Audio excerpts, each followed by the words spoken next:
The Heart of Darkness by Joseph Conrad. The Nelly, a cruising yawl, swung to her anchor without a flutter of the sails, and was at rest. The flood had made, the wind was nearly calm, and being bound down the river, the only thing for it was to come to and wait for the turn of the tide. The sea reach of the Thames stretched before us like the beginning of an interminable waterway. In the offing the sea and the sky were welded together without a joint, and in the luminous space the tanned sails of the barges drifting up with the tide seemed to stand still in red clusters of canvas sharply peaked, with gleams of varnished spirits. A haze rested on the low shores that ran out to sea in vanishing flatness. The air was dark above Gravesend, and farther back still seemed condensed into a mournful gloom, brooding motionless over the biggest and the greatest town on earth. The director of companies was our captain and our host. We four affectionately watched his back as he stood in the bows looking to seaward. On the whole river there was nothing that looked half so nautical. He resembled a pilot, which to a seaman is trustworthiness personified.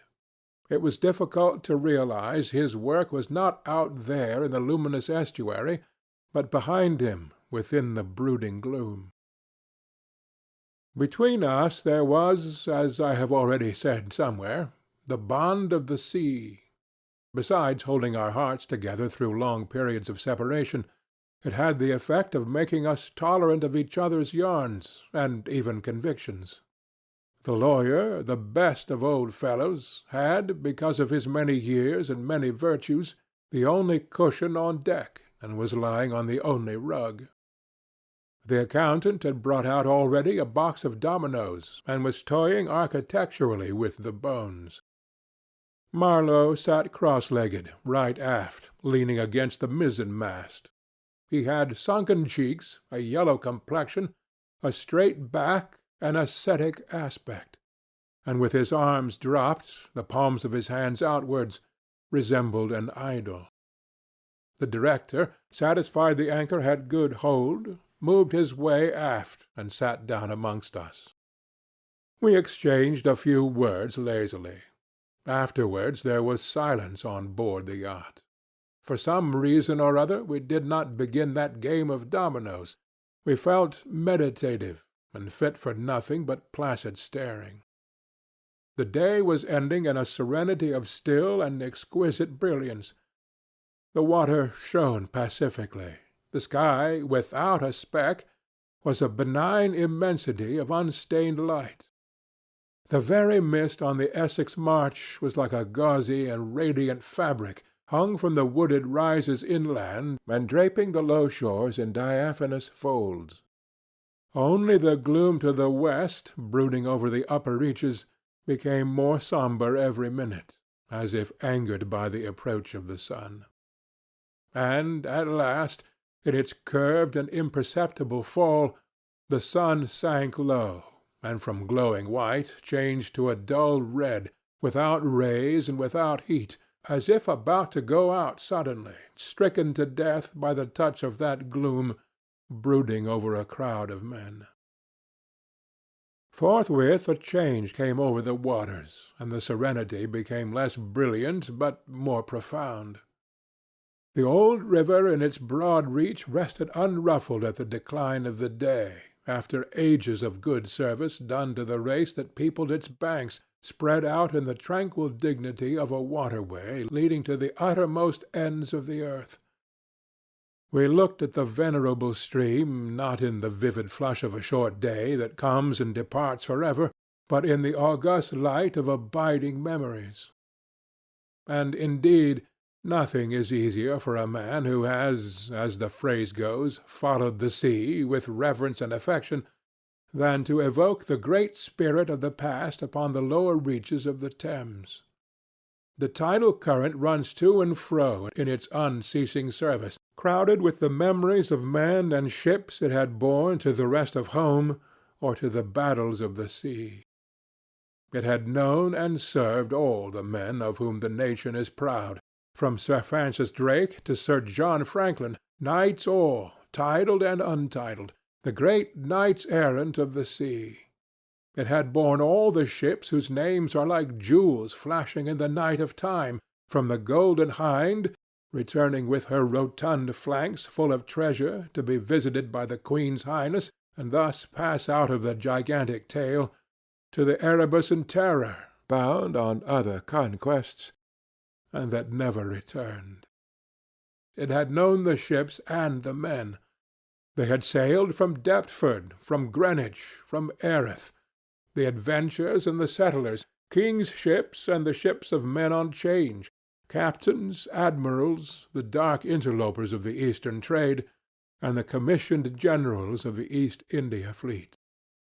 Hunters for gold or pursuers of fame, they all had gone out on that stream, bearing the sword, and often the torch, messengers of the might within the land, bearers of a spark from the sacred fire.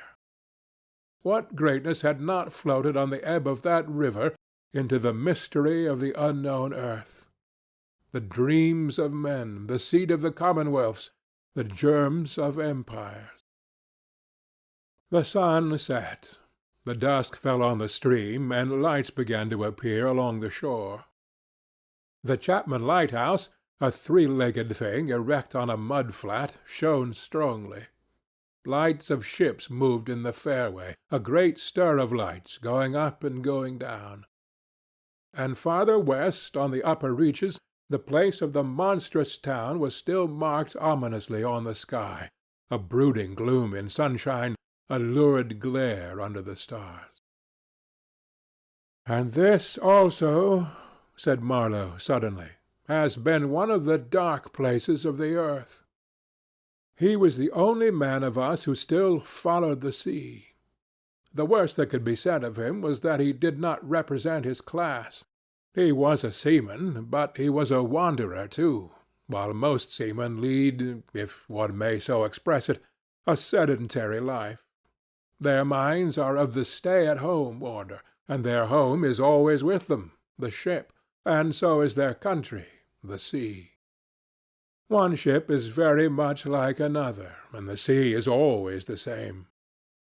In the immutability of their surroundings, the foreign shores, the foreign faces, the changing immensity of life glide past, veiled not by a sense of mystery, but by a slightly disdainful ignorance. For there is nothing mysterious to a seaman, unless it be the sea itself, which is the mistress of his existence and as inscrutable as destiny. For the rest, after his hours of work, a casual stroll or a casual spree on shore suffices to unfold for him the secret of a whole continent, and generally he finds the secret not worth knowing. The yarns of seamen have a direct simplicity, the whole meaning of which lies within the shell of a cracked nut. But Marlow was not typical, if his propensity to spin yarns be accepted, and to him the meaning of an episode was not inside like a kernel, but outside, enveloping the tale which brought it out only as a glow brings out a haze, in the likeness of one of these misty halos that sometimes are made visible by the spectral illumination of moonshine. His remark did not seem at all surprising. It was just like Marlow. It was accepted in silence. No one took the trouble to grunt even, and presently he said, very slow, "I was thinking of very old times when the Romans first came here, 1900 years ago, the other day. Light came out of this river since, you say, night? Yes, but it is like a running blaze on a plain, like a flash of lightning in the clouds. We live in the flicker. May it last as long as the old earth keeps rolling. But darkness was here yesterday. Imagine the feelings of a commander of a fine, what do you call 'em, trireme in the Mediterranean, ordered suddenly to the north, run overland across the gulls in a hurry, put in charge of one of these craft, the Legionnaires, a wonderful lot of handy men they must have been too, used to build apparently by the hundred in a month or two, if we may believe what we read. Imagine him here, the very end of the world, a sea the colour of lead, a sky the colour of smoke, a kind of ship about as rigid as a concertina, and going up this river with stores or orders or what you like. Sandbanks, marshes, forests, savages. Precious little to eat for a civilized man, nothing but Thames water to drink. No Falernian wine here, no going ashore. Here and there a military camp lost in a wilderness, like a needle in a bundle of hay. Cold, fog, tempests, disease, exile, and death. Death skulking in the air, in the water, in the bush. They must have been dying like flies here. Oh, yes, he did it. Did it very well, too, no doubt, and without thinking much about it either, except afterwards to brag of what he had gone through in his time, perhaps. They were men enough to face the darkness, and perhaps he was cheered by keeping his eye on a chance of promotion to the fleet at Ravenna by and by, if he had good friends in Rome and survived the awful climate. Or think of a decent young citizen in a toga, perhaps too much dice, coming out here in the train of some prefect or tax-gatherer or trader even, to mend his fortunes. Land in a swamp, march through the woods, and in some inland post feel the savagery, the utter savagery had closed round him. All that mysterious life of the wilderness that stirs in the forest, in the jungles, in the hearts of wild men. There's no initiation either into such mysteries. He has to live in the midst of the incomprehensible, which is also detestable. And it has a fascination, too, that goes to work upon him. The fascination of the abomination. Imagine the growing regrets, the longing to escape, the powerless disgust, the surrender, the hate. He paused. Mind, he began again, lifting one arm from the elbow, the palm of the hand outwards, so that with his legs folded before him he had the pose of a Buddha preaching in European clothes and without a lotus flower. Mind, none of us would feel exactly like this. What saves us is efficiency, the devotion to efficiency. But these chaps were not much account, really.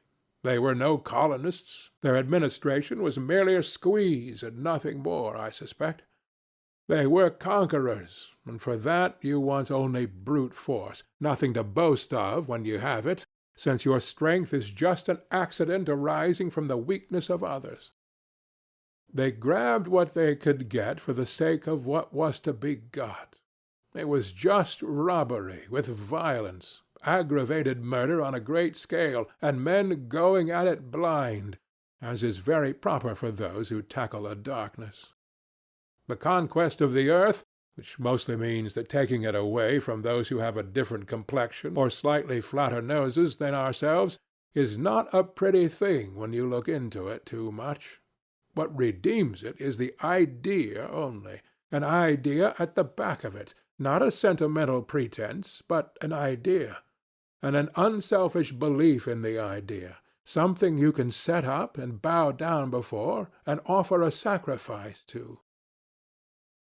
He broke off. Flames glided in the river, small green flames, red flames, white flames, pursuing, overtaking, joining, crossing each other, then separating, slowly or hastily. The traffic of the great city went on in the deepening night upon the sleepless river. We looked on, waiting patiently. There was nothing else to do till the end of the flood. But it was only after a long silence when he said, in a hesitating voice, "I suppose you fellows remember I did once turn fresh-water sailor for a bit?" That we knew we were fated, before the ebb began to run, to hear about one of Marlow's inconclusive experiences. "I don't want to bother you much with what happened to me personally," he began, showing in this remark the weakness of many tellers of tales, who seem so often unaware of what their audience would like best to hear. "Yet, to understand the effect of it upon me, You ought to know how I got out there, what I saw, how I went up that river to the place where I first met the poor chap. It was the farthest point of navigation and the culminating point of my experience. It seemed somehow to throw a kind of light on everything about me, and into my thoughts. It was sombre enough, too, and pitiful, not extraordinary in any way, not very clear either. No, not very clear. And yet it seemed to throw a kind of light. I had then, as you remember, just returned to London after a lot of Indian Ocean, Pacific, China seas, a regular dose of the East, 6 years or so, and I was loafing about, hindering you fellows in your work and invading your homes, just as though I had got a heavenly mission to civilize you. It was very fine for a time, but after a bit I did get tired of resting. Then I began to look for a ship. I should think the hardest work on earth. But the ships wouldn't even look at me. I got tired of that game, too. Now, when I was a little chap, I had a passion for maps. I would look for hours at South America or Africa or Australia and lose myself in all the glories of exploration. At that time there were many blank spaces on the earth, and when I saw one that looked particularly inviting on a map, but they all look like that, I would put my finger on it and say, when I grow up, I will go there. The North Pole was one of those places, I remember. Well, I haven't been there yet, and shall not try now. The glamour's off. Other places were scattered about the hemispheres. I have been in some of them, and, well, we won't talk about that. But there was one yet, the biggest, the most blank, so to speak, that I had a hankering after. True, by this time it was not a blank space any more. It had got filled since my boyhood with rivers and lakes and names. It had ceased to be a blank space of delightful mystery, a white patch for a boy to dream gloriously over. It had become a place of darkness. But there was in it one river especially, a mighty big river, that you could see on the map, resembling an immense snake, uncoiled, with its head in the sea, its body at rest curving afar over the vast country, and its tail lost in the depths of the land. And as I looked at the map of it in a shop window, it fascinated me as a snake would a bird, a silly little bird. Then I remembered there was a big concern, a company, for trade on that river. Dash it all, I thought to myself, they can't trade without using some kind of craft on that lot of fresh water. Steamboats. Why shouldn't I try to get charge of one? I went on along Fleet Street, but could not shake off the idea. The snake had charmed me. You understand it was a continental concern, that trading society. But I have a lot of relations living on the continent, because it's cheap, and not so nasty as it looks, they say. I am sorry to own I began to worry them. This was already a fresh departure for me. I was not used to get things that way, you know. I always went my own road and on my own legs where I had a mind to go. I wouldn't have believed it of myself, but then, you see, I felt somehow I must get there by hook or by crook. So I worried them. The men said, "My dear fellow," and did nothing. Then, would you believe it, I tried the women. I, Charlie Marlow, set the women to work to get a job. Heavens! Well, you see, the notion drove me. I had an aunt, a dear enthusiastic soul. She wrote, "It will be delightful. I am ready to do anything for you. It is a glorious idea. I know the wife of a very high personage in the administration, and also a man who has lots of influence with," etc. She was determined to make no end of fuss to get me appointed skipper of a river steamboat, if such was my fancy. I got my appointment, of course, and I got it very quick. It appears the company had received news that one of their captains had been killed in a scuffle with the natives. This was my chance, and it made me the more anxious to go. It was only months and months afterwards, when I made the attempt to recover what was left of the body, that I heard the original quarrel arose from the misunderstanding about some hens. Yes, 2 black hens. Fresleven, that was the fellow's name, a Dane, thought himself wronged somehow in the bargain, so he went ashore and started to hammer the chief of the village with a stick.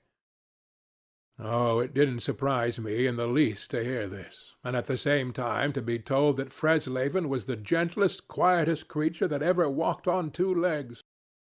No doubt he was, but he had been a couple of years already out there engaged in the noble cause, you know, and he probably felt the need at last of asserting his self-respect in some way. Therefore he whacked the old nigger mercilessly, while a big crowd of his people watched him, thunderstruck, till some man, I was told the chief's son, in desperation at hearing the old chap yell, made a tentative jab with a spear at the white man, and of course it went quite easy between the shoulder blades. Then the whole population cleared into the forest, expecting all kinds of calamities to happen, while, on the other hand, the steamer Fresleven commanded left also in a bad panic, in charge of the engineer, I believe. Afterwards nobody seemed to trouble much about Fresleven's remains till I got out and stepped into his shoes. I couldn't let it rest, though. But when an opportunity offered at last to meet my predecessor, the grass growing through his ribs was tall enough to hide his bones. They were all there. The supernatural being had not been touched after he fell. And the village was deserted, the huts gaped black, rotting, all askew within the fallen enclosures. A calamity had come of it, sure enough. The people had vanished. Mad terror had scattered them, men, women, and children, through the bush, and they had never returned. What became of the hens I don't know either. I should think the cause of progress got them anyhow.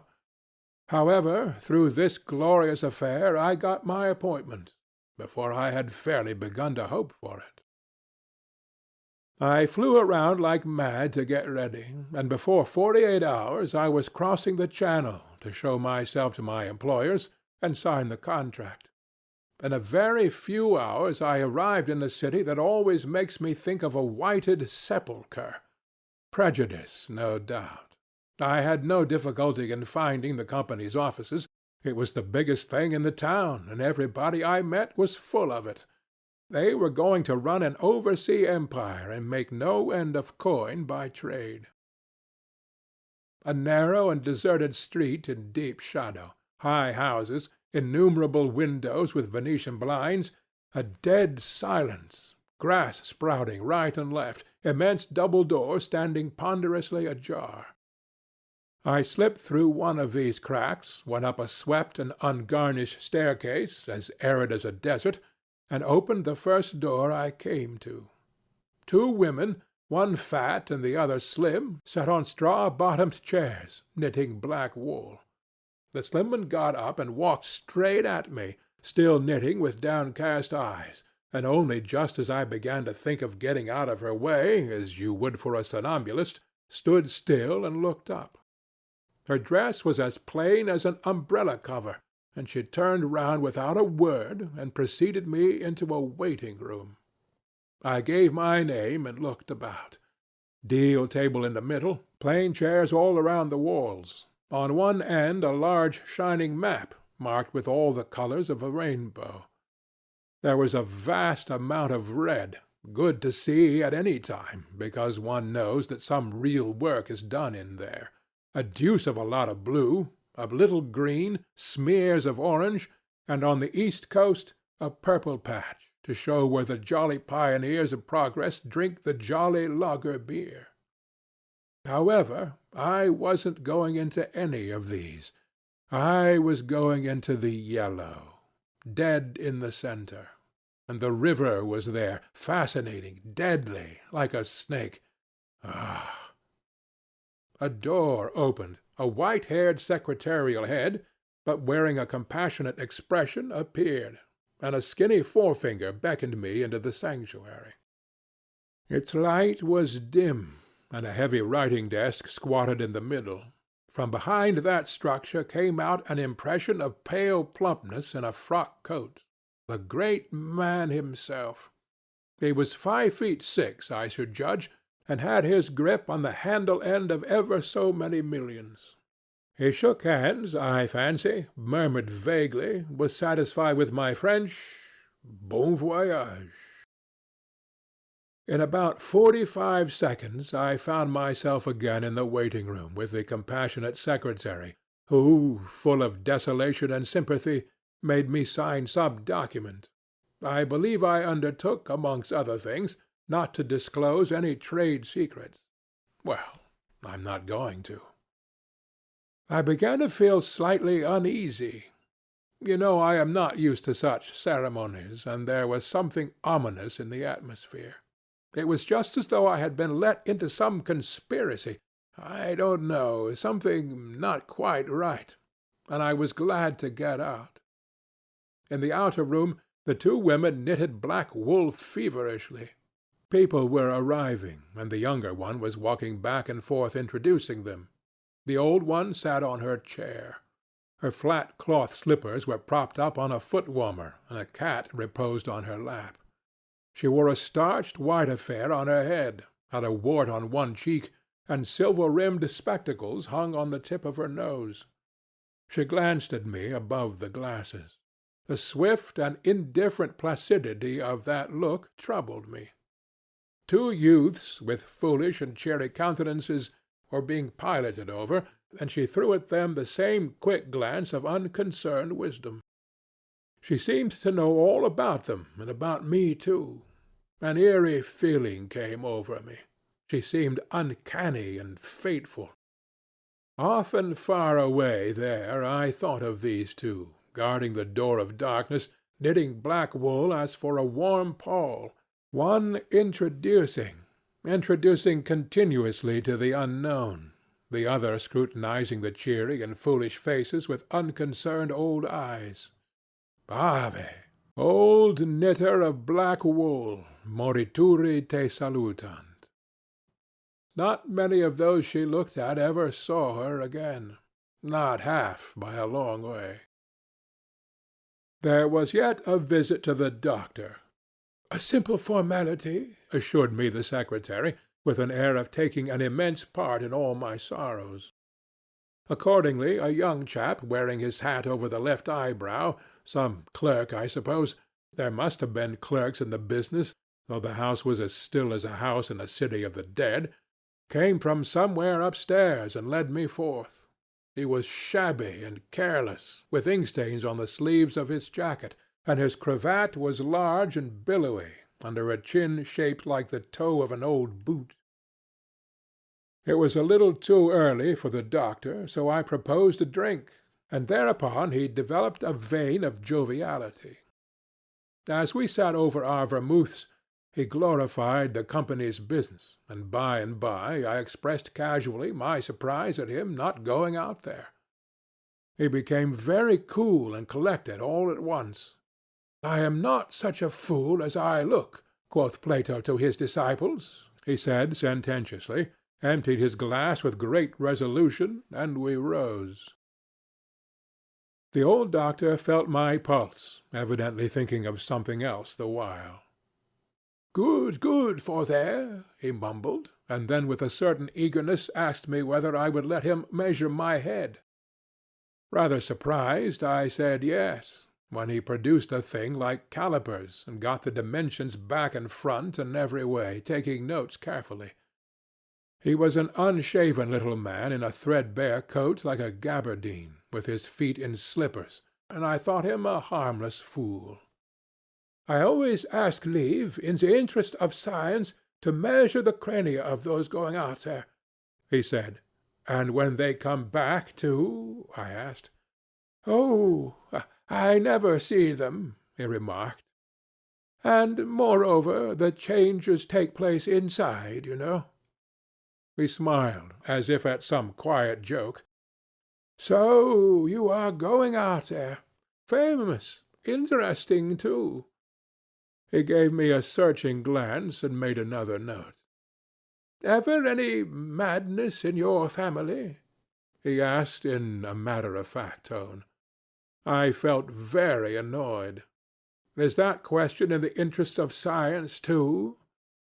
"It would be," he said, without taking notice of my irritation, "interesting for science to watch the mental changes of individuals on the spot. But—" "Are you an alienist?" I interrupted. "Every doctor should be, a little," answered that original imperturbably. "I have a little theory which you messieurs who go out there must help me to prove. This is my share in the advantages my country shall reap from the possession of such a magnificent dependency. The mere wealth I leave to others. Pardon my questions, but you are the first Englishman coming under my observation." I hastened to assure him I was not in the least typical. "If I were," said I wouldn't be talking like this with you." "What you say is rather profound, and probably erroneous," he said with a laugh. "Avoid irritation more than exposure to the sun.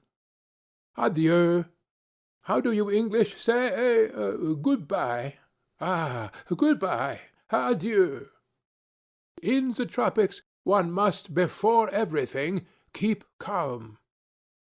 He lifted a warning forefinger. "Du calme, du calme." One thing more remained to do, say good-bye to my excellent aunt. I found her triumphant. I had a cup of tea, the last decent cup of tea for many days, and in a room that most soothingly looked just as you would expect a lady's drawing-room to look, we had a long quiet chat by the fireside. In the course of these confidences it became quite plain to me I had been represented to the wife of the high dignitary, and goodness knows to how many people besides, as an exceptional and gifted creature, a piece of good fortune for the company, a man you didn't get hold of every day. Good heavens! And I was going to take charge of a twopenny halfpenny river steamboat with a penny whistle attached. It appeared, however, I was also one of the workers, with a capital, you know. Something like an emissary of light, something like a lower sort of apostle. There had been a lot of such rot let loose in print and talk just about that time, and the excellent woman, living right in the rush of all that humbug, got carried off her feet. She talked about weaning those ignorant millions from their horrid ways, till upon my word she made me feel quite uncomfortable. I ventured to hint that the company was run for a profit. "You forget, dear Charlie, that the laborer is worthy of his hire," she said brightly. It's queer how out of touch with truth women are. They live in a world of their own, and there has never been anything like it, and never can be. It is too beautiful altogether, and if they were to set it up it would go to pieces before the first sunset. Some confounded fact we men have been living contentedly with ever since the day of creation would start up and knock the whole thing over. After this I got embraced, told to wear flannel, be sure to write often, and so on, and I left. In the street, I don't know why, a queer feeling came to me that I was an impostor. Odd thing that I, who used to clear out for any part of the world at 24 hours' notice, with less thought than most men give to the crossing of a street, had a moment, I won't say of hesitation, but of startled pause before this commonplace affair. The best way I can explain it to you is by saying that for a second or two I felt as though, instead of going to the center of a continent, I were about to set off for the center of the earth. I left in a French steamer, and she called in every blamed port they have out there, for as far as I could see, the sole purpose of landing soldiers and custom-house officers, I watched the coast. Watching a coast as it slips by the ship is like thinking about an enigma. There it is before you, smiling, frowning, inviting, grand, mean, insipid, or savage, and always mute, with an air of whispering, "Come and find out." This one was almost featureless, as if still in the making, with an aspect of monotonous grimness. The edge of a colossal jungle, so dark green as to be almost black, fringed with white surf, ran straight like a ruled line far, far away along a blue sea whose glitter was blurred by a creeping mist. The sun was fierce, the land seemed to glisten and drip with steam. Here and there grayish, whitish specks showed up clustered inside the white surf, with a flag flying above them perhaps. Settlements some centuries old, and still no bigger than pinheads on the untouched expanse of their background. We pounded along, stopped, landed soldiers, went on, landed custom-house clerks to levy toll in what looked like a God-forsaken wilderness with a tin shed and a flagpole lost in it. Landed more soldiers to take care of the custom-house clerks, presumably. Some, I heard, got drowned in the surf, but whether they did or not, nobody seemed particularly to care. They were just flung out there, and on we went. Every day the coast looked the same, as though we had not moved. But we passed various places, trading places, with names like Grand Bassam, Little Popo, names that seemed to belong to some sordid farce acted out in front of a sinister black cloth. The idleness of a passenger, my isolation amongst all these men with whom I had no point of contact, the oily and languid sea, the uniform sombreness of the coast, seemed to keep me away from the truth of things, within the toil of a mournful and senseless delusion. The voice of the surf, heard now and then, was a positive pleasure, like the speech of a brother. It was something natural, that had its reason, that had a meaning. Now and then a boat from the shore gave one a momentary contact with reality. It was paddled by black fellows. You could see from afar the white of their eyeballs glistening. They shouted, sang. Their bodies streamed with perspiration. They had faces like grotesque masks, these chaps. But they had bone, muscle, and a wild vitality, an intense energy of movement that was as natural and true as the surf along their coast. They wanted no excuse for being there. They were a great comfort to look at. For a time I would feel I belonged still to a world of straightforward facts, but the feeling would not last long. Something would turn up to scare it away. Once, I remember, we came upon a man-of-war anchored off the coast. There wasn't even a shed there, and she was shelling the bush. It appears the French had one of their wars going on thereabouts. Her ensign dropped limp like a rag. The muzzles of the long 6-inch guns stuck out all over the low hull. The greasy, slimy swell swung her up lazily and let her down, swaying her thin masts. In the empty immensity of earth, sky, and water, there she was, incomprehensible, firing into a continent. Pop would go one of the 6-inch guns. A small flame would dart and vanish, a little white smoke would disappear, a tiny projectile would give a feeble screech, and nothing happened. Nothing could happen. There was a touch of insanity in the proceeding, a sense of lugubrious drollery in the sight, and it was not dissipated by somebody on board assuring me earnestly there was a camp of natives, he called them enemies, hidden out of sight somewhere. We gave her her letters. I heard the men in that lonely ship were dying of fever at the rate of 3 a day, and went on. We called at some more places with farcical names, where the merry dance of death and trade goes on in a still and earthly atmosphere, as of an overheated catacomb. All along the formless coast, bordered by dangerous surf, as if nature herself had tried to ward off intruders.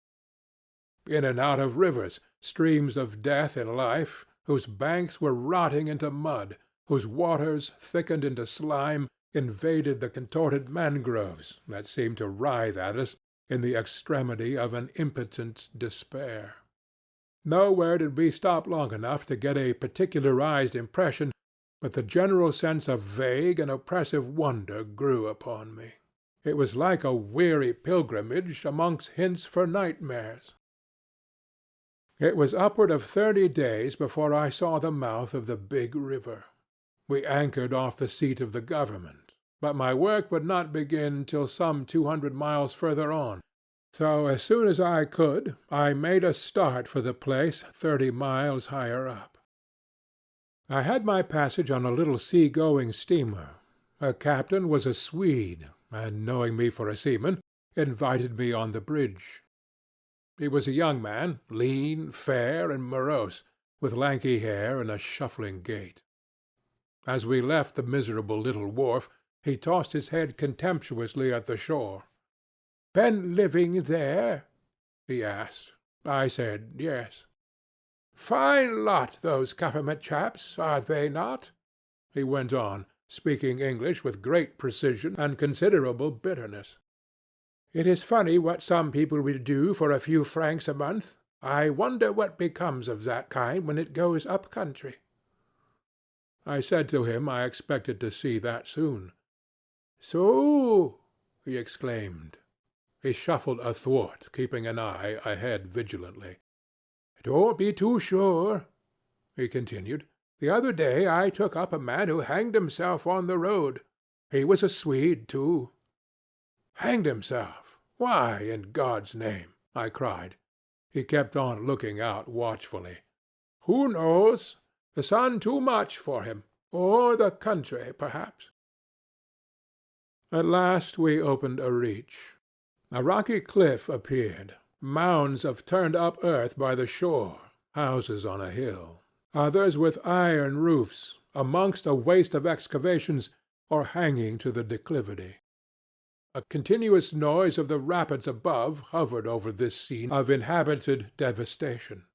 A lot of people, mostly black and naked, moved about like ants. A jetty projected into the river. A blinding sunlight drowned all this at times in a sudden recrudescence of glare. "There's your company station," said the Swede, pointing to 3 wooden barrack-like structures on the rocky slope. "I will send your things up. 4 boxes, did you say? So, farewell." I came upon a boiler wallowing in the grass, then found a path leading up the hill. It turned aside for the boulders, and also for an undersized railway truck lying there on its back with its wheels in the air. One was off. The thing looked as dead as the carcass of some animal. I came upon more pieces of decaying machinery, a stack of rusty rails. To the left a clump of trees made a shady spot, where dark things seemed to stir feebly. I blinked. The path was steep. A horn tooted to the right, and I saw the black people run. A heavy and dull detonation shook the ground. A puff of smoke came out of the cliff, and that was all. No change appeared on the face of the rock. They were building a railway.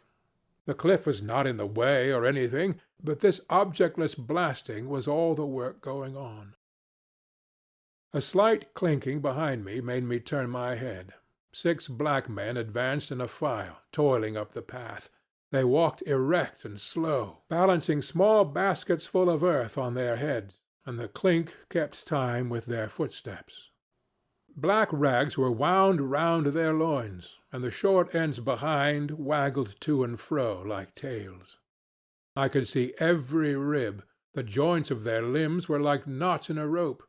Each had an iron collar on his neck, and all were connected together with a chain whose bights swung between them, rhythmically clinking.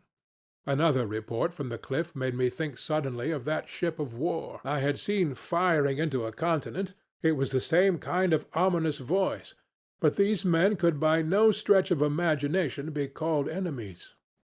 They were called criminals, and the outraged law, like the bursting shells, had come to them, an insoluble mystery from the sea.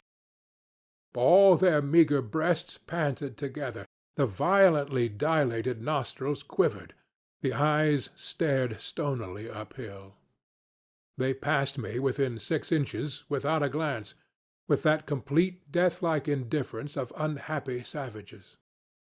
Behind this raw matter, one of the reclaimed, the product of the new forces at work, strolled despondently, carrying a rifle by its middle. He had a uniform jacket with one button off, and seeing a white man on the path, hoisted his weapon to his shoulder with alacrity. This was simple prudence, white men being so much alike at a distance that he could not tell who I might be.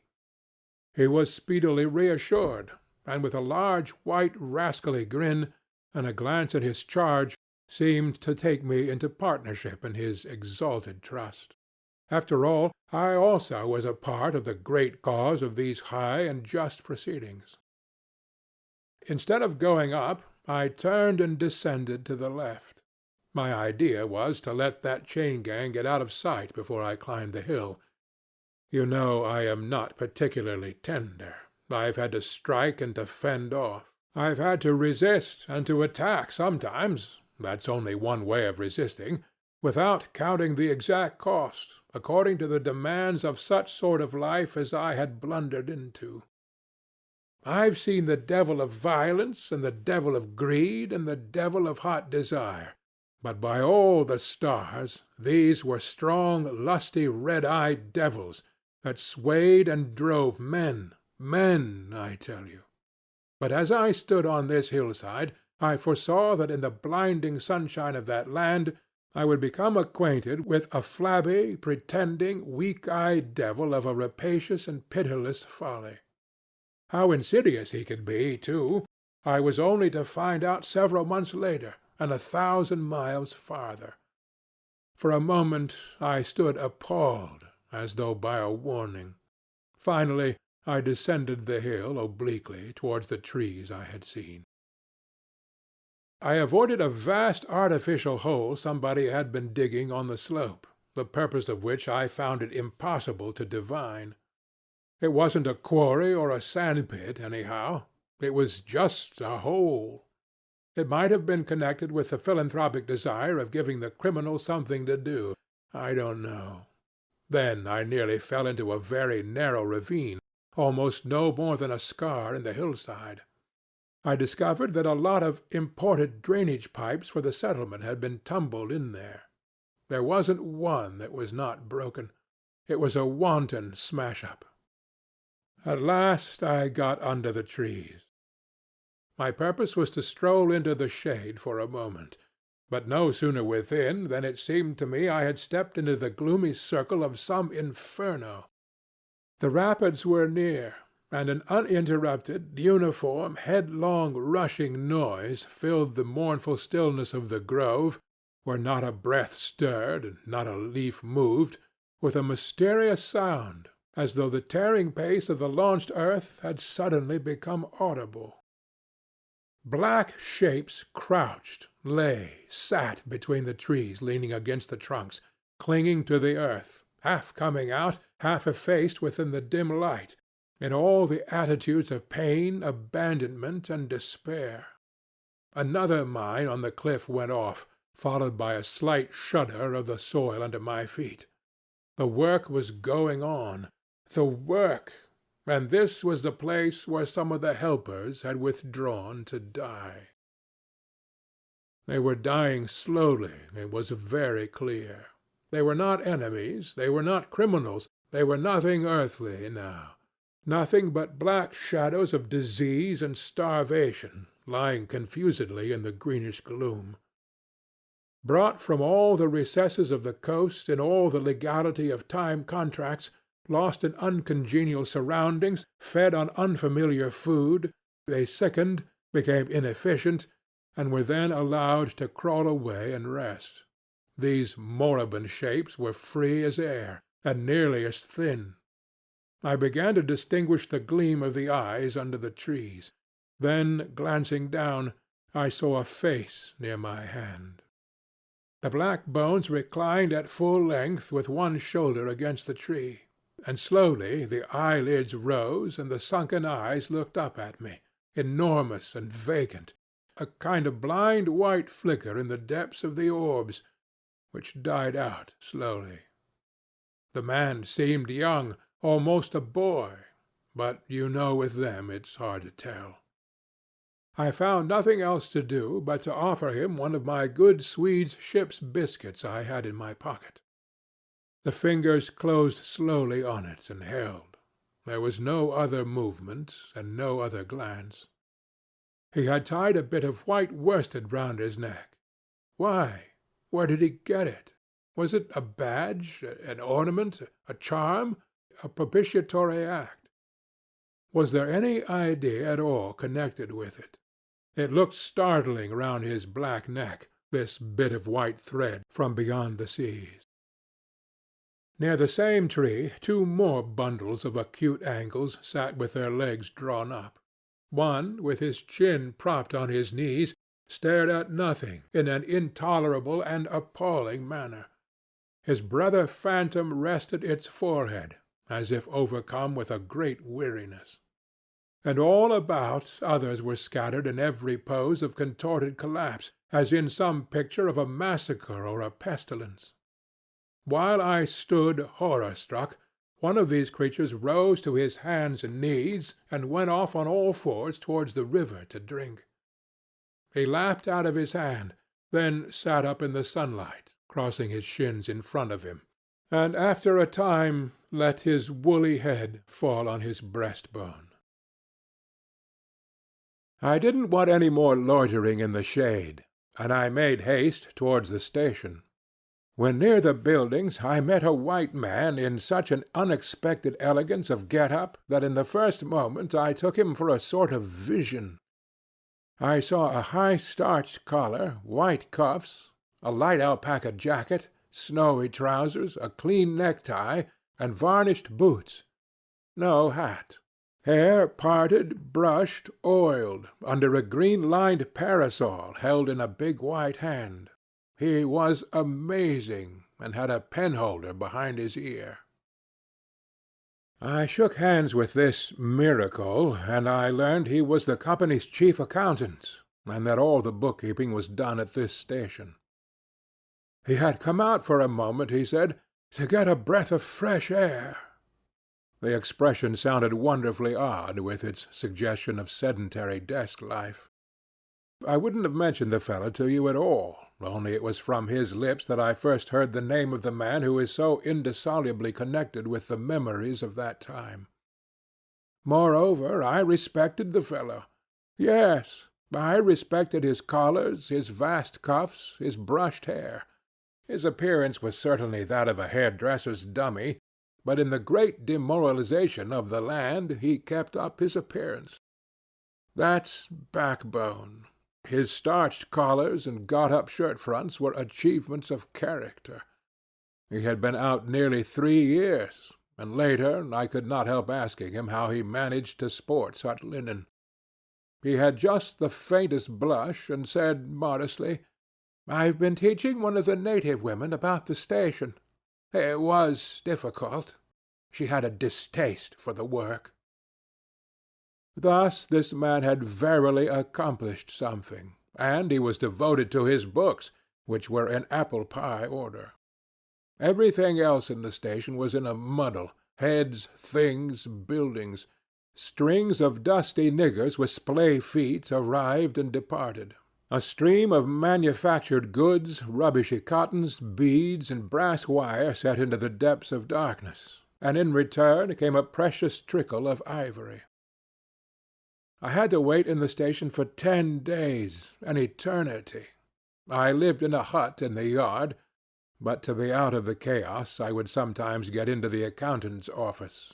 It was built of horizontal planks, and so badly put together that, as he bent over his high desk, he was barred from neck to heels with narrow strips of sunlight. There was no need to open the big shutter to see. It was hot there, too. Big flies buzzed fiendishly, and did not sting, but stabbed. I sat generally on the floor, while of faultless appearance, and even slightly scented, perching on a high stool, he wrote. He wrote. Sometimes he stood up for exercise. When a truckle bed with a sick man, some invalid agent from up country, was put in there, he exhibited a gentle annoyance.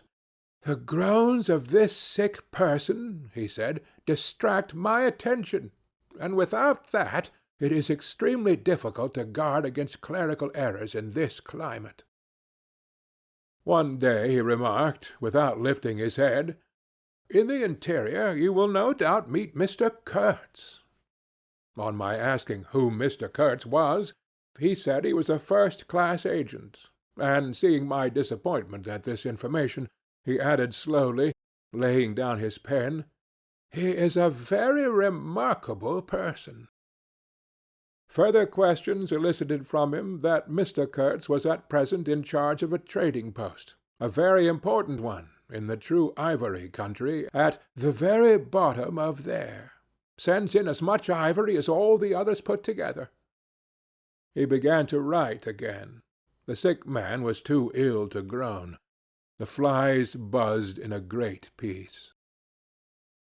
Suddenly there was a growing murmur of voices and a great trampling of feet. A caravan had come in. A violent babble of uncouth sounds burst out on the other side of the planks. All the carriers were speaking together, and in the midst of the uproar the lamentable voice of the chief agent was heard giving it up tearfully for the 20th time that day. He rose slowly. "What a frightful row!" he said. He crossed the room gently to look at the sick man, and returning said to me, "He does not hear." "What, dead?" I asked, startled. "No, not yet," he answered with great composure. Then, alluding with a toss of the head to the tumult in the station-yard, "When one has got to make correct entries, one comes to hate those savages, hate them to the death." He remained thoughtful for a moment. "When you see Mr. Kurtz," he went on, "tell him from me that everything here," he glanced at the desk, "is very satisfactory. I don't like to write to him. With those messengers of ours you never know who may get hold of your letter, at that central station." He stared at me for a moment with his mild bulging eyes.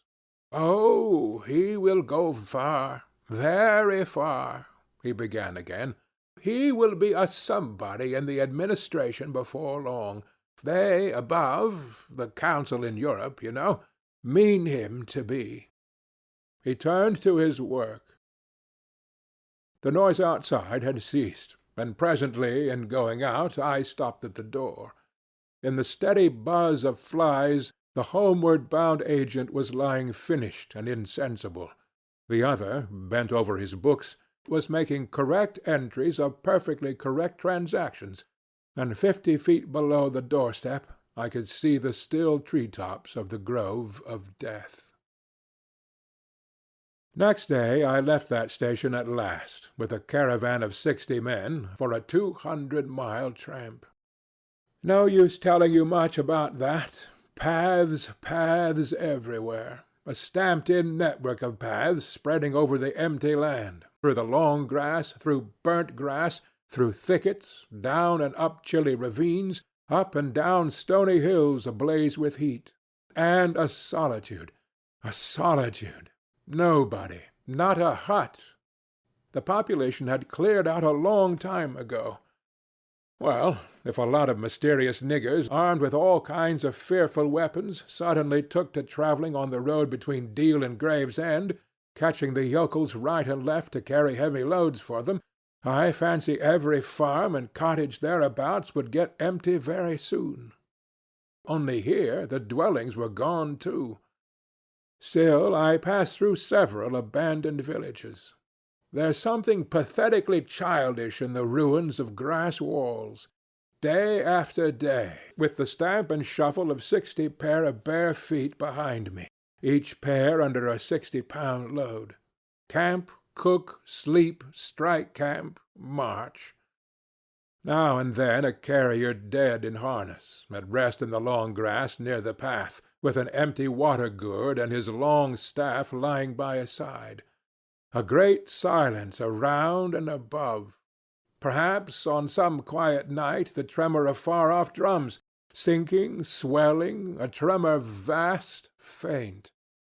A sound, weird, appealing, suggestive, and wild, and perhaps with as profound a meaning as the sound of bells in a Christian country. Once a white man in an unbuttoned uniform, camping on the path with an armed escort of lush Zanzibaris, very hospitable and festive, not to say drunk, was looking after the upkeep of the road, he declared. Can't say I saw any road or any upkeep, unless the body of a middle-aged negro with a bullet hole in the forehead, upon which I absolutely stumbled 3 miles farther on, may be considered as a permanent improvement. I had a white companion, too, not a bad chap, but rather too fleshy, and with the exasperating habit of fainting on the hot hillsides, miles away from the least bit of shade and water. Annoying, you know, to hold your own coat like a parasol over a man's head while he's coming to. I couldn't help asking him once what he meant by coming there at all. To make money, of course. What do you think? He said scornfully. Then he got fever and had to be carried in a hammock slung under a pole. As he weighed 16 stone, I had no end of rows with the carriers. They jibbed, ran away, sneaked off with their loads in the night. Quite a mutiny. So one evening I made a speech in English with gestures, not one of which was lost to the 60 pair of eyes before me, and the next morning I started the hammock off in front all right. An hour afterwards I came upon the whole concern wrecked in a bush, man, hammock, groans, blankets, horrors. The heavy pole had skinned his poor nose. He was very anxious for me to kill somebody, but there wasn't the shadow of a carrier near. I remembered the old doctor. It would be interesting for science to watch the mental changes of individuals on the spot. I felt I was becoming scientifically interesting. However, all that is to no purpose. On the 15th day I came in sight of the big river again, and hobbled into the central station. It was on a backwater surrounded by scrub and forest, with a pretty border of smelly mud on one side, and on the 3 others enclosed by a crazy fence of rushes. A neglected gap was all the gate it had, and the first glance at the place was enough to let you see the flabby devil was running that show.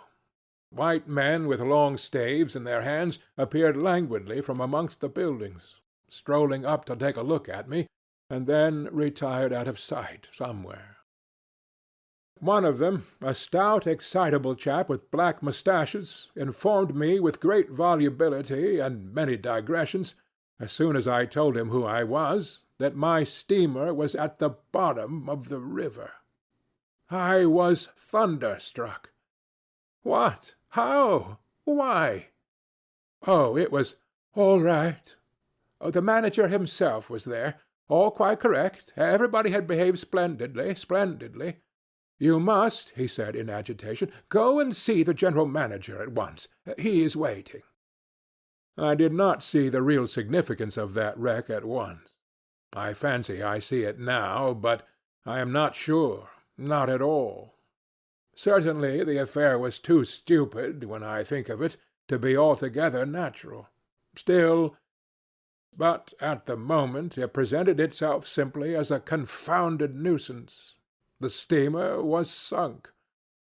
They had started 2 days before in a sudden hurry up the river, with the manager on board, in charge of some volunteer skipper, and before they had been out 3 hours they tore the bottom out of her on stones, and she sank near the south bank. I asked myself what I was to do there, now my boat was lost. As a matter of fact, I had plenty to do in fishing my command out of the river. I had to set about it the very next day. That, and the repairs when I brought the pieces to the station, took some months. My first interview with the manager was curious. He did not ask me to sit down after my 20-mile walk that morning. He was commonplace, in complexion, in features, in manners, and in voice. He was of middle size and of ordinary build. His eyes, of the usual blue, were perhaps remarkably cold, and he certainly could make his glance fall on one as trenchant and heavy as an axe. But even at these times the rest of his person seemed to disclaim the intention. Otherwise there was only an indefinable, faint expression of his lips, something stealthy, a smile. Not a smile. I remember it, but I can't explain. It was unconscious, this smile was, though just after he had said something it got intensified for an instant. It came at the end of his speeches like a seal applied on the words to make the meaning of the commonest phrase appear absolutely inscrutable. He was a common trader, from his youth up employed in these parts, nothing more. He was obeyed, yet he inspired neither love nor fear, nor even respect.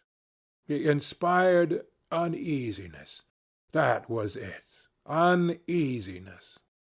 Not a definite mistrust, just uneasiness, nothing more.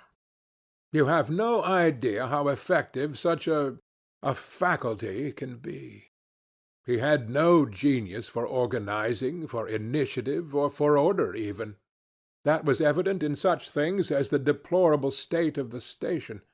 He had no learning and no intelligence. His position had come to him. Why? Perhaps because he was never ill. He had served 3 terms of 3 years out there. Because triumphant health, in the general rout of constitutions, is a kind of power in itself. When he went home on leave, he rioted on a large scale, pompously, Jack ashore with a difference in externals only. This one could gather from his casual talk. He originated nothing. He could keep the routine going, that's all. But he was great. He was great by this little thing, that it was impossible to tell what could control such a man. He never gave that secret away. Perhaps there was nothing within him.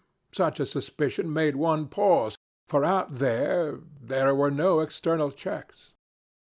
Once, when various tropical diseases had laid low almost every agent in the station, he was heard to say, "Men who come out here should have no entrails." He sealed the utterance with that smile of his, as though it had been a door opening into a darkness he had in his keeping.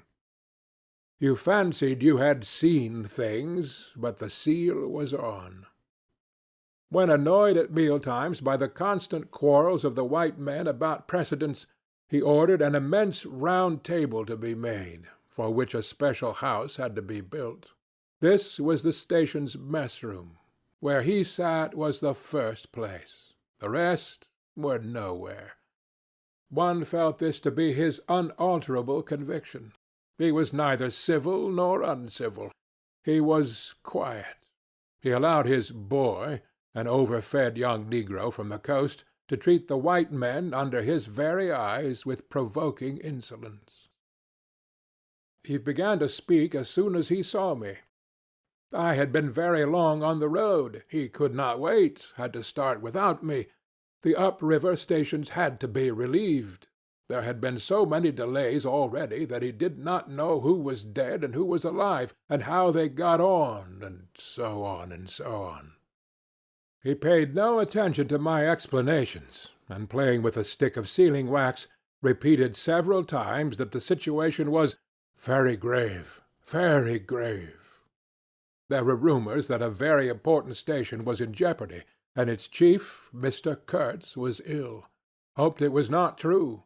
Mr. Kurtz was— I felt weary and irritable. Hang Kurtz, I thought. I interrupted him by saying I had heard of Mr. Kurtz on the coast.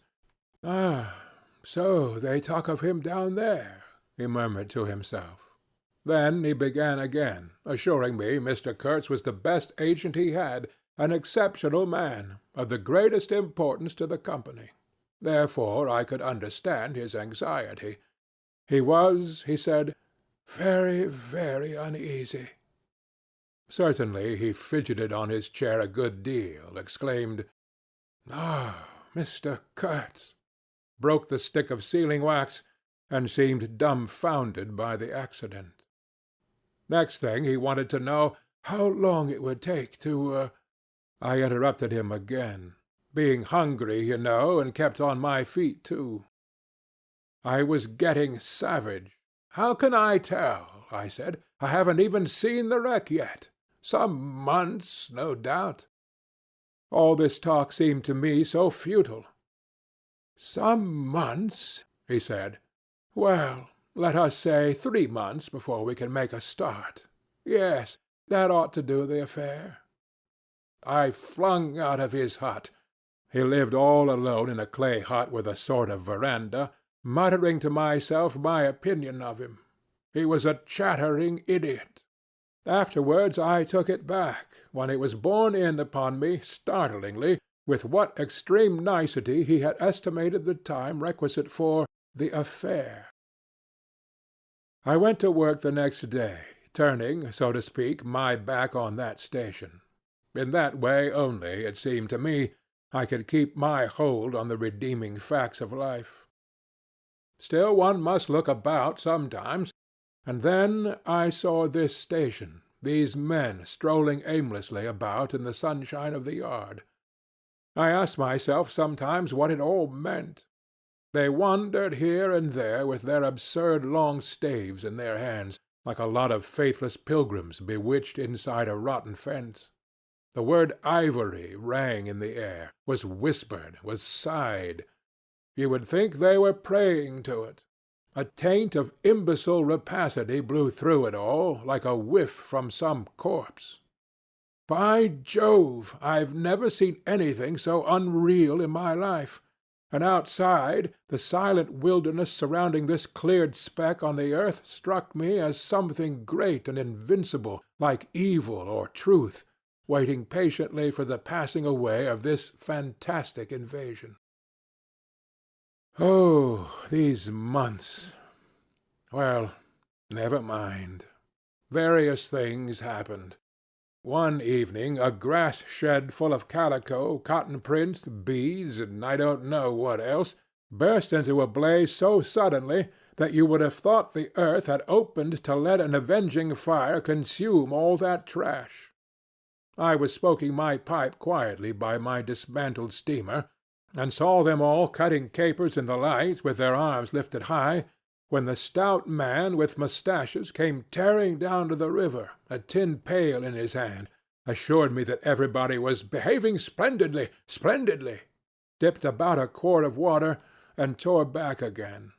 I noticed there was a hole in the bottom of his pail. I strolled up. There was no hurry. You see, the thing had gone off like a box of matches. It had been hopeless from the very first. The flame had leaped high, driven everybody back, lighted up everything, and collapsed. The shed was already a heap of embers glowing fiercely. A nigger was being beaten near by. They said he had caused the fire in some way. But be that as it may, he was screeching most horribly. I saw him later for several days sitting in a bit of shade, looking very sick, and trying to recover himself.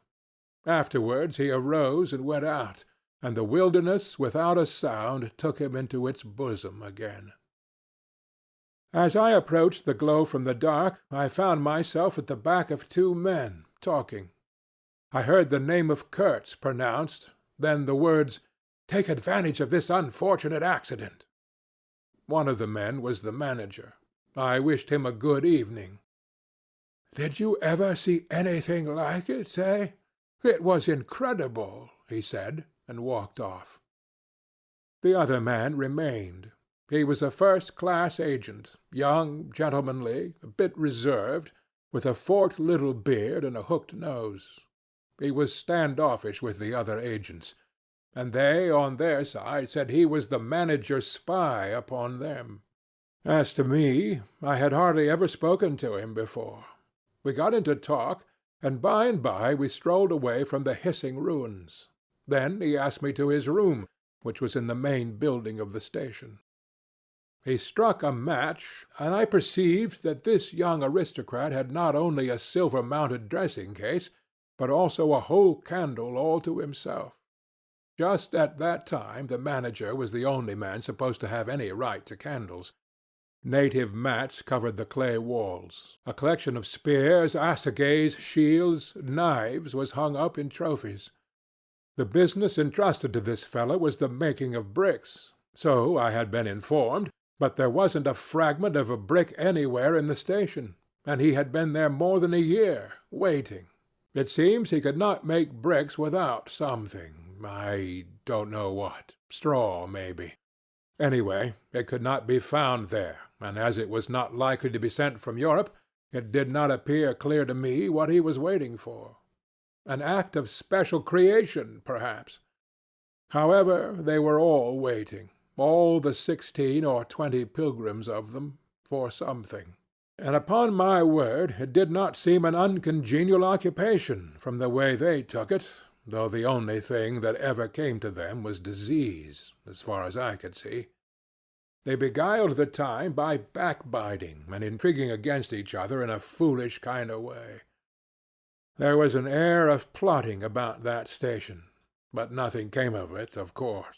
It was as unreal as everything else, as the philanthropic pretense of the whole concern, as their talk, as their government, as their show of work.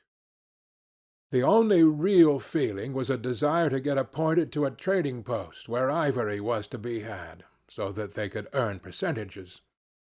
They intrigued and slandered and hated each other only on that account. But as to effectually lifting a little finger, oh no. By heavens, there was something after all in the world allowing one man to steal a horse while another must not look at a halter. Steal a horse straight out. Very well, he has done it. Perhaps he can ride. But there is a way of looking at a halter that would provoke the most charitable of saints into a kick. I had no idea why he wanted to be sociable, but as we chatted in there it suddenly occurred to me the fellow was trying to get at something, in fact, pumping me. He alluded constantly to Europe, to the people I was supposed to know there, putting leading questions as to my acquaintances in the sepulchral city, and so on.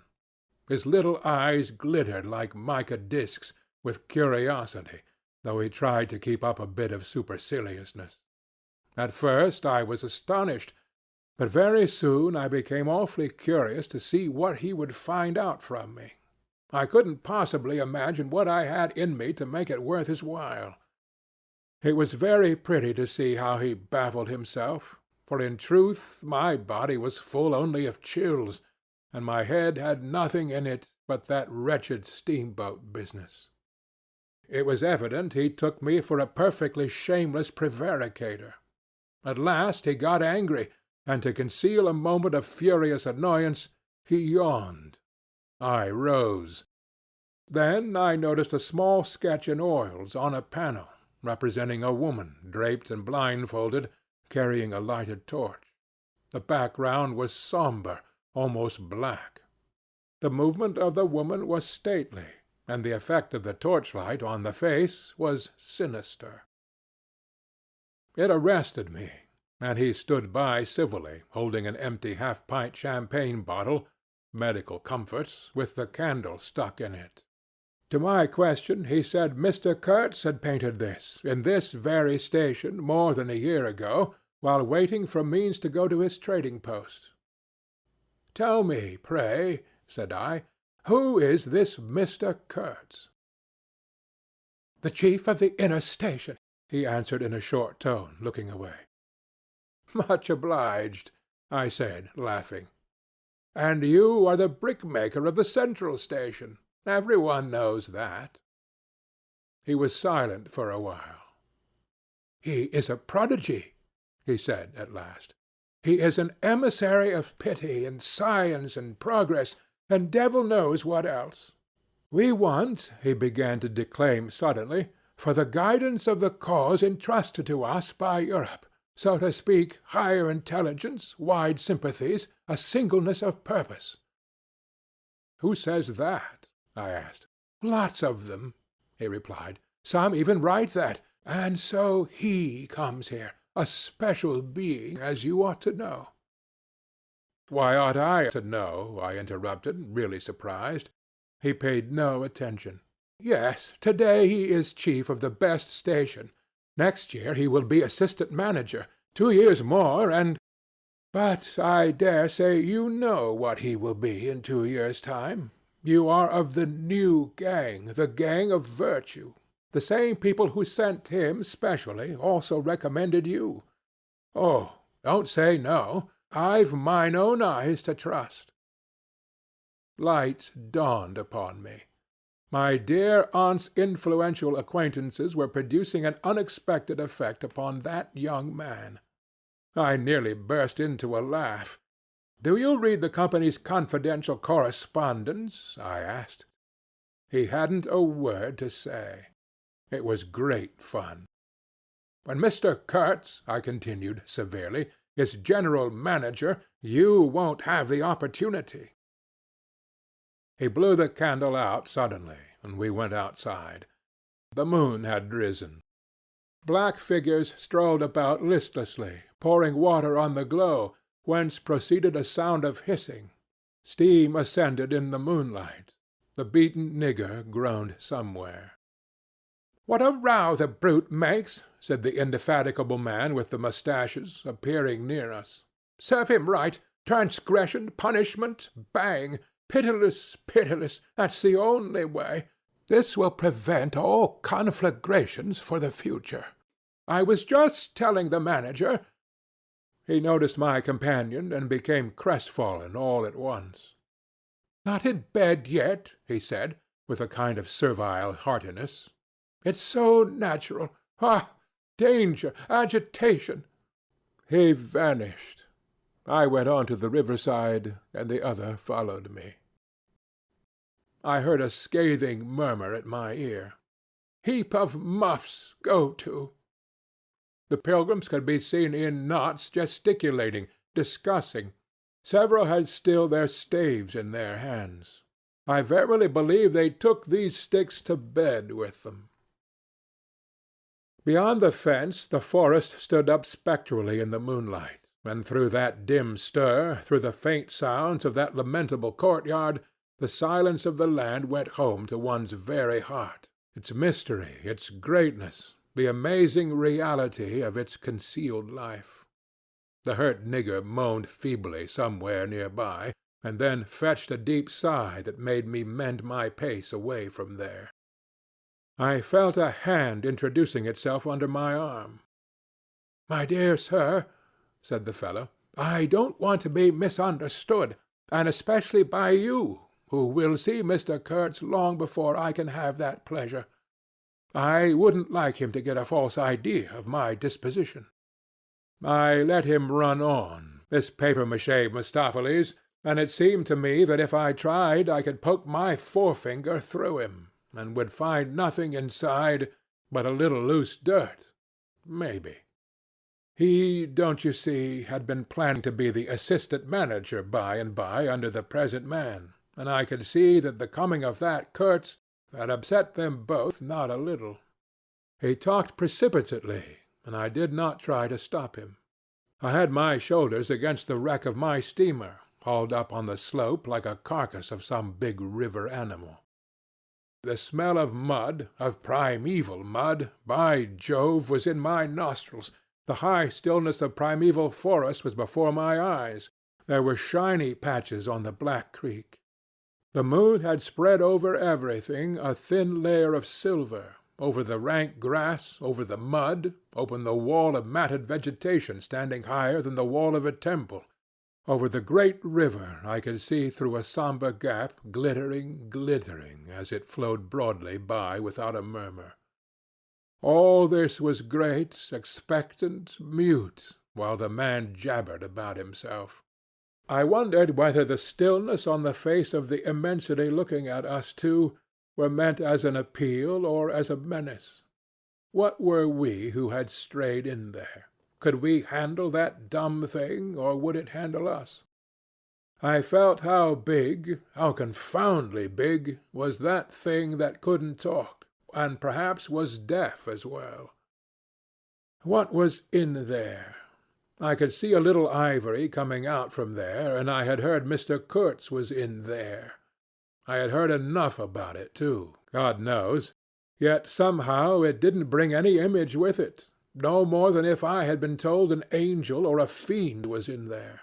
I believed it in the same way one of you might believe there are inhabitants in the planet Mars. I knew once a Scotch sailmaker who was certain, dead sure, there were people in Mars. If you asked him for some idea how they looked and behaved, he would get shy and mutter something about walking on all fours. If you as much as smiled, he would, though a man of 60, offer to fight you. I would not have gone so far as to fight for Kurtz, but I went for him near enough to a lie. You know I hate, detest, and can't bear a lie, not because I am straighter than the rest of us, but simply because it appalls me. There is a taint of death, a flavor of mortality in lies, which is exactly what I hate and detest in the world, what I want to forget. It makes me miserable and sick, like biting something rotten would do. Temperament, I suppose. Well, I went near enough to it by letting the young fool there believe anything he liked to imagine as to my influence in Europe. I became in an instant as much of a pretense as the rest of the bewitched pilgrims. This simply because I had a notion it would somehow be of help to that Kurtz whom at that time I did not see, you understand. He was just a word for me. I did not see the man in the name any more than you do. Do you see him? Do you see the story? Do you see anything? It seems to me I am trying to tell you a dream, making a vain attempt, because no relation of a dream can convey the dream sensation, that commingling of absurdity, surprise, and bewilderment in a tremor of struggling revolt, that notion of being captured by the incredible, which is of the very essence of dreams. He was silent for a while. No, it is impossible. It is impossible to convey the life sensation of any given epoch of one's existence, that which makes its truth, its meaning, its subtle and penetrating essence. It is impossible. We live as we dream, alone. He paused again as if reflecting, then added, "Of course in this you fellows see more than I could then. You see me, whom you know." It had become so pitch dark that we listeners could hardly see one another. For a long time already he, sitting apart, had been no more to us than a voice. There was not a word from anybody. The others might have been asleep, but I was awake. I listened. I listened on the watch for the sentence, for the word that would give me the clue to the faint uneasiness inspired by this narrative that seemed to shape itself without human lips in the heavy night air of the river. "Yes, I let him run on," Marlow began again, "and think what he pleased about the powers that were behind me. I did. And there was nothing behind me. There was nothing but that wretched old mangled steamboat I was leaning against, while he talked fluently about the necessity for every man to get on. And when one comes out here, you conceive, it is not to gaze at the moon. Mr. Kurtz was a universal genius, but even a genius would find it easier to work with adequate tools, intelligent men. He did not make bricks. Why, there was a physical impossibility in the way, as I was well aware, and if he did secretarial work for the manager, it was because no sensible man rejects wantonly the confidence of his superiors. Did I see it? I saw it. What more did I want? What I really wanted was rivets, by heaven! Rivets, to get on with the work, to stop the hole. Rivets I wanted. There were cases of them down at the coast, cases piled up, burst, split. You kicked a loose rivet at every second step in that station yard on the hillside. Rivets had rolled into the grove of death. You could fill your pockets with rivets for the trouble of stooping down, and there wasn't one rivet to be found where it was wanted. We had plates that would do, but nothing to fasten them with. And every week the messenger, a long negro, letter-bag on shoulder and staff in hand, left our station for the coast, and several times a week a coast caravan came in with trade goods, ghastly glazed calico that made you shudder only to look at it, glass beads, value about penny a quart, confounded spotted cotton handkerchiefs, and no rivets. 3 carriers could have brought all that was wanted to set that steamboat afloat. He was becoming confidential now, but I fancy my unresponsive attitude must have exasperated him at last, for he judged it necessary to inform me he feared neither God nor devil, let alone any mere man. I said I could see that very well, but what I wanted was a certain quantity of rivets, and rivets were what really Mr. Kurtz wanted, if he had only known it. Now letters went to the coast every week. "My dear sir," he cried, "I write from dictation." I demanded rivets. There was a way for an intelligent man. He changed his manner, became very cold, and suddenly began to talk about a hippopotamus. Wondered whether sleeping on board the steamer (I stuck to my salvage night and day) I wasn't disturbed. There was an old hippo that had the bad habit of getting out on the bank and roaming at night over the station grounds. The pilgrims used to turn out in a body and empty every rifle they could lay hands on at him. Some had even sat up o' nights for him.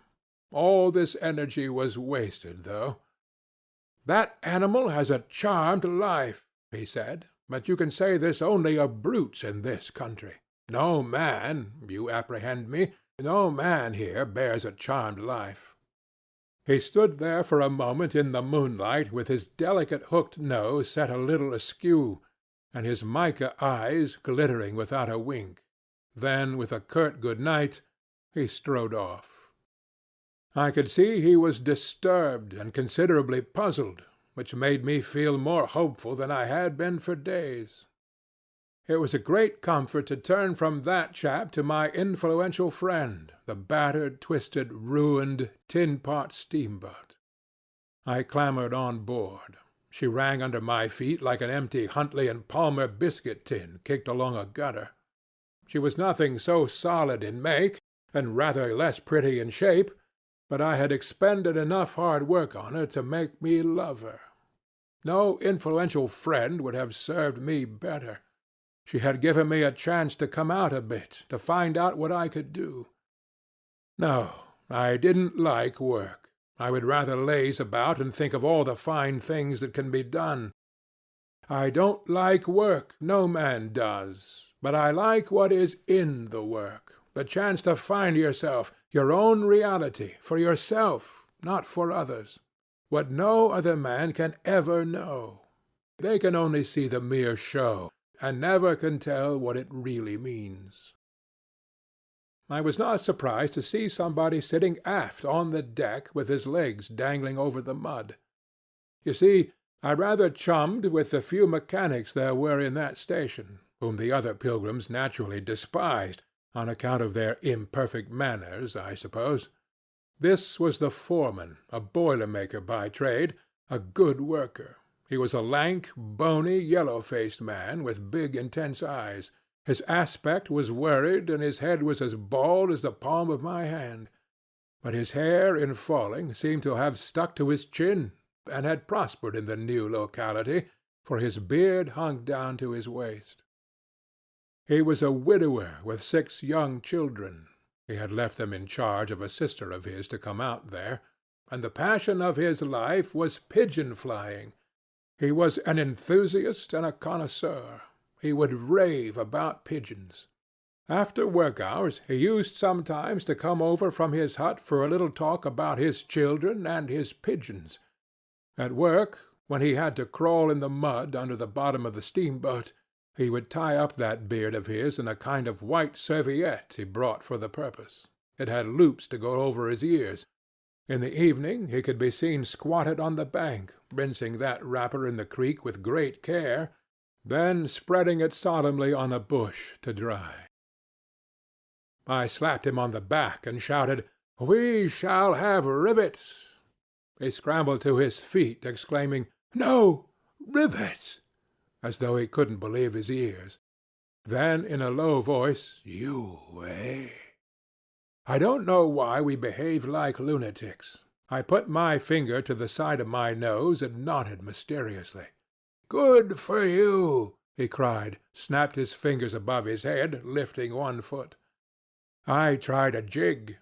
We capered on the iron deck. A frightful clatter came out of that hulk, and the virgin forest on the other bank of the creek sent it back in a thundering roll upon the sleeping station. It must have made some of the pilgrims sit up in their hovels. A dark figure obscured the lighted doorway of the manager's hut, vanished, then, a second or so after, the doorway itself vanished too. We stopped, and the silence driven away by the stamping of our feet flowed back again from the recesses of the land. The great wall of vegetation, an exuberant and entangled mass of trunks, branches, leaves, boughs, festoons, motionless in the moonlight, was like a rioting invasion of soundless life, a rolling wave of plants, piled up, crested, ready to topple over the creek, to sweep every little man of us out of his little existence. And it moved not.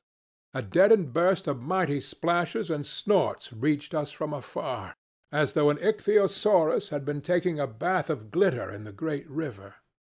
"After all," said the boiler-maker in a reasonable tone, "why shouldn't we get the rivets?" Why not, indeed?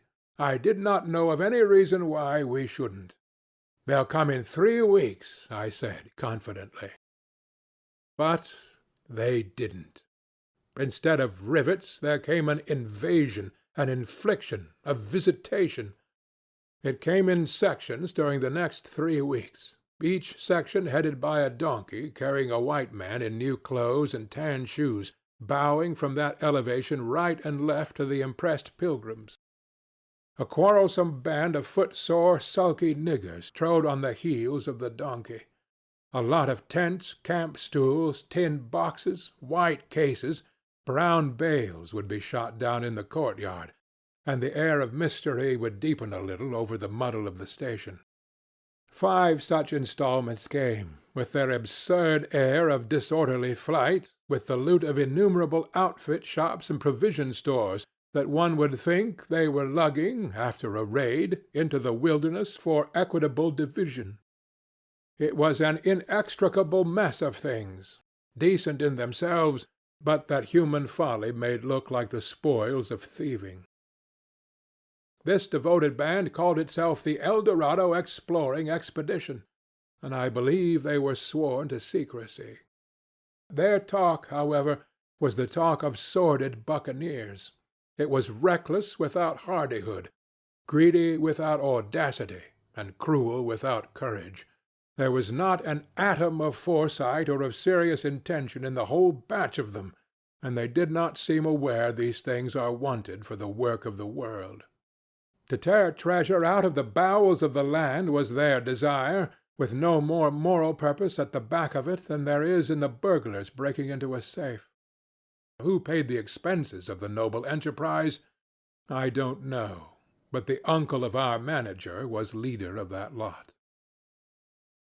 In exterior he resembled a butcher in a poor neighborhood, and his eyes had a look of sleepy cunning.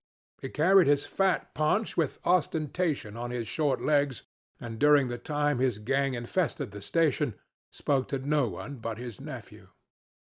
You could see these two roaming about all day long with their heads close together in an everlasting confab. I had given up worrying myself about the rivets.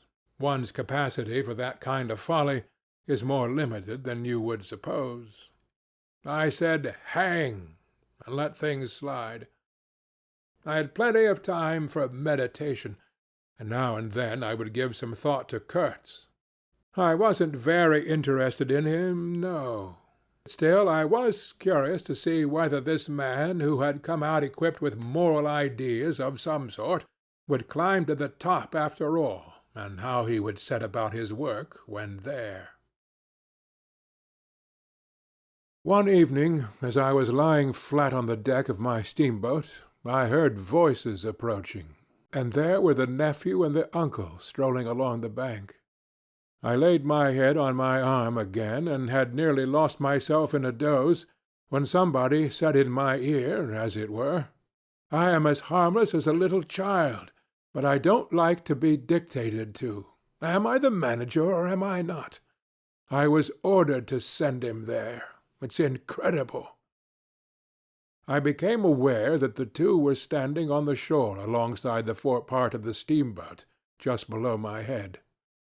I did not move. It did not occur to me to move. I was sleepy. "It is unpleasant," granted the uncle. "He has asked the administration to be sent there," said the other, "with the idea of showing what he could do, and I was instructed accordingly. Look at the influence that man must have. Is it not frightful?" They both agreed it was frightful, then made several bizarre remarks. Make rain and fine weather, one man, the council, by the nose, bits of absurd sentences that got the better of my drowsiness, so that I had pretty near the whole of my wits about me when the uncle said, "The climate may do away with this difficulty for you. Is he alone there?" "Yes," answered the manager. "He sent his assistant down the river with a note to me in these terms: 'Clear this poor devil out of the country, and don't bother sending more of that sort. I had rather be alone than have the kind of men you can dispose of with me.' It was more than a year ago. Can you imagine such impudence?" "Anything since then?" asked the other hoarsely. "Ivory," jerked the nephew. "Lots of it. Prime sort. Lots. Most annoying from him." "And with that?" questioned the heavy rumble. "Invoice," was the reply, fired out, so to speak. Then silence. They had been talking about Kurtz. I was broad awake by this time, but, lying perfectly at ease, remained still, having no inducement to change my position. "How did that ivory come all this way?" growled the elder man, who seemed very vexed. The other explained that it had come with a fleet of canoes in charge of an English half-caste clerk Kurtz had with him. That Kurtz had apparently intended to return himself, the station being by that time bare of goods and stores, but after coming 300 miles had suddenly decided to go back, which he started to do alone in a small dugout with 4 paddlers, leaving the half-caste to continue down the river with the ivory. The 2 fellows there seemed astounded at anybody attempting such a thing. They were at a loss for an adequate motive. As to me, I seemed to see Kurtz for the first time. It was a distinct glimpse. The dugout, 4 paddling savages, and the lone white man turning his back suddenly on the headquarters, on relief, on thoughts of home, perhaps, setting his face towards the depths of the wilderness, towards his empty and desolate station. I did not know the motive. Perhaps he was just simply a fine fellow who stuck to his work for its own sake. His name, you understand, had not been pronounced once. He was that man. The half-caste, who, as far as I could see, had conducted a difficult trip with great prudence and pluck, was invariably alluded to as that scoundrel. The scoundrel had reported that the man had been very ill, had recovered imperfectly. The 2 below me moved away then a few paces, and strolled back and forth at some little distance. I heard, "Military post, doctor, 200 miles, quite alone now, unavoidable delays, 9 months, no news, strange rumors. They approached again just as the manager was saying, no one, as far as I know, unless a species of wandering trader, a pestilential fellow, snapping ivory from the natives. Who was it they were talking about now? I gathered in snatches that this was some man supposed to be in Kurtz's district, and of whom the manager did not approve. We will not be free from unfair competition till one of these fellows is hanged for an example, he said. Certainly, grunted the other. Get him hanged. Why not?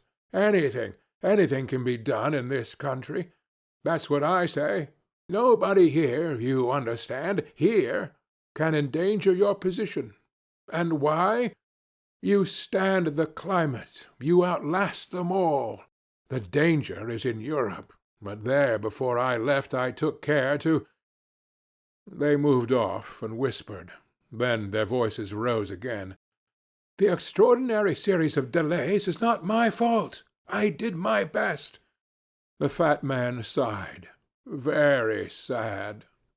"And the pestiferous absurdity of his talk," continued the other. "He bothered me enough when he was here. Each station should be like a beacon on the road towards better things, a centre for trade, of course, but also for humanizing, improving, instructing. Conceive you that ass, and he wants to be the manager. No, it's—" Here he got choked by excessive indignation, and I lifted my head the least bit. I was surprised to see how near they were, right under me. I could have spat upon their hats. They were looking on the ground, absorbed in thought. The manager was switching his leg with a slender twig. His sagacious relative lifted his head. "You have been well since you came out this time?" he asked. The other gave a start. "Who? I? Oh, like a charm, like a charm. But the rest, oh, my goodness, all sick. They die so quick, too, that I haven't the time to send them out of the country. It's incredible." Just so," grunted the uncle. "Ah, my boy, trust to this. I say trust to this." I saw him extend his short flipper of an arm for a gesture that took in the forest, the creek, the mud, the river, seemed to beckon with a dishonoring flourish before the sunlit face of the land a treacherous appeal to the lurking death, to the hidden evil, to the profound darkness of its heart. It was so startling that I leaped to my feet and looked back at the edge of the forest, as though I had expected an answer of some sort to that black display of confidence. You know the foolish notions that come to one sometimes. The high stillness confronted these two figures with its ominous patience, waiting for the passing away of a fantastic invasion. They swore aloud together, out of sheer fright, I believe, then, pretending not to know anything of my existence, turned back to the station. The sun was low, and leaning forward, side by side, they seemed to be tugging painfully uphill their two ridiculous shadows of unequal length that trailed behind them slowly over the tall grass without bending a single blade. In a few days the El Dorado expedition went into the patient wilderness that closed upon it as the sea closes over a diver. Long afterwards the news came that all the donkeys were dead. I know nothing as to the fate of the less valuable animals. They, no doubt, like the rest of us, found what they deserved. I did not inquire. I was then rather excited at the prospect of meeting Kurtz very soon.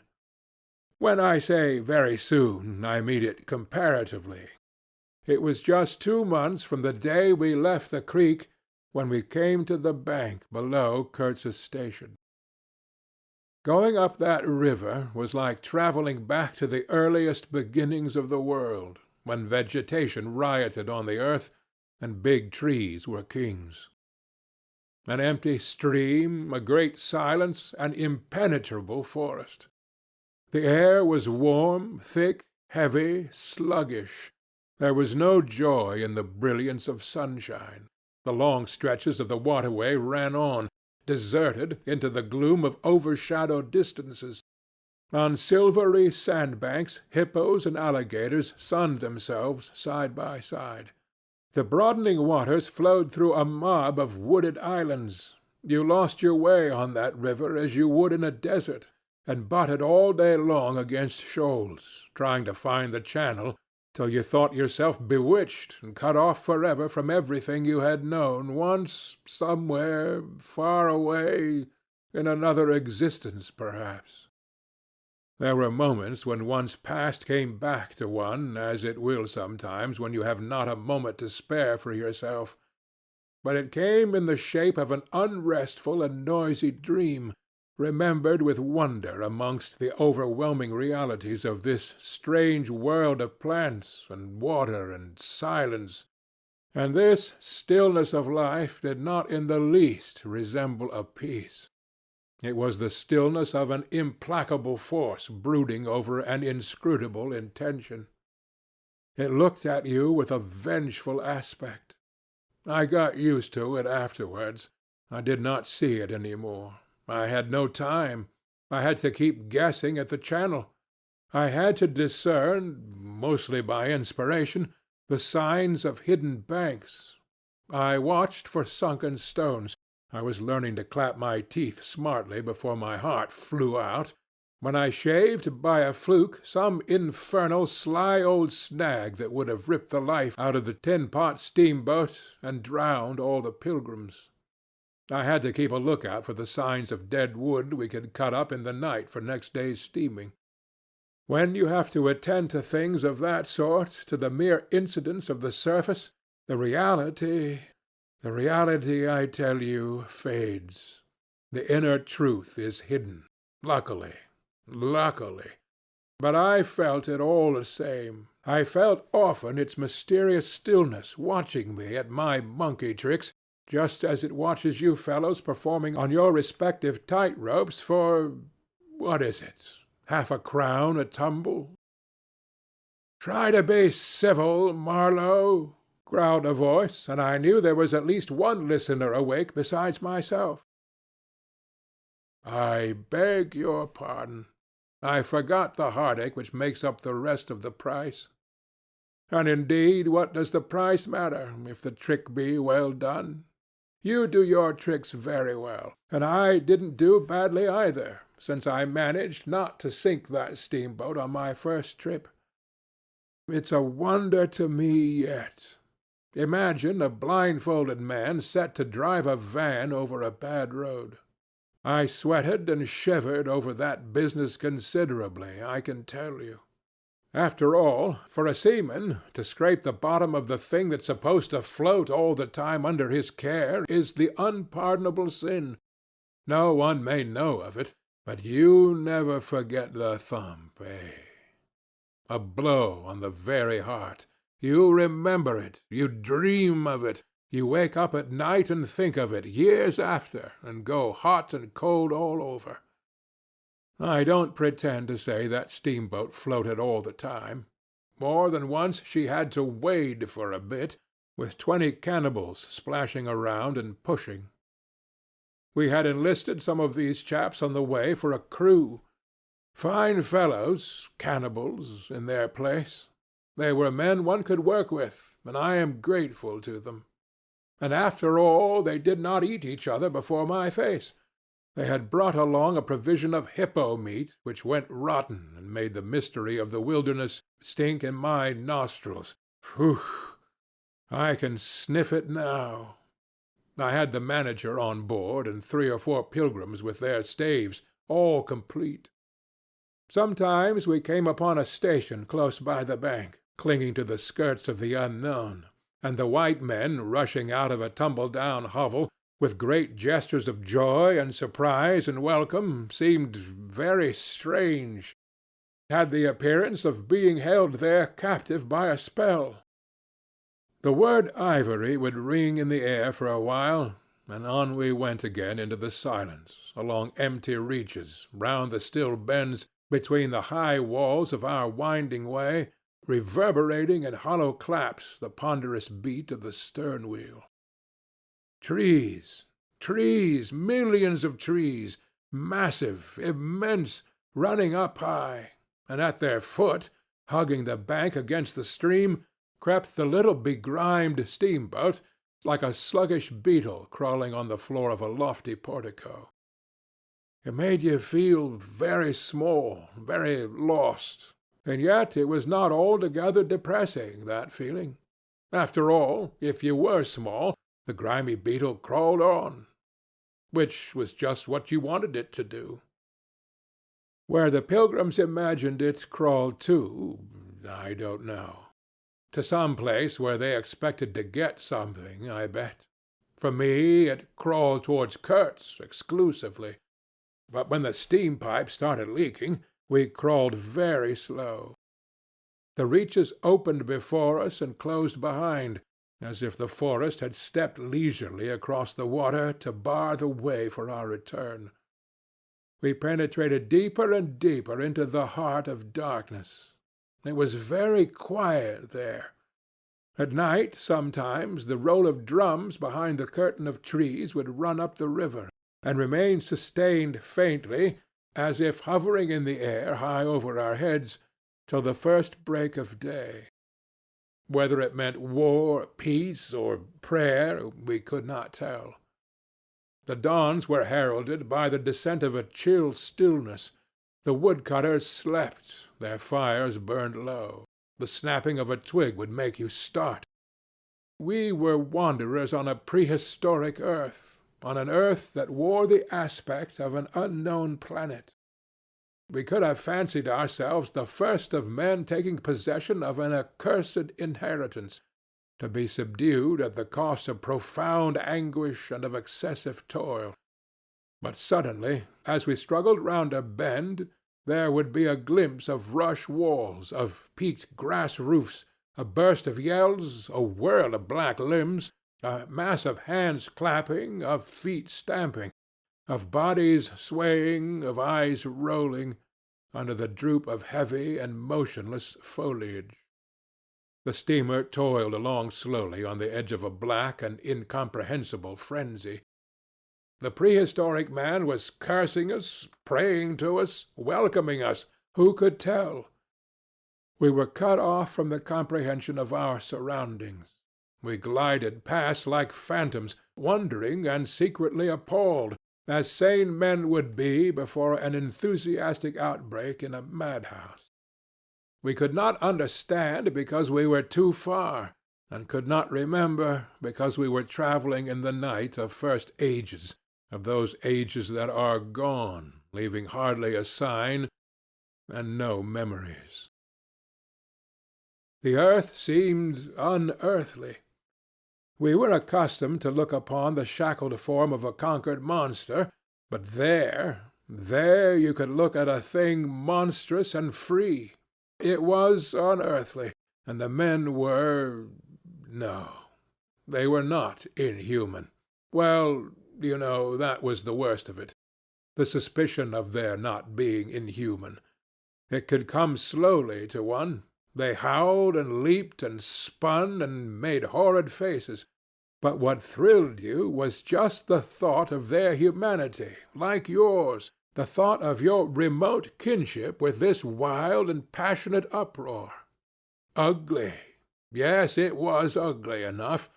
But if you were man enough, you would admit to yourself that there was in you just the faintest trace of a response to the terrible frankness of that noise, a dim suspicion of there being a meaning in it which you so remote from the night of first ages, could comprehend.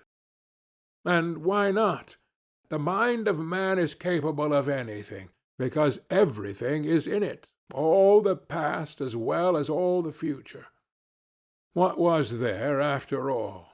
Joy, fear, sorrow, devotion, valor, rage. Who can tell? But truth. Truth stripped of its cloak of time. Let the fool gape and shudder. The man knows, and can look on without a wink. But he must at least be as much of a man as these on the shore. He must meet that truth with his own true stuff, with his own inborn strength. Principles won't do. Acquisitions, clothes, pretty rags, rags that would fly off at the first good shake. No, you want a deliberate belief. An appeal to me in this fiendish row? Is there? Very well. I hear, I admit, but I have a voice too, and for good or evil mine is the speech that cannot be silenced. Of course, a fool, what with sheer fright and fine sentiments, is always safe. Who's that grunting? You wonder I didn't go ashore for a howl and a dance. Well, no, I didn't. Fine sentiments, you say? Fine sentiments be hanged. I had no time. I had to mess about with white lead and strips of woolen blanket, helping to put bandages on those leaky steam pipes, I tell you. I had to watch the steering and circumvent those snags, and get the tin pot along by hook or by crook. There was surface truth enough in these things to save a wiser man. And between whiles I had to look after the savage who was fireman. He was an improved specimen. He could fire up a vertical boiler. He was there below me, and upon my word, to look at him was as edifying as seeing a dog in a parody of breeches and a feather hat walking on his hind legs. A few months of training had done for that really fine chap. He squinted at the steam gauge and at the water gauge with an evident effort of intrepidity, and he filed teeth too, the poor devil, and the wool of his pate shaved into queer patterns, and 3 ornamental scars on each of his cheeks. He ought to have been clapping his hands and stamping his foot on the bank, instead of which he was hard at work, a thrall to strange witchcraft, full of improving knowledge. He was useful because he had been instructed, and what he knew was this, that should the water in that transparent thing disappear, the evil spirit inside the boiler would get angry through the greatness of his thirst and take a terrible vengeance. So he sweated and fired up and watched the glass fearfully, with an impromptu charm made of rags tied to his arm and a piece of polished bone as big as a watch stuck flatways through his lower lip. While the wooded bank slipped past us slowly, the short noise was left behind, the interminable miles of silence, and we crept on towards Kurtz. But the snags were thick, the water was treacherous and shallow, the boiler seemed indeed to have a sulky devil in it, and thus neither that fireman nor I had any time to peer into our creepy thoughts. Some 50 miles below the inner station we came upon a hut of reeds, an inclined and melancholy pole, with the unrecognizable tatters of what had been a flag of some sort flying from it, and a neatly stacked wood-pile. This was unexpected. We came to the bank, and on the stack of firewood found a flat piece of board with some faded pencil writing on it. When deciphered, it said, "Wood for you. Hurry up. Approach cautiously." There was a signature, but it was illegible, not Kurtz, a much longer word. Hurry up? Where? Up the river? Approach cautiously? We had not done so, but the warning could not have been meant for the place where it could be only found after approach. Something was wrong above. But what, and how much? That was the question. We commented adversely upon the imbecility of that telegraphic style. The bush around said nothing, and would not let us look very far either. A torn curtain of red twill hung in the doorway of the hut, and flapped sadly in our faces. The dwelling was dismantled, but we could see a white man had lived there not very long ago. There remained a rude table, a plank on 2 posts, A heap of rubbish reposed in a dark corner, and by the door I picked up a book. It had lost its covers, and the pages had been thumbed into a state of extremely dirty softness, but the back had been lovingly stitched afresh with white cotton thread, which looked clean yet. It was an extraordinary find. Its title was An Inquiry into Some Points of Seamanship, by a man Towson, some such name, master in His Majesty's Navy. The matter looked dreary reading enough, with illustrative diagrams and repulsive tables of figures, and the copy was 60 years old. I handled the amazing antiquity with the greatest possible tenderness, lest it should dissolve in my hands. Within, Towson or Towser was inquiring earnestly into the breaking strain of ships' chains and tackle, and other such matters. Not a very enthralling book, but at the first glance you could see there was a singleness of intention, an honest concern for the right way of going to work, which made these humble pages, thought out so many years ago, luminous with another than a professional light. The simple old sailor, with his talk of chains and purchases, made me forget the jungle and the pilgrims in a delicious sensation of having come upon something unmistakably real. Such a book being there was wonderful enough, but still more astounding were the notes penciled in the margin, and plainly referring to the text. I couldn't believe my eyes. They were in cipher. Yes, it looked like cipher. Fancy a man lugging with him a book of that description into this nowhere, and studying it, and making notes, in cipher at that. It was an extravagant mystery. I had been dimly aware for some time of a worrying noise, and when I lifted my eyes I saw the woodpile was gone, and the manager, aided by all the pilgrims, was shouting at me from the riverside. I slipped the book into my pocket. I assure you that to leave off reading was like tearing myself away from the shelter of an old and solid friendship. I started the lame engine ahead. "It must be this miserable trader, this intruder," exclaimed the manager, looking back malevolently at the place we had left. "He must be English," I said. "It will not save him from getting into trouble if he is not careful," muttered the manager darkly. I observed with assumed innocence that no man was safe from trouble in this world.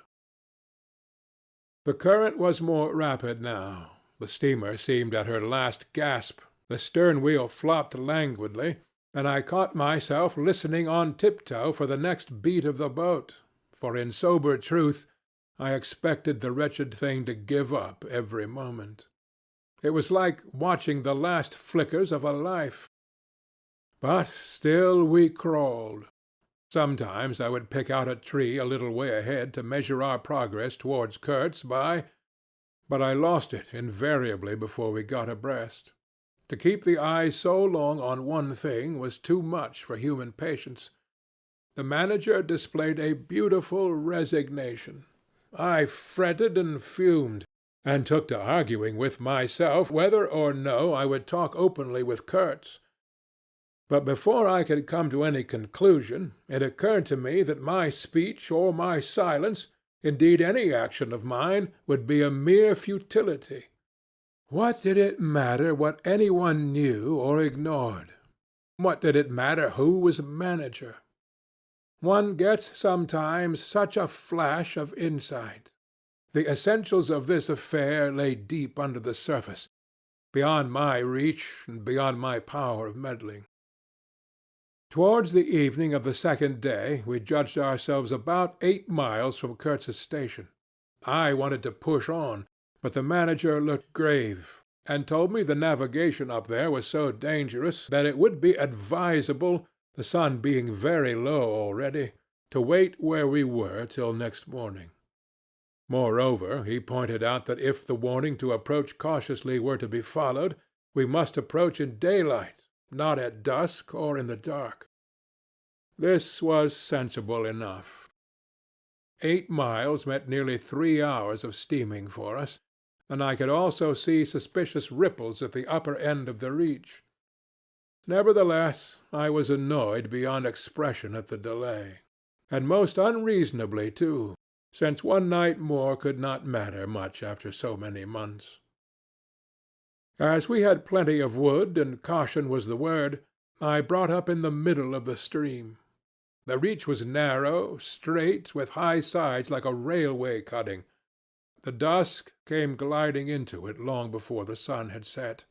The current ran smooth and swift, but a dumb immobility sat on the banks.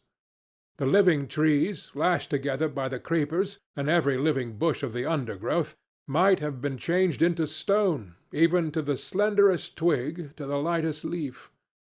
It was not sleep. It seemed unnatural, like a state of trance.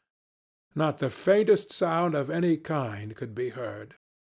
You looked on amazed, and began to suspect yourself of being deaf. Then the night came suddenly, and struck you blind as well. About 3 in the morning some large fish leaped, and the loud splash made me jump, as though a gun had been fired. When the sun rose there was a white fog, very warm and clammy, and more blinding than the night. It did not shift or drive. It was just there, standing all round you like something solid. At 8 or 9, perhaps, it lifted as a shutter lifts. We had a glimpse of the towering multitude of trees, of the immense matted jungle, with the blazing little ball of the sun hanging over it, all perfectly still, and then the white shutter came down again, smoothly, as if sliding in greased grooves. I ordered the chain, which we had begun to heave in, to be paid out again. Before it stopped running with a muffled rattle, a cry, a very loud cry, as of infinite desolation, soared slowly in the opaque air. It ceased. A complaining clamor, modulated in savage discords, filled our ears. The sheer unexpectedness of it made my hair stir under my cap. I don't know how it struck the others. To me it seemed as though the mist itself had screamed, so suddenly and apparently from all sides at once did this tumultuous and mournful uproar arise. It culminated in a harried outbreak of almost intolerably excessive shrieking, which stopped short, leaving us stiffened in a variety of silly attitudes, and obstinately listening to the nearly as appalling and excessive silence. "Good God! What is the meaning?" stammered at my elbow one of the pilgrims, a little fat man with sandy hair and red whiskers, who wore side-spring boots and pink pyjamas tucked into his socks. 2 others remained open-mouthed a whole minute, then dashed into the little cabin to rush out incontinently and stand, darting scared glances, with Winchesters at ready in their hands. What we could see was just the steamer we were on, her outlines blurred as though she had been on the point of dissolving, and a misty strip of water, perhaps 2 feet broad, around her, and that was all. The rest of the world was nowhere, as far as our eyes and ears were concerned. Just nowhere. Gone, disappeared, swept off without leaving a whisper or a shadow behind. I went forward and ordered the chain to be hauled in short, so as to be ready to trip the anchor and move the steamboat at once if necessary. "Will they attack?" whispered an awed voice. "We will all be butchered in this fog," murmured another. The faces twitched with the strain, the hands trembled slightly, the eyes forgot to wink. It was very curious to see the contrast of expressions of the white men and of the black fellows of our crew, who were as much strangers to that part of the river as we, though their homes were only 800 miles away. The whites, of course greatly discomposed, had besides a curious look of being painfully shocked by such an outrageous row. The others had an alert, naturally interested expression, but their faces were essentially quiet, even those of the 1 or 2 who grinned as they hauled out the chain. Several exchanged short grunting phrases, which seemed to settle the matter to their satisfaction. Their headman, a young broad-chested black, severely draped in dark blue fringed cloths, with fierce nostrils and his hair all done up artfully in oily ringlets, stood near me. "Aha!" I said, just for a good fellowship's sake. "Catch him!" he snapped, with a bloodshot widening of his eyes and a flash of sharp teeth. "Catch him! Give him to us!" "To you, eh?" I asked. "And what would you do with him?" "Eat 'em," he said curtly, and leaning his elbow on the rail, looked out into the fog in a dignified and profoundly pensive attitude. I would no doubt have been properly horrified had it not occurred to me that he and his chaps must be very hungry, that they must have been growing increasingly hungry for at least this month past. They had been engaged for 6 months. I don't think a single one of them had any clear idea of time, as we at the end of countless ages have. They still belonged to the beginnings of time, had no inherited experience to teach them, as it were. And, of course, as long as there was a piece of paper written over in accordance with some farcical law or other made down the river, it didn't enter anybody's head to trouble how they would live. Certainly they had brought with them some rotten hippo meat, which couldn't have lasted very long anyway, even if the pilgrims hadn't, in the midst of a shocking hullabaloo, thrown a considerable quantity of it overboard. It looked like a high-handed proceeding, but it was really a case of legitimate self-defense.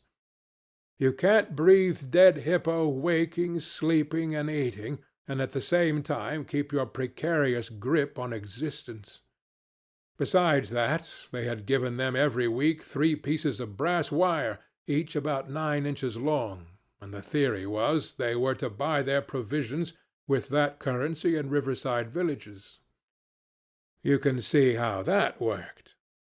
There were either no villages, or the people were hostile, or the director, who like the rest of us fed out of tins, with an occasional old he-goat thrown in, didn't want to stop the steamer for some more or less recondite reason. So, unless they swallowed the wire itself, or made loops of it to snare the fishes with, I don't see what good their extravagant salary could be to them. I must say it was paid with a regularity worthy of a large and honorable tracking company.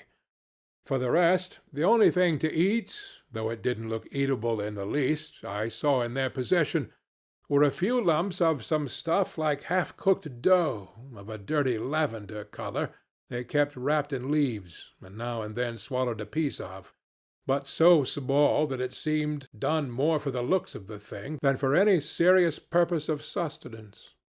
Why, in the name of all the gnawing devils of hunger, they didn't go for us, they were 30 to 5, and have a good tuck-in for once, amazes me now when I think of it. They were big, powerful men, with not much capacity to weigh the consequences, with courage, with strength even yet, though their skins were no longer glossy and their muscles no longer hard.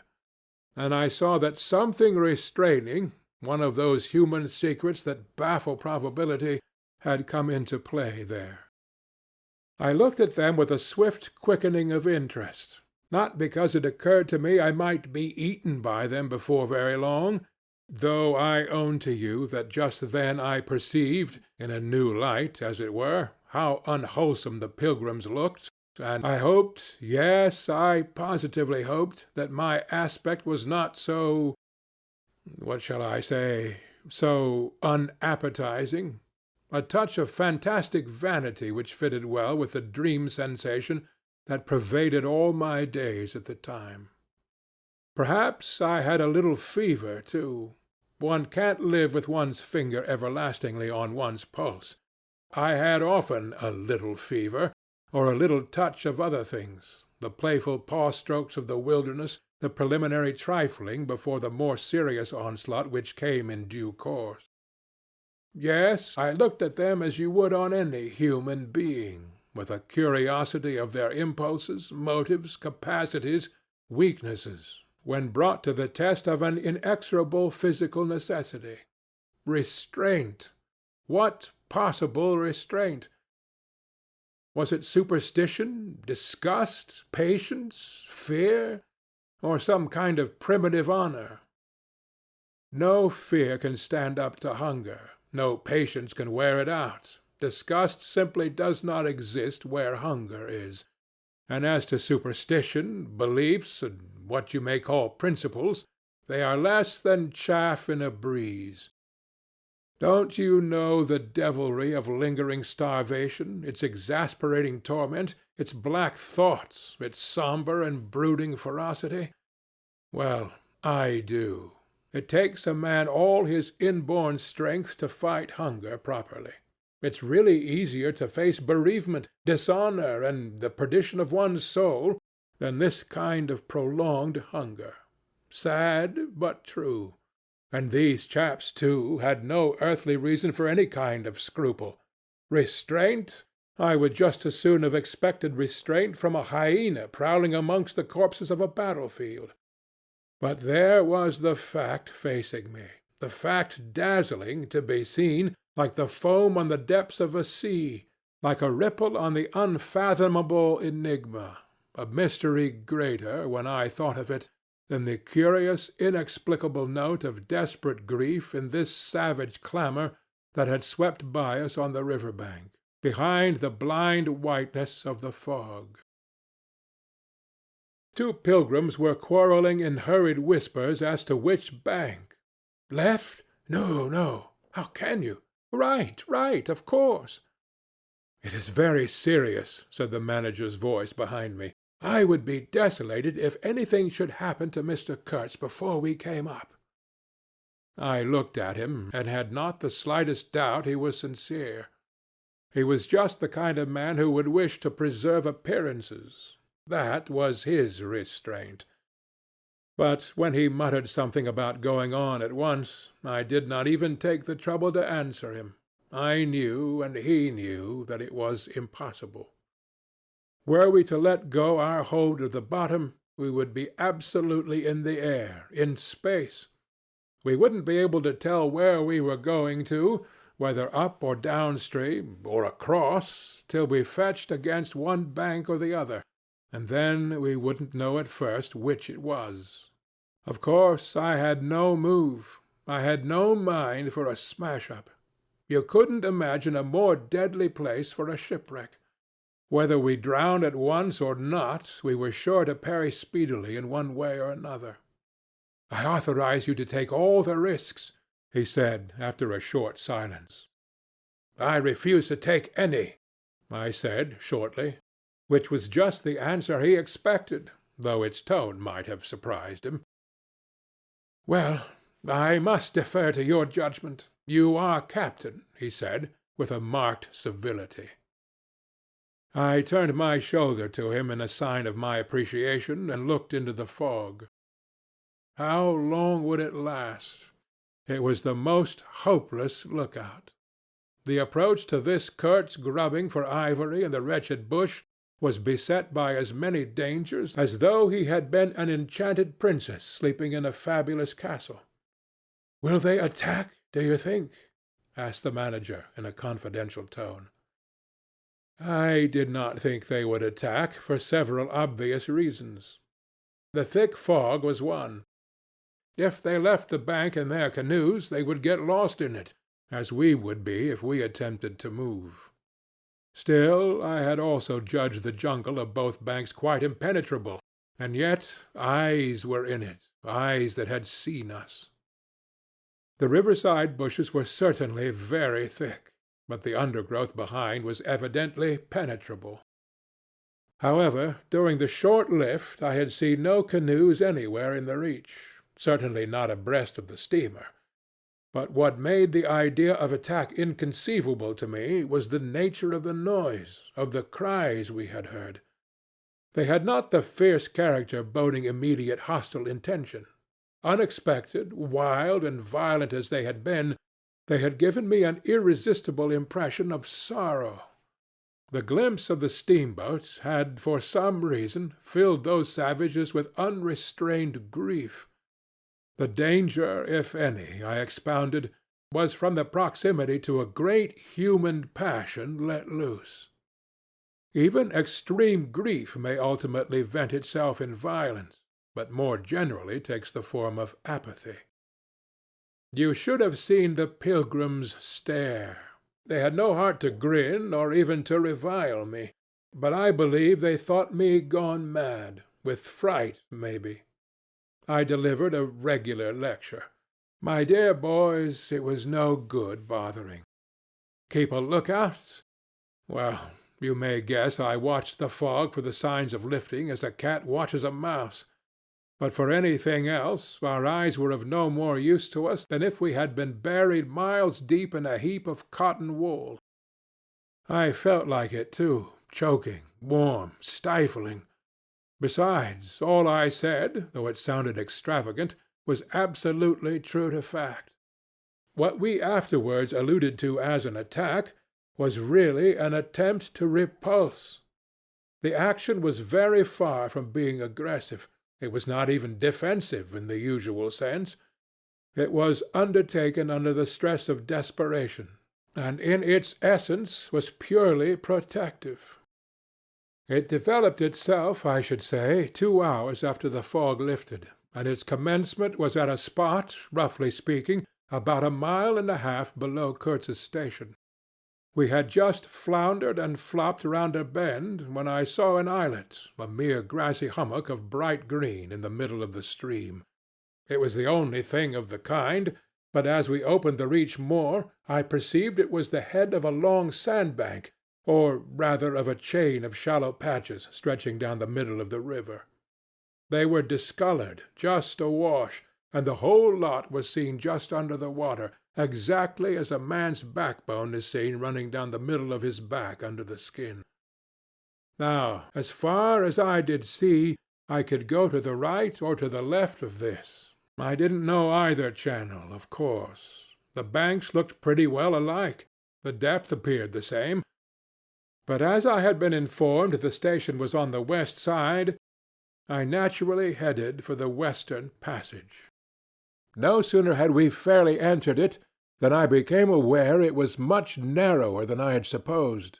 To the left of us there was the long, uninterrupted shoal, and to the right a high, steep bank, heavily overgrown with bushes. Above the bush the trees stood in serried ranks. The twigs overhung the current thickly, and from distance to distance a large limb of some tree projected rigidly over the stream. It was then well on in the afternoon. The face of the forest was gloomy, and a broad strip of shadow had already fallen on the water. In this shadow we steamed up, very slowly, as you may imagine. I shared her well inshore, the water being deepest near the bank, as the sounding pole informed me. One of my hungry and forbearing friends was sounding in the bows just below me.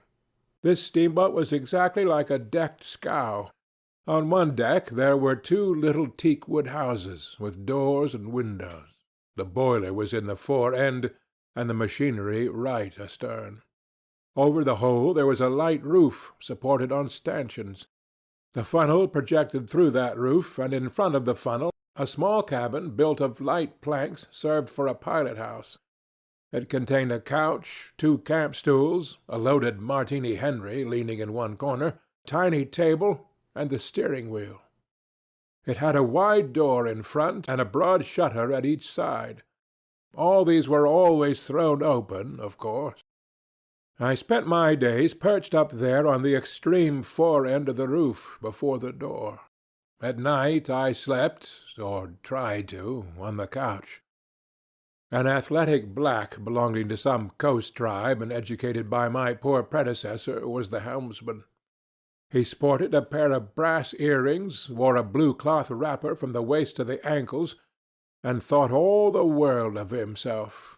He was the most unstable kind of fool I had ever seen. He steered with no end of swagger while you were by, but if he lost sight of you, he became instantly the prey of an abject funk, and would let that cripple of a steamboat get the upper hand of him in a minute. I was looking down at the sounding pole, and feeling much annoyed to see at each try a little more of it stick out of that river, when I saw my poleman give up on the business suddenly, and stretch himself flat on the deck, without even taking the trouble to haul his pole in. He kept hold on it, though, and it trailed in the water. At the same time the fireman, whom I could also see below me, sat down abruptly before his furnace and ducked his head. I was amazed. Then I had to look at the river mighty quick, because there was a snag in the fairway. Sticks, little sticks, were flying about, thick. They were whizzing before my nose, dropping below me, striking behind me against my pilot-house. All this time the river, the shore, the woods were very quiet, perfectly quiet. I could only hear the heavy splashing thump of the stern-wheel and the patter of these things. We cleared the snag clumsily. Arrows, by Jove! We were being shot at. I stepped in quickly to close the shutter on the land side. That fool helmsman, his hands on the spokes, was lifting his knees high, stamping his feet, champing his mouth like a reined-in horse. Confound him! And we were staggering within 10 feet of the bank. I had to lean right out to swing the heavy shutter, and I saw a face amongst the leaves on the level with my own, looking at me very fierce and steady. And then, suddenly, as though a veil had been removed from my eyes, I made out, deep in the tangled gloom, naked breasts, arms, legs, glaring eyes. The bush was swarming with human limbs in movement, glistening of bronze color. The twigs shook, swayed, and rustled. The arrows flew out of them, and then the shutter came to. "Steer her straight," I said to the helmsman. He held his head rigid, face forward. But his eyes rolled. He kept on lifting and setting down his feet gently. His mouth foamed a little. "Keep quiet," I said in a fury. I might just as well have ordered a tree not to sway in the wind. I darted out. Below me there was a great scuffle of feet on the iron deck. Confused exclamations. A voice screamed, "Can you turn back?" I caught sight of a V-shaped ripple on the water ahead. What? Another snag? A fusillade burst out under my feet. The pilgrims had opened with their Winchesters and were simply squirting lead into the bush. A deuce of a lot of smoke came up and drove slowly forward. I swore at it. Now I couldn't see the ripple or the snag either. I stood in the doorway, peering, and the arrows came in swarms. They might have been poisoned, but they looked as though they couldn't kill a cat. The bush began to howl. Our woodcutters raised a warlike whoop. The report of a rifle just at my back deafened me. I glanced over my shoulder, and the pilot-house was yet full of noise and smoke when I made a dash at the wheel. The fool nigger had dropped everything to throw the shutter open and let off that Martini Henry. He stood before the wide opening, glaring, and I yelled at him to come back, while I straightened the sudden twist-out of that steamboat. There was no room to turn, even if I had wanted to. The snag was somewhere very near ahead in that confounded smoke.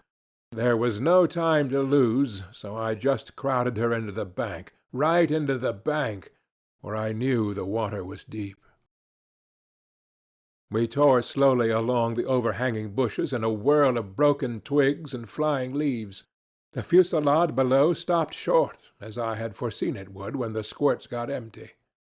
I threw my head back to a glinting whiz that traversed the pilot-house, in at one shutter-hole and out at the other. Looking past that mad helmsman, who was shaking the empty rifle and yelling at the shore, I saw vague forms of men running bent double, leaping, gliding, distinct, incomplete, evanescent. Something big appeared in the air before the shutter. The rifle went overboard, and the man stepped back swiftly, looked at me over his shoulder in an extraordinary, profound, familiar manner, and fell upon my feet. The side of his head hit the wheel twice, and the end of what appeared a long cane clattered round and knocked over a little camp-stool. It looked as though after wrenching that thing from somebody ashore he had lost his balance in the effort. The thin smoke had blown away. We were clear of the snag, and looking ahead I could see that in another 100 yards or so I would be free to sheer off, away from the bank. But my feet felt so very warm and wet that I had to look down. The man had rolled on his back and stared straight up at me. Both his hands clutched that cane. It was the shaft of a spear that, either thrown or lunged through the opening, had caught him in the side, just below the ribs. The blade had gone in out of sight after making a frightful gash. My shoes were full. A pool of blood lay very still, gleaming dark red under the wheel. His eyes shone with an amazing lustre. The fusillade burst out again. He looked at me anxiously, gripping the spear like something precious, with an air of being afraid that I would try to take it away from him. I had to make an effort to free my eyes from his gaze and attend to the steering. With one hand I felt above my head for the line of the steam whistle, and jerked out screech after screech hurriedly. The tumult of angry and warlike yells was checked instantly, and then from the depths of the woods went out such a tremulous and prolonged wail of mournful fear and utter despair as may be imagined to follow the flight of the last hope from the earth. There was a great commotion in the bush. The shower of arrows stopped. A few dropping shots rang out sharply. Then silence, in which the languid beat of the stern wheel came plainly to my ears. I put the helm hard a-starboard at the moment when the pilgrim in pink pyjamas, very hot and agitated, appeared in the doorway. "The manager sends me," he began in an official tone, and stopped short. "Good God!" he said, glaring at the wounded man. We two whites stood over him, and his lustrous and inquiring glance enveloped us both. I declare it looked as though he would presently put to us some questions in an understandable language. But he died without uttering a sound, without moving a limb, without twitching a muscle. Only in the very last moment, as though in response to some sign we could not see, to some whisper we could not hear, he frowned heavily, and that frown gave to his black death mask an inconceivably sombre, brooding, and menacing expression. The lustre of inquiring glance faded swiftly into vacant glassiness. "Can you steer?" I asked the agent eagerly. He looked very dubious, but I made a grab at his arm, and he understood at once I meant him to steer whether or no. To tell you the truth, I was morbidly anxious to change my shoes and socks. "He is dead," murmured the fellow, immensely impressed. "No doubt about it," said I, tugging like mad at the shoelaces. "And, by the way, I suppose Mr. Kurtz is dead as well by this time." For the moment that was the dominant thought. There was a sense of extreme disappointment, as though I had found out that I had been striving after something altogether without a substance. I couldn't have been more disgusted if I had travelled all this way for the sole purpose of talking with Mr. Kurtz. Talking with. I flung one shoe overboard and became aware that that was exactly what I had been looking forward to, a talk with Kurtz. I made the strange discovery that I had never imagined him as doing, but as discoursing. I didn't say to myself, "Now I will never see him," or "Now I will never shake him by the hand," but "Now I will never hear him." The man presented himself as a voice. Not, of course, that I did not connect him with some sort of action. Hadn't I been told in all the tones of jealousy and admiration that he had collected, bartered, swindled, or stolen more ivory than all the other agents together? That was not the point. The point was in his being a gifted creature, and that of all his gifts, the one that stood out preeminently, that carried with it a sense of real presence, was his ability to talk, his words, the gift of expression, the bewildering, the illuminating, the most exalted, and the most contemptible, the pulsating stream of light, or the deceitful flow from the heart of an impenetrable darkness. The other shoe went flying into the devil-god of that river. I thought, by Jove, it's all over. We are too late. He has vanished. The gift has vanished by means of some spear, arrow, or club. I will never hear that chap speak after all. And my sorrow had a startling extravagance of emotion, even such as I had noticed in the howling sorrow of those savages in the bush. I couldn't have felt more of lonely desolation somehow had I been robbed of a belief or had missed my destiny in life. Why do you sigh in this beastly way, somebody? Absurd? Well, absurd. Good Lord, mustn't a man ever— Here, give me some tobacco. There was a pause of profound stillness. Then a match flared, and Marlow's lean face appeared, worn, hollow, with downward folds and dropped eyelids, with an aspect of concentrated attention.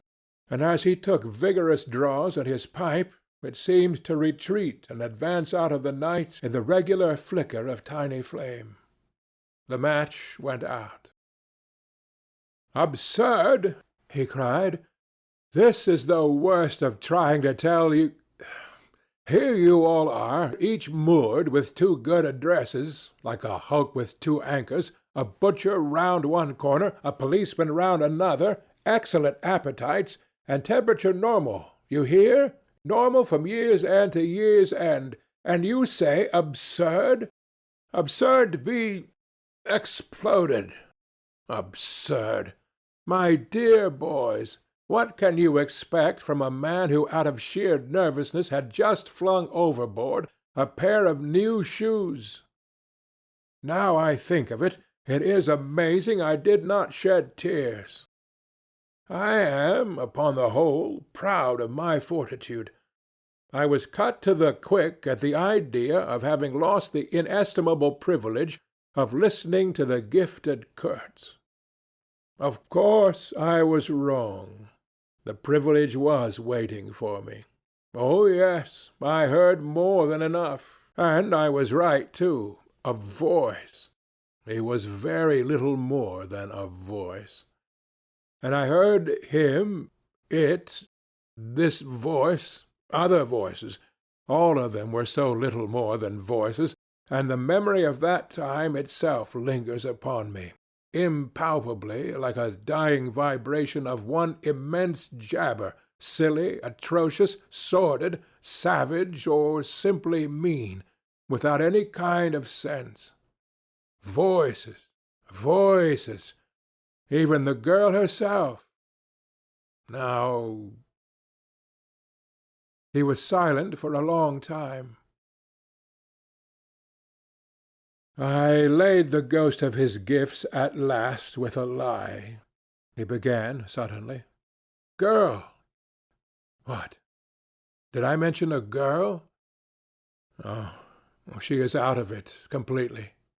They, the women, I mean, are out of it, should be out of it.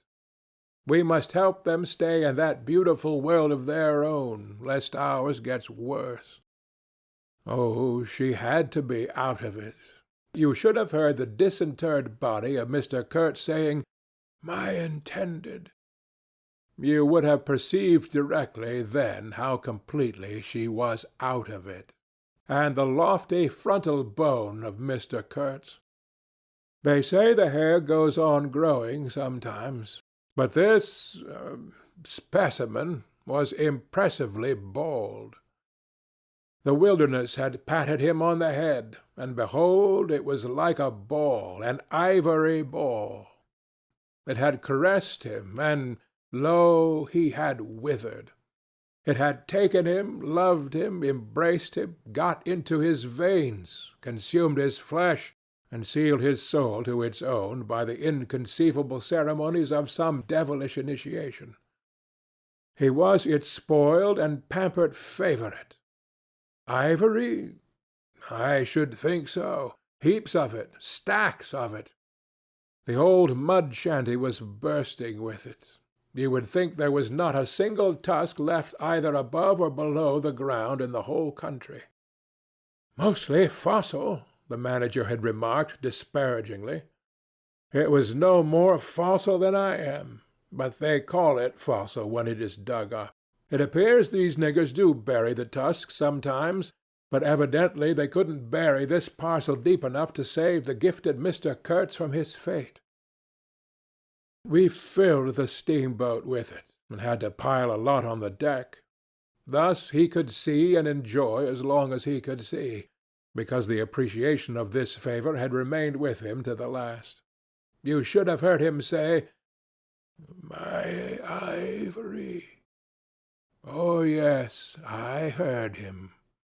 My intended, my ivory, my station, my river, my... Everything belonged to him.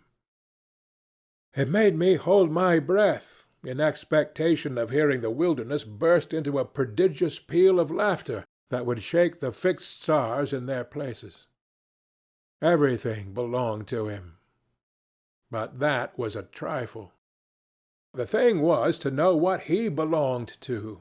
How many powers of darkness claimed him for their own? That was the reflection that made you creepy all over. It was impossible, it was not good for one either, trying to imagine. He had taken a high seat amongst the devils of the land. I mean literally. You can't understand. How could you? With solid pavement under your feet, surrounded by kind neighbors ready to cheer you or to fall on you, stepping delicately between the butcher and the policeman in the holy terror of scandal and gallows and lunatic asylums, how can you imagine what particular region of the first ages a man's untrammeled feet may take him into by the way of solitude, utter solitude, without a policeman, by the way of silence, utter silence, where no warning voice of a kind neighbor can be heard whispering of public opinion? These little things make all the great difference. When they are gone, you must fall back upon your own innate strength, upon your own capacity for faithfulness. Of course, you may be too much of a fool to go wrong, too dull even to know you are being assaulted by the powers of darkness. I take it no fool ever made a bargain for his soul with the devil. The fool is too much of a fool, or the devil too much of a devil. I don't know which. Or you may be such a thunderingly exalted creature as to be altogether deaf and blind to anything but heavenly sights and sounds. Then the earth for you is only a standing place. And whether to be like this is your loss or your gain, I won't pretend to say. But most of us are neither one nor the other. The earth for us is a place to live in, where we must put up with sights, with sounds, with smells too, by Jove. Breathe dead hippo, so to speak, and not be contaminated. And there, don't you see? Your strength comes in, the faith in your ability for the digging of unostentatious holes to bury the stuff in. Your power of devotion, not to yourself, but to an obscure, back-breaking business. And that's difficult enough. Mind, I am not trying to excuse or even explain. I am trying to account to myself for Mr. Kurtz, for the shade of Mr. Kurtz. This initiated wraith from the back of nowhere honored me with its amazing confidence before it vanished altogether. This was because it could speak English to me. The original Kurtz had been educated partly in England, and, as he was good enough to say himself, his sympathies were in the right place. His mother was half English, his father was half French. All Europe contributed to the making of Kurtz, and by I learned that, most appropriately, the International Society for the Suppression of Savage Customs had entrusted him with the making of a report for its future guidance. And he had written it, too. I've seen it. I've read it. It was elegant, vibrating with elegance, but too high-strung, I think. 17 pages of close writing he had found time for. But this must have been before his, let us say, nerves went wrong and caused him to preside at certain midnight dances, ending with unspeakable rites, which, as far as I reluctantly gathered from what I heard at various times, were offered up to him. Do you understand? To Mr. Kurtz himself. But it was a beautiful piece of writing. The opening paragraph, however, in the light of later information, strikes me now as ominous. He began with the argument that we whites, from the point of development we had arrived at, must necessarily appear to them, savages, in the nature of supernatural beings. We approach them with the might of a deity, and so on and so on. By the simple exercise of our will, we can exert a power for good practically unbounded, etc., etc. From that point he soared and took me with him. The peroration was magnificent, though difficult to remember, you know. It gave me the notion of an exotic immensity ruled by an august benevolence. It made me tingle with enthusiasm. This was the unbounded power of eloquence, of words, of burning, noble words. There were no practical hints to interrupt the magic current of phrases, unless a kind of note at the foot of the last page, scrawled evidently much later in an unsteady hand, may be regarded as the exposition of a method. It was very simple. And at the end of that moving appeal to every altruistic sentiment, it blazed at you, luminous and terrifying, like a flash of lightning in a serene sky. Exterminate all the brutes. The curious part was that he had apparently forgotten all about that valuable postscriptum, because later on, when he, in a sense, came to himself, he repeatedly entreated me to take good care of my pamphlet, he called it, as it was sure to have in the future a good influence upon his career. I had full information about all these things, and besides, as it turned out, I was to have the care of his memory. I've done enough for it to give me the indisputable right to lay it, if I choose, for an everlasting rest in the dustbin of progress, amongst all the sweepings and, figuratively speaking, all the dead cats of civilization. But then, you see, I can't choose. He won't be forgotten. Whatever he was not common. He had the power to charm or frighten rudimentary souls into an aggravated witch-dance in his honor.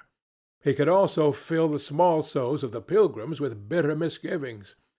He had one devoted friend, at least, and he had conquered one soul in the world that was neither rudimentary nor tainted with self-seeking. No, I can't forget him, though I am not prepared to affirm the fellow was exactly worth the life we lost in getting to him. I missed my late helmsman awfully. I missed him even while his body was still lying in the pilot-house.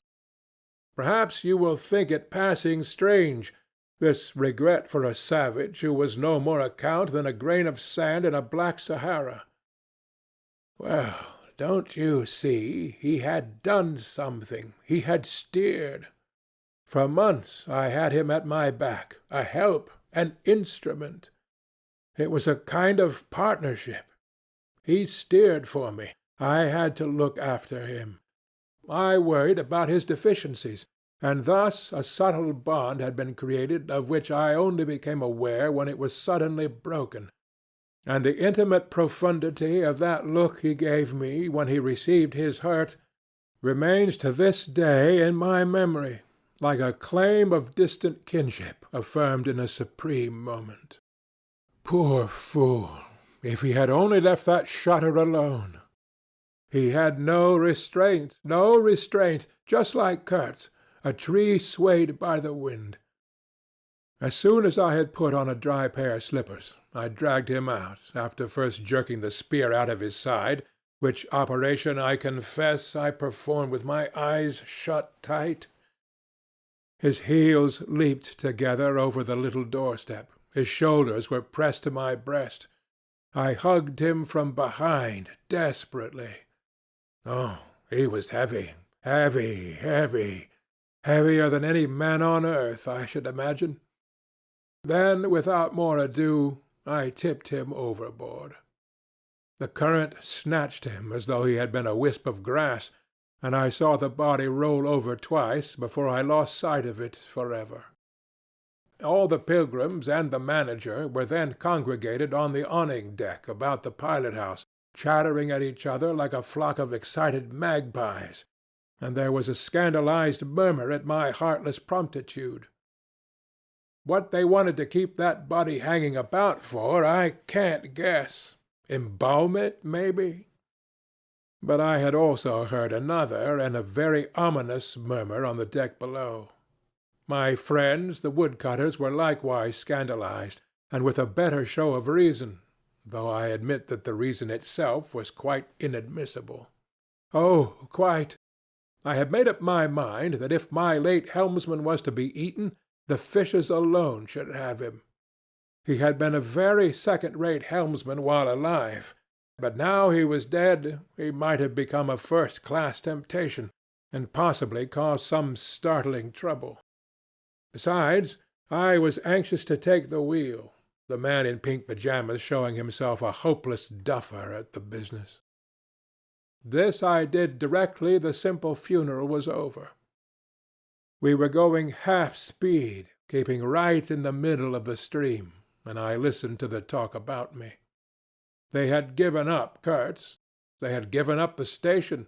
Kurtz was dead, and the station had been burned, and so on and so on. The red-haired pilgrim was beside himself with the thought that at least this poor Kurtz had been properly avenged. Say, we must have made a glorious slaughter of them in the bush, eh? What do you think? Say? He positively danced, the bloodthirsty little gingery beggar, and he had nearly fainted when he saw the wounded man. I could not help saying, "You made a glorious lot of smoke, anyhow." I had seen from the way the tops of the bushes rustled and flew that almost all the shots had gone too high. You can't hit anything unless you take aim and fire from the shoulder. But these chaps fired from the hip with their eyes shut. The retreat, I maintained, and I was right, was caused by the screeching of the steam whistle. Upon this they forgot Kurtz and began to howl at me with indignant protests. The manager stood by the wheel murmuring confidentially about the necessity of getting well away down the river before dark at all events, when I saw in the distance a clearing on the riverside and the outlines of some sort of building. "What's this?" I asked. He clapped his hands in wonder. "The station!" he cried. I edged in at once, still going half-speed. Through my glasses I saw the slope of a hill interspersed with rare trees and perfectly free from undergrowth. A long decaying building on the summit was half buried in the high grass. The large holes in the peaked roof gaped black from afar. The jungle and the woods made a background. There was no enclosure or fence of any kind, but there had been one apparently, for near the house 6 slim posts remained in a row, roughly trimmed and with their upper ends ornamented with round carved balls. The rails, or whatever there had been between, had disappeared. Of course the forest surrounded all that. The river bank was clear, and on the water side I saw a white man under a hat, like a cartwheel, beckoning persistently with his whole arm. Examining the edge of the forest above and below, I was almost certain I could see movements, human forms gliding here and there. I steamed past prudently, then stopped the engines and let her drift down. The man on the shore began to shout, urging us to land. "We have been attacked!" screamed the manager. I know, it's all right," yelled back the other, as cheerful as you please. "Come along, it's all right. I am glad." His aspect reminded me of something I had seen, something funny I had seen somewhere. As I maneuvered to get alongside, I was asking myself, what does this fellow look like? Suddenly I got it. He looked like a harlequin. His clothes had been made of some stuff that was brown holland probably, but it was covered with patches all over, with bright patches, blue, red, and yellow, patches on the back, patches on the front, patches on elbows, on knees, colored binding around his jacket, scarlet edging at the bottom of his trousers, and the sunshine made him look extremely gay and wonderfully neat withal, because you could see how beautifully all this patching had been done. A beardless, boyish face, very fair, no features to speak of, nose peeling, little blue eyes, smiles and frowns chasing each other over that open countenance like sunshine and shadow on a wind-swept plain. "Look out, Captain!" he cried. "There's a snag lodged in here last night." "What? Another snag?" I confess I swore shamefully. I had nearly holed my cripple to finish off that charming trip. The harlequin on the bank turned his little pug nose up to me. "You English?" he asked, all smiles. "Are you?" I shouted from the wheel. The smiles vanished, and he shook his head as if sorry for my disappointment. Then he brightened up. "Never mind," he cried encouragingly. "Are we in time?" I asked.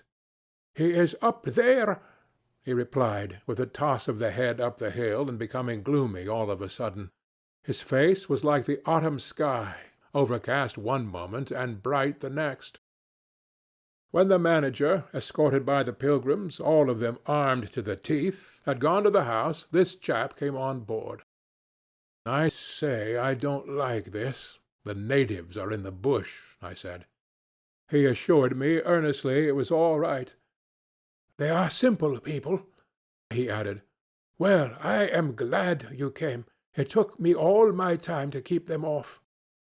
"But you said it was all right," I cried. "Oh, they meant no harm," he said, and as I stared he corrected himself. "Not exactly." Then vivaciously, "My faith, your pilot-house wants a clean-up."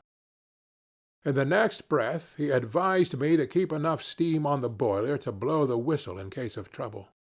"One good screech will do more for you than all your rifles." "They are simple people," he repeated. He rattled away at such a rate he quite overwhelmed me. He seemed to be trying to make up for lots of silence, and actually hinted, laughing, that such was the case. "Don't you talk with Mr. Kurtz?" I said. "You don't talk with that man. You listen to him," he exclaimed with severe exultation. "But now—" He waved his arm, and in the twinkling of an eye was in the outermost depths of despondency. In a moment he came up again with a jump, possessed himself of both my hands, shook them continuously, while he gabbed, "Brother sailor, honor, pleasure, delight. Introduce myself. Russian, son of an archpriest, government of Tambov. What? Tobacco? English tobacco, the excellent English tobacco. Now that's brotherly. Smoke? Where's a sailor that does not smoke?" The pipe soothed him, and gradually I made out he had run away from school and had gone to sea in a Russian ship. Ran away again, served some time in English ships, was now reconciled with the archpriest. He made a point of that. "But when one is young, one must see things, gather experience, ideas, enlarge the mind. Here, I interrupted, you can never tell. Here I met Mr. Kurtz, he said, youthfully solemn and reproachful. I held my tongue after that. It appears he had persuaded a Dutch trading-house on the coast to fit him out with stores and goods, and started for the interior with a light heart and no more idea of what would happen to him than a baby. He had been wandering about that river for nearly 2 years alone, cut off from everybody and everything. I am not so young as I look. I am 25, he said. At first old Van Schaiten would tell me to go to the devil, he narrated with keen enjoyment.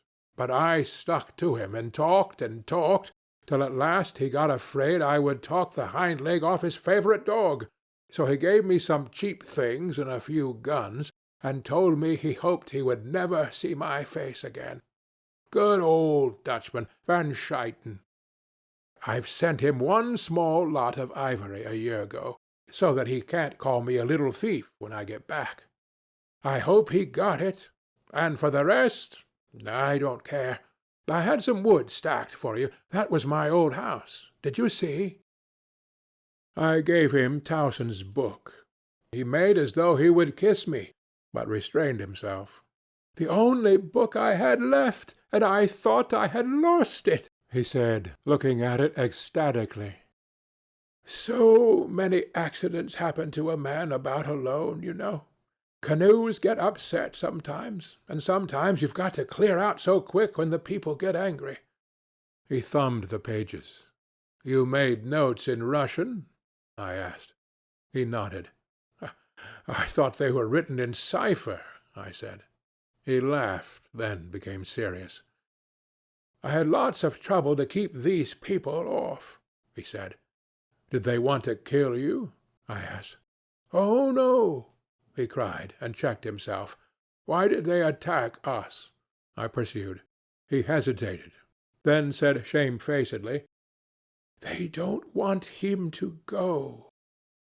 Don't they? I said curiously. He nodded a nod full of mystery and wisdom. I tell you, he cried, this man has enlarged my mind. He opened his arms wide, staring at me with his little blue eyes that were perfectly round. I looked at him, lost in astonishment. There he was before me in motley, as though he had absconded from a troupe of mimes, enthusiastic, fabulous. His very existence was improbable, inexplicable, and altogether bewildering. He was an insoluble problem. It was inconceivable how he had existed, how he had succeeded in getting so far, how he had managed to remain, why he did not instantly disappear.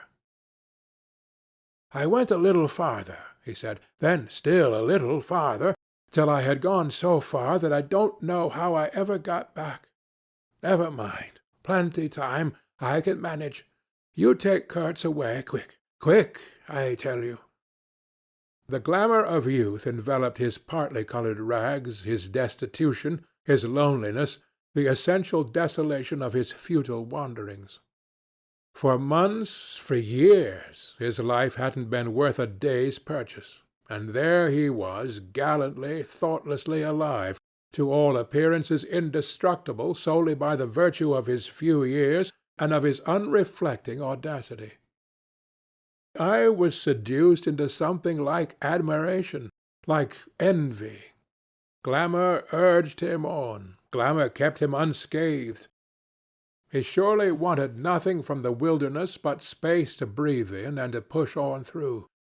His need was to exist and to move onwards at the greatest possible risk and with a maximum of privation. If the absolutely pure, uncalculating, unpractical spirit of adventure had ever ruled a human being, it ruled this bepatched youth. I almost envied him the possession of this modest and clear flame. It seemed to have consumed all thought of self so completely that even while he was talking to you, you forgot that it was he, the man before your eyes, who had gone through these things. I did not envy him his devotion to Kurtz, though. He had not meditated over it. It came to him, and he accepted it with a sort of eager fatalism.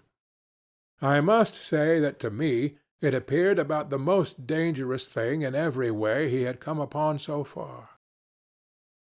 They had come together unavoidably, like two ships becalmed near each other and lay rubbing sides at last.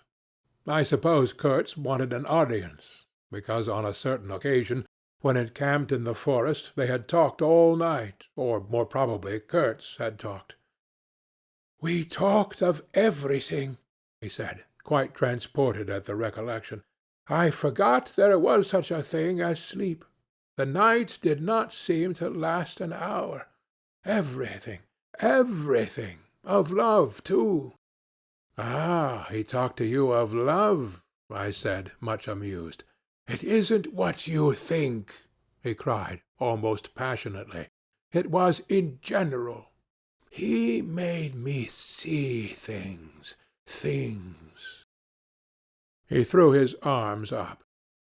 We were on deck at the time, and the headman of my woodcutters, lounging near by, turned upon him his heavy and glittering eyes. I looked around, and I don't know why, but I assure you that never, never before did this land, this river, this jungle, the very arch of this blazing sky, appear to me so hopeless and so dark, so impenetrable to human thought, so pitiless to human weakness. "And ever since you have been with him, of course," I said. "On the contrary, it appears their intercourse had been very much broken by various causes. He had, as he informed me proudly, managed to nurse Kurtz through 2 illnesses. He alluded to it as you would to some risky feat. But as a rule Kurtz wandered alone, far in the depths of the forest. Very often, coming to this station, I had to wait days and days before he would turn up," he said. "Oh, it was worth waiting for. Sometimes." "What was he doing? Exploring, or what?" I asked. "Oh, yes, of course. He had discovered lots of villages, a lake, too. He did not know exactly in what direction. It was dangerous to inquire too much. But mostly his expeditions had been for ivory."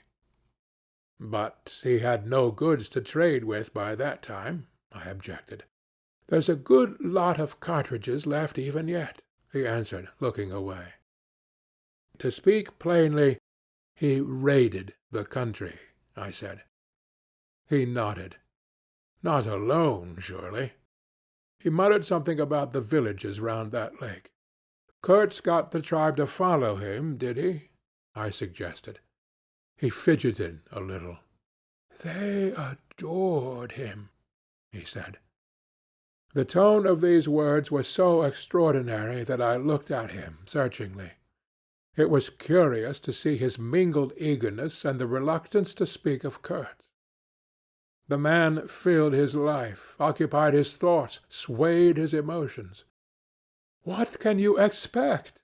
he burst out. "He came to them with thunder and lightning, you know, and they had never seen anything like it, and very terrible. He could be very terrible. You can't judge Mr. Kurtz as you would an ordinary man. No, no, no. Now, just to give you an idea, I don't mind telling you he wanted to shoot me too one day. But I don't judge him." "Shoot you?" I cried. "What for?" "Well, I had a small lot of ivory the chief of that village near my house gave me. You see, I used to shoot game for them. Well, he wanted it, and wouldn't hear reason. He declared he would shoot me unless I gave him the ivory and then cleared out of the country, because he could do so and had a fancy for it, and there was nothing on earth to prevent him killing whom he jolly well pleased. And it was true, too.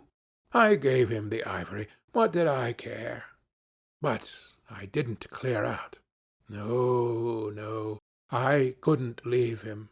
I had to be careful, of course, till we got friendly again for a time.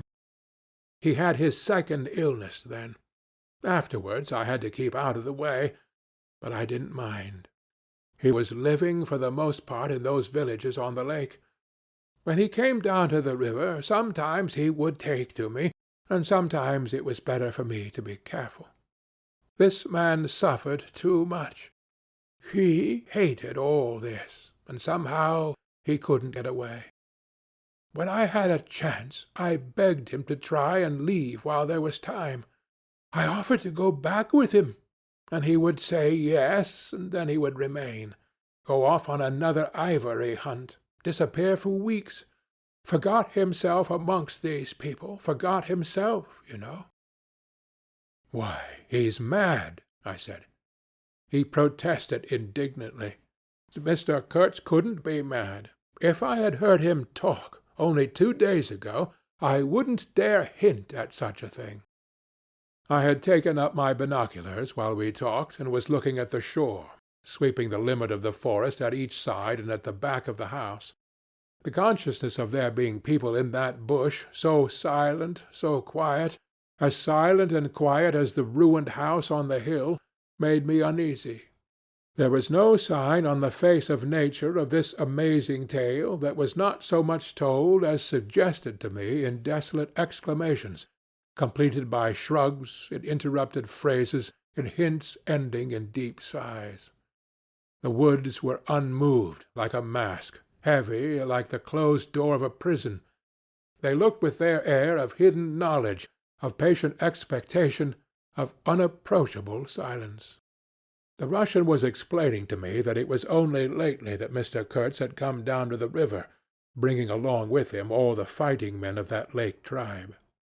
He had been absent for several months, getting himself adored, I suppose, and had come down unexpectedly, with the intention to all appearance of making a raid either across the river or downstream. Evidently the appetite for more ivory had got the better of the, what shall I say, the less material aspirations. However, he had got much worse suddenly. "I heard he was lying helpless, and so I came up, took my chance," said the Russian. "Oh, he is bad, very bad." I directed my glass to the house. There were no signs of life, but there was the ruined roof, the long mud wall peeping above the grass, with 3 little square window-holes, no 2 of the same size. All this brought within reach of my hand, as it were. And then I made a brusque movement, and one of the remaining posts of that vanished forest leaped up in the field of my glass. You remember I told you I had been struck at the distance by certain attempts at ornamentation, rather remarkable in the ruinous aspect of the place. Now I suddenly had a nearer view, and its first result was to make me throw my head back, as if before a blow. Then I went carefully from post to post with my glass, and I saw my mistake. These round knobs were not ornamental, but symbolic.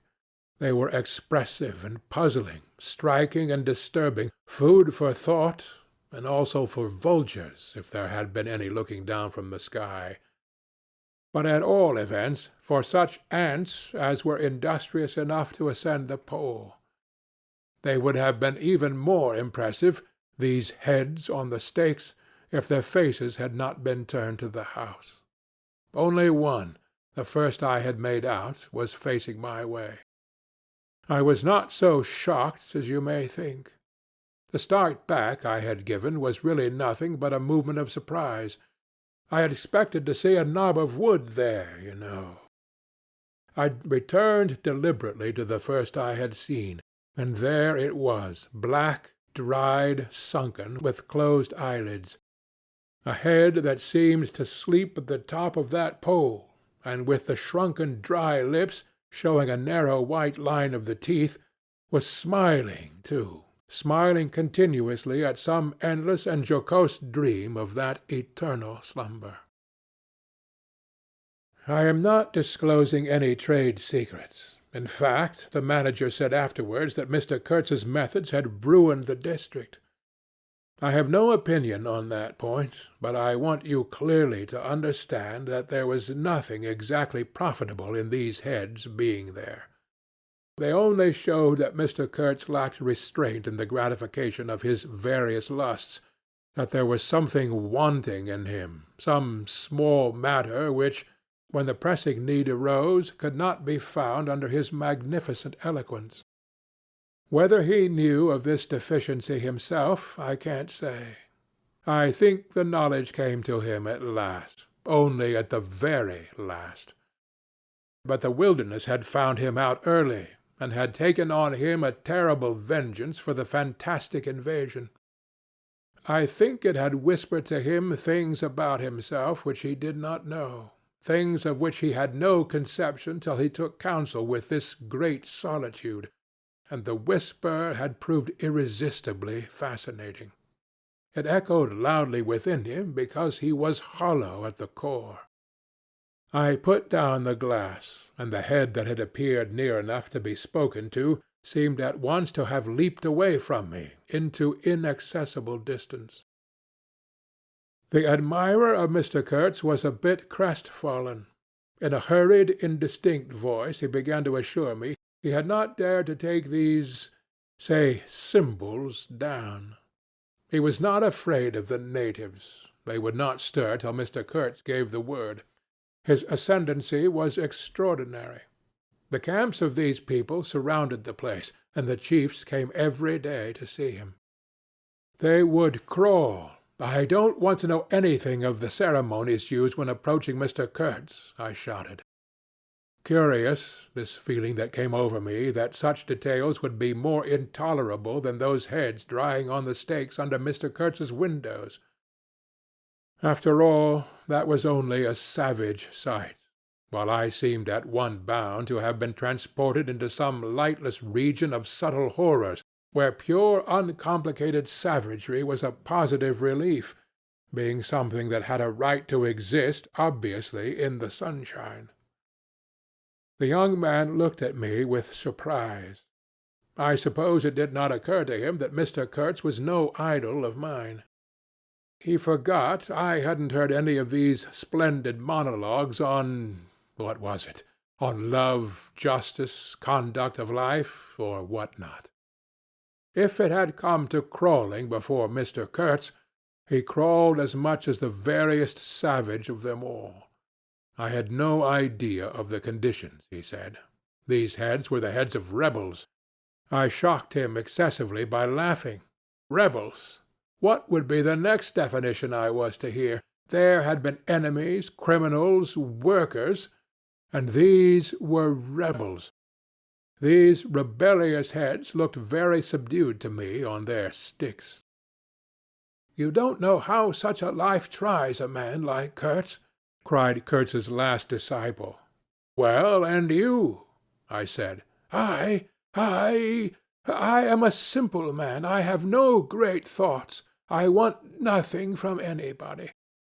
How can you compare me to—" His feelings were too much for speech, and suddenly he broke down. "I don't understand," he groaned. "I've been doing my best to keep him alive, and that's enough. I had no hand in all this. I have no abilities. There hasn't been a drop of medicine or a mouthful of invalid food for months here. He was shamefully abandoned. A man like this, with such ideas, shamefully, shamefully. I haven't slept for the last 10 nights." His voice lost itself in the calm of the evening. The long shadows of the forest had slipped downhill while we talked, had gone far beyond the ruined hovel, beyond the symbolic row of stakes. All this was in the gloom, while we down there were yet in the sunshine, and the stretch of the river abreast of the clearing glittered in a still and dazzling splendor, with a murky and overshadowed bend over and below. Not a living soul was seen on the shore. The bushes did not rustle. Suddenly, round the corner of the house, a group of men appeared, as though they had come up from the ground. They waded waist-deep in the grass in a compact body, bearing an improvised stretcher in their midst. Instantly, in the emptiness of the landscape, a cry arose whose shrillness pierced the still air like a sharp arrow flying straight to the very heart of the land. And as if by enchantment, streams of human beings, of naked human beings, with spears in their hands, with bows, with shields, with wild glances and savage movements, were poured into the clearing by the dark-faced and pensive forest. The bushes shook, the grass swayed for a time, and then everything stood still in attentive immobility. "Now, if he does not say the right thing to them, we are all done for," said the Russian at my elbow. The knot of men with the stretcher had stopped too, half-way to the steamer, as if petrified. I saw the man on the stretcher sit up, lank and with an uplifted arm, above the shoulders of the bearers. "Let us hope that the man who can talk so well of love in general will find some particular reason to spare us this time," I said. I resented bitterly the absurd danger of our situation, as if to be at the mercy of that atrocious phantom had been a dishonouring necessity. I could not hear a sound, but through my glasses I saw the thin arm extended commandingly, the lower jaw moving, the eyes of that apparition shining darkly far in its bony head that nodded with grotesque jerks. Kurtz! Kurtz! That means short in German, don't it? Well, the name was as true as everything else in his life, and death. He looked at least 7 feet long. His covering had fallen off, and his body emerged from it pitiful and appalling as from a winding sheet. I could see the cage of his ribs all astir, the bones of his arm waving. It was as though an animated image of death carved out of old ivory had been shaking its hand with menaces at a motionless crowd of men made of dark and glittering bronze. I saw him open his mouth wide. It gave him a weirdly voracious aspect, as though he had wanted to swallow all the air, all the earth, all the men before him. A deep voice reached me faintly. He must have been shouting. He fell back suddenly. The stretcher shook as the bearer staggered forward again, and almost at the same time I noticed that the crowd of savages was vanishing without any perceptible movement of retreat, as if the forest that had ejected these beings so suddenly had drawn them in again as the breath is drawn in a long aspiration. Some of the pilgrims behind the stretcher carried his arms, 2 shotguns, a heavy rifle, and a light revolver carbine, the thunderbolts of that pitiful Jupiter. The manager bent over him, murmuring as he walked beside his head. They laid him down in one of the little cabins. Just a room for a bed-place and a camp-stool or 2, you know. He had brought his belated correspondence, and a lot of torn envelopes and open letters littered his bed. His hand roamed feebly amongst his papers. I was struck by the fire of his eyes and the composed languor of his expression. It was not so much the exhaustion of disease. He did not seem in pain. This shadow looked satiated and calm, as though for the moment it had had its fill of all the emotions. He rustled one of the letters, and looking straight in my face, said, "I am glad." Somebody had been writing to him about me. These special recommendations were turning up again. The volume of tone he emitted without effort, almost without the trouble of moving his lips, amazed me. A voice, a voice. It was grave, profound, vibrating, while the man did not seem capable of a whisper. However, he had enough strength in him, factitious, no doubt, to very nearly make an end of us, as you shall hear directly. The manager appeared silently in the doorway. I stepped out at once, and he drew a curtain after me. The Russian, eyed curiously by the pilgrims, was staring at the shore. I followed the direction of his glance. Dark human shapes could be made out in the distance, flitting indistinctly against the gloomy border of the forest, and near the river 2 bronze figures, leaning on tall spears, stood in the sunlight under fantastic headdresses of spotted skins, warlike and still in statuesque repose. And from right to left along the lighted shore moved a wild and gorgeous apparition of a woman. She walked with measured steps, draped in striped and fringed cloths, treading the earth proudly, with a slight jingle and flash of barbarous ornaments. She carried her head high. Her hair was done in the shape of a helmet. She had brass leggings to the knee, brass wire gauntlets to the elbow, a crimson spot on her tawny cheek, innumerable necklaces of glass beads on her neck. Bizarre things, charms, gifts of witchmen, that hung about her, glittered and trembled at every step. She must have had the value of several elephant tusks upon her. She was savage and superb, wild-eyed and magnificent. There was something ominous and stately in her deliberate progress. And in the hush that had fallen suddenly upon the whole sorrowful land, the immense wilderness, the colossal body of the fecund and mysterious life seemed to look at her, pensive, as though it had been looking at the image of its own tenebrous and passionate soul. She came abreast of the steamer, stood still and faced us. Her long shadow fell to the water's edge. Her face had a tragic and fierce aspect of wild sorrow and of dumb pain, mingled with the fear of some struggling, half-shaped resolve. She stood looking at us without a stir, and like the wilderness itself, with an air of brooding over an inscrutable purpose. A whole minute passed, and then she made a step forward. There was a low jingle, a glint of yellow metal, a sway of fringed draperies, and she stopped as if her heart had failed her. The young fellow by my side growled. The pilgrims murmured at my back. She looked at us all as if her life had depended upon the unswerving steadiness of her glance.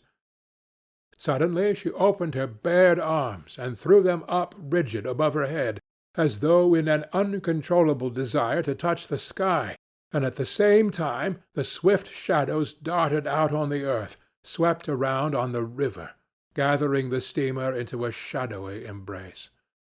A formidable silence hung over the scene. She turned away slowly, walked on, following the bank, and passed into the bushes to the left. Once only her eyes gleamed back at us in the dusk of the thickets before she disappeared. If she had offered to come aboard, I really think I would have tried to shoot her, said the man of patches nervously. I have been risking my life every day for the last fortnight to keep her out of the house. She got in one day and kicked up a row about these miserable rags I picked up in the storeroom to mend my clothes with. I wasn't decent. At least it must have been that, for she talked like a fury to Kurtz for an hour, pointing at me now and then. I don't understand the dialect of this tribe. Luckily for me, I fancy Kurtz felt too ill that day to care, or there would have been mischief. I don't understand. No, it's too much for me. Oh, well, it's all over now. At this moment I heard Kurtz's deep voice behind the curtain. Save me. Save the ivory, you mean. Don't tell me. Save me. Why, I've had to save you. You are interrupting my plans now. Sick. Sick. Not so sick as you would like to believe. Never mind. I'll carry my ideas out yet. I will return. I'll show you what can be done. You with your little peddling notions. You are interfering with me. I will return. The manager came out. He did me the honor to take me under the arm and lead me aside. He is very low, he said. He considered it necessary to sigh, but neglected to be consistently sorrowful. We have done all we could for him, haven't we? But there is no disguising the fact. Mr. Kurtz has done more harm than good to the company. He did not see the time was not ripe for vigorous action. Cautiously, that's my principle. We must be cautious yet. The district is closed to us for a time. Upon the whole, the trade will suffer. I don't deny there is a remarkable quantity of ivory, mostly fossil. We must save it at all events, but look how precarious the position is. And why? Because the method is unsound. Do you, said I, looking at the shore, call it unsound method? Without doubt, he exclaimed hotly. Don't you? No method at all, I murmured after a while. Exactly, he exulted. I anticipated this. Shows a complete want of judgment. It is my duty to point it out in the proper quarter.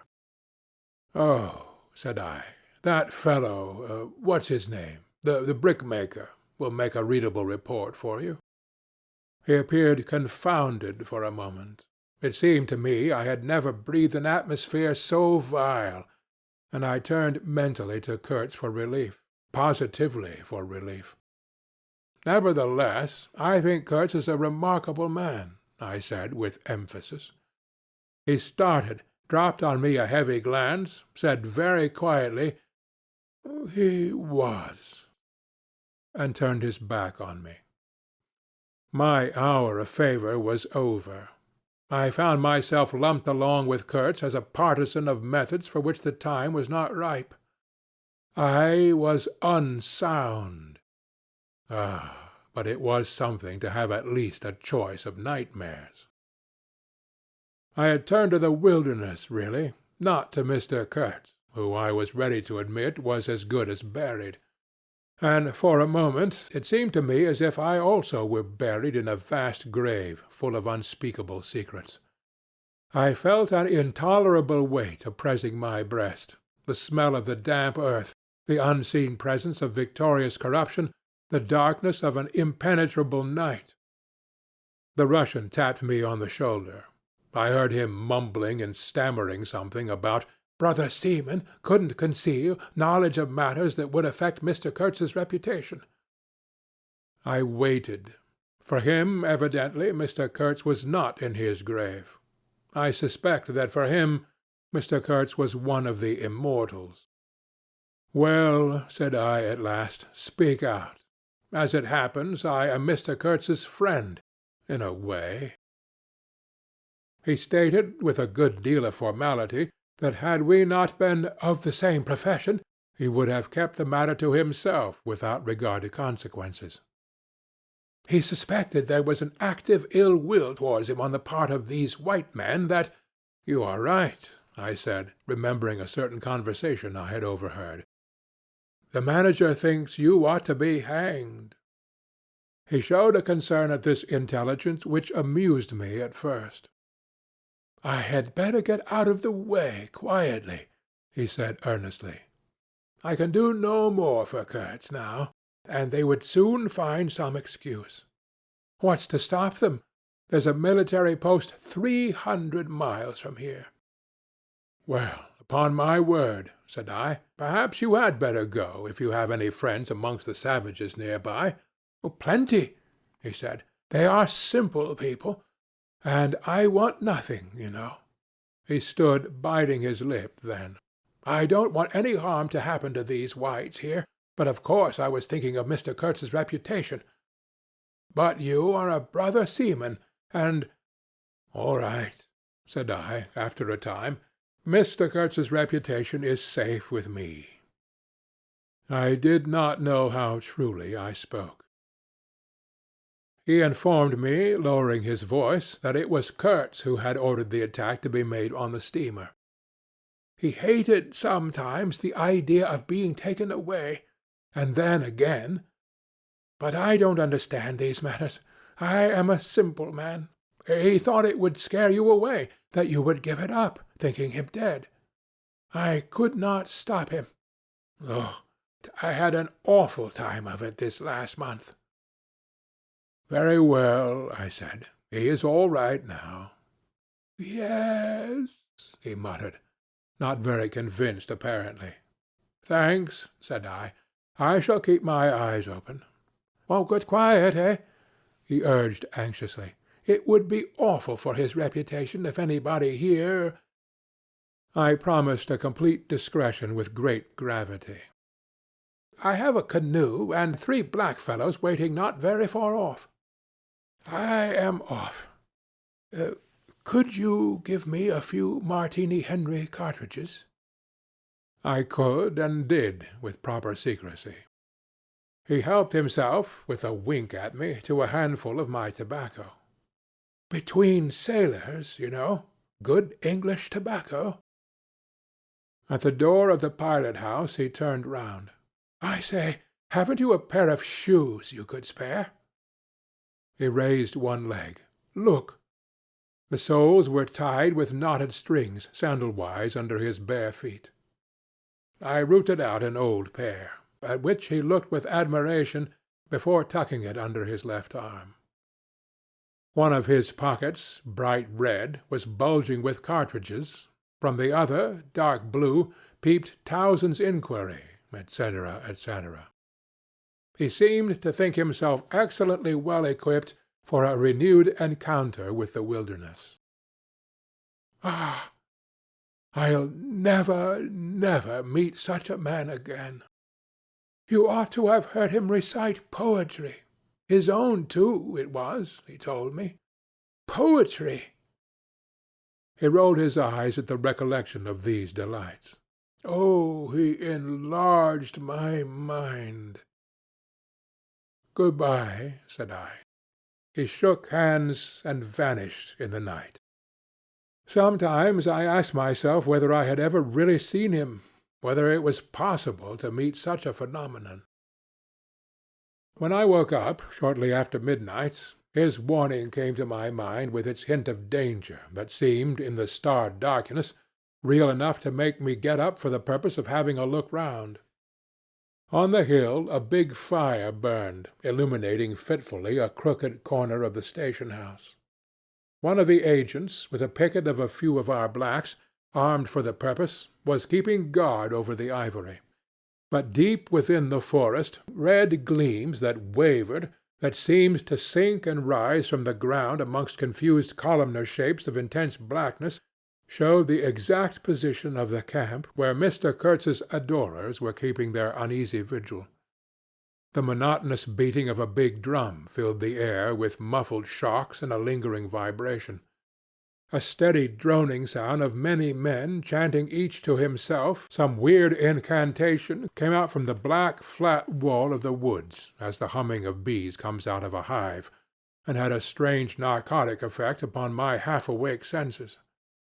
I believe I dozed off leaning over the rail till an abrupt burst of yells, an overwhelming outbreak of a pent-up and mysterious frenzy, woke me up in a bewildered wonder. It was cut short all at once, and the low droning went on with an effect of audible and soothing silence. I glanced casually into the little cabin.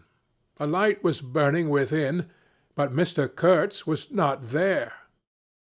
I think I would have raised an outcry if I had believed my eyes, but I didn't believe them at first, the thing seemed so impossible.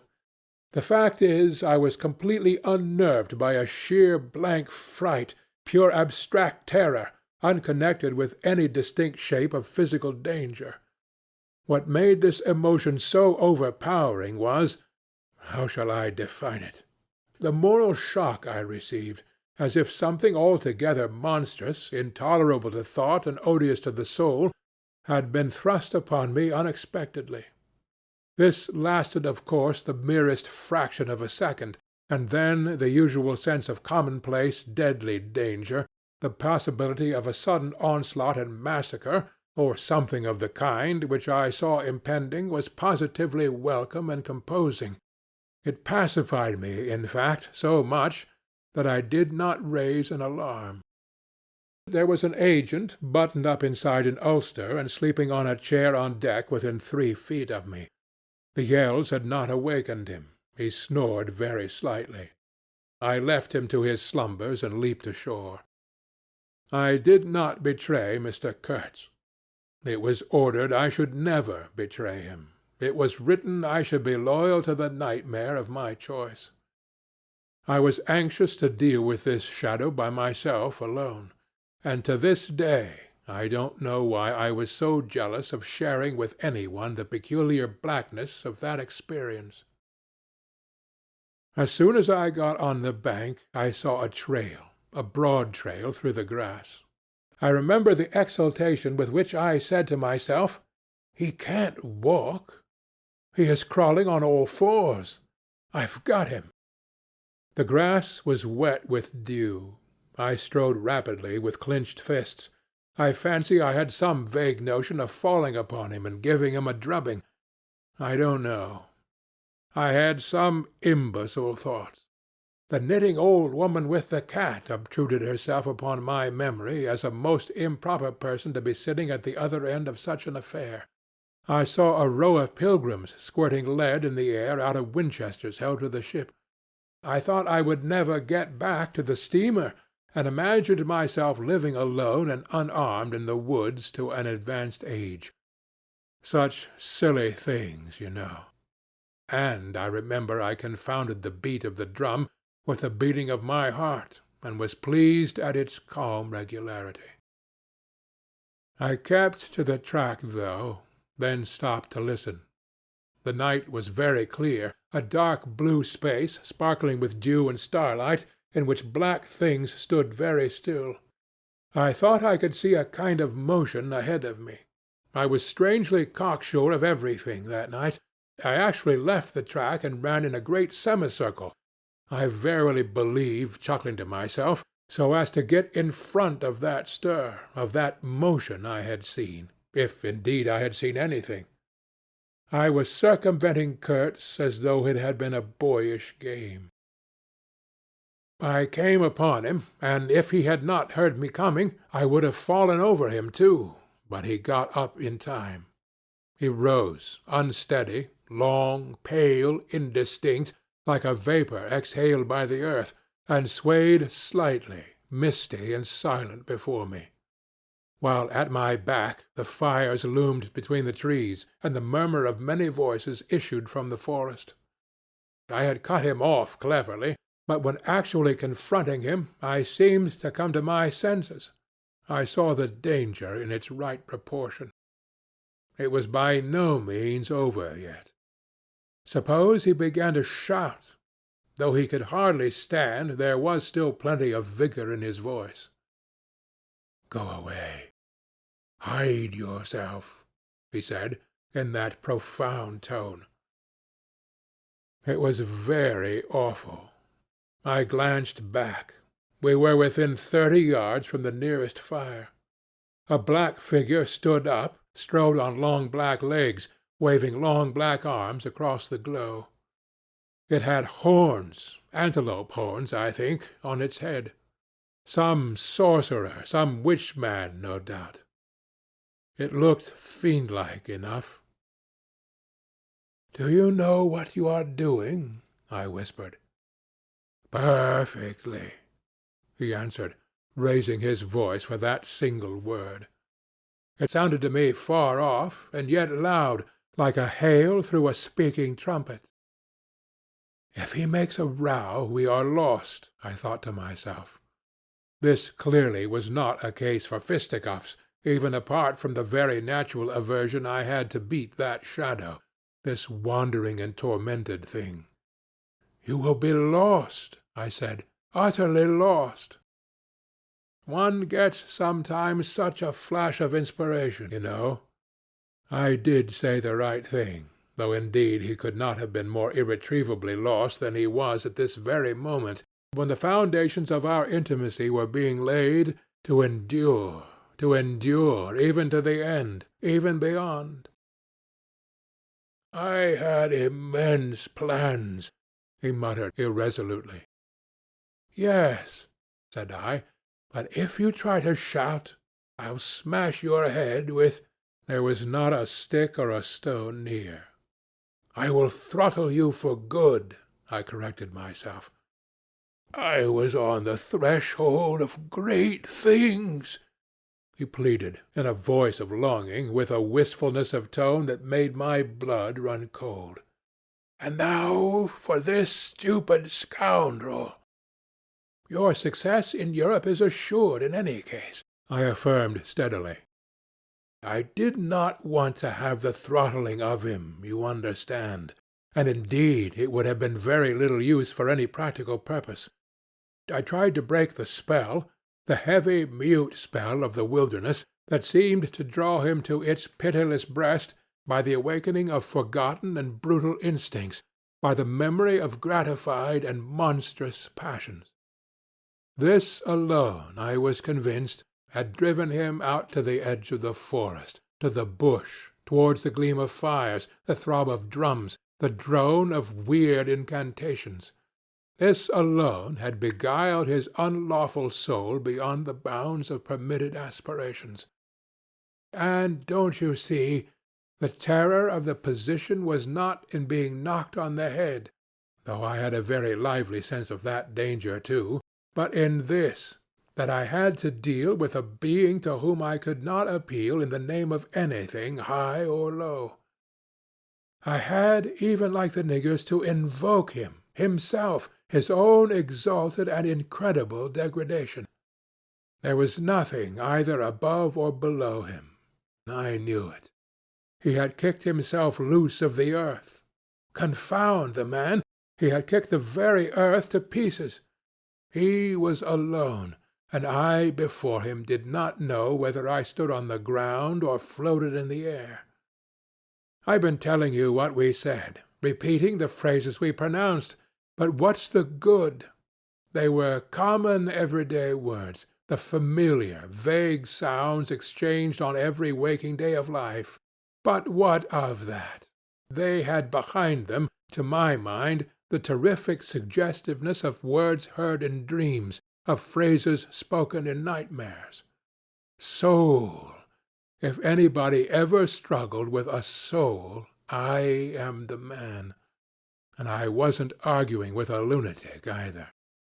Believe me or not, his intelligence was perfectly clear, concentrated, it is true, upon himself with horrible intensity, yet clear. And therein was my only chance, barring, of course, the killing him there and then, which wasn't so good on account of unavoidable noise. But his soul was mad. Being alone in the wilderness, it had looked within itself, and by heavens, I tell you it had gone mad. I had, for my sins, I suppose, to go through the ordeal of looking into myself.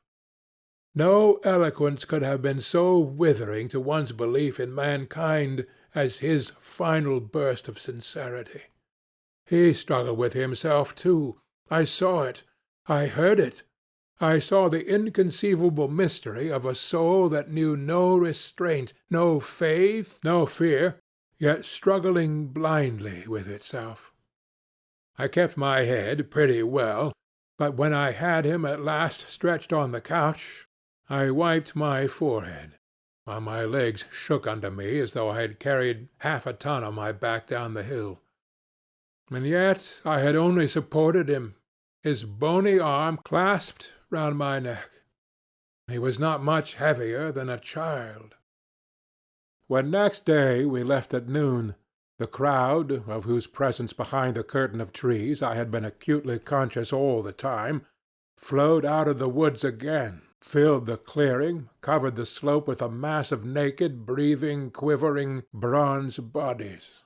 I steamed up a bit, then swung downstream, and 2,000 eyes followed the evolutions of the splashing, thumping, fierce river demon beating the water with its terrible tail and breathing black smoke into the air. In the front of the first rank, along the river, 3 men, plastered with bright red earth from head to foot, strutted to and fro restlessly. When we came abreast again, they faced the river, stamped their feet, nodded their horned heads, swayed their scarlet bodies. They shook towards the fierce river demon a bunch of black feathers, a mangy skin with a pendant tail, something that looked a dry gourd. They shouted periodically together strings of amazing words that resembled no sounds of human language, and the deep murmurs of the crowd, interrupted suddenly, were like the responses of some satanic litany. We had carried Kurtz into the pilot-house. There was more air there. Lying on the couch, he stared through the open shutter. There was an eddy in the mass of human bodies, and the woman with helmeted head and tawny cheeks rushed out to the very brink of the stream. She put out her hands, shouted something, and all that wild mob took up the shout in a roaring chorus of articulated, rapid, breathless utterance. "Do you understand this?" I asked. He kept on looking out past me with fiery, longing eyes, with a mingled expression of wistfulness and hate. He made no answer, but I saw a smile of indefinable meaning, appear on his colorless lips that a moment after twitched convulsively. "Do I not?" he said, slowly, gasping, as if the words had been torn out of him by a supernatural power. I pulled the string of the whistle, and I did this because I saw the pilgrims on deck getting out their rifles with an air of anticipating a jolly lark. At the sudden screech there was a movement of abject terror through that wedged mass of bodies. "Don't! Don't! You frighten them away!"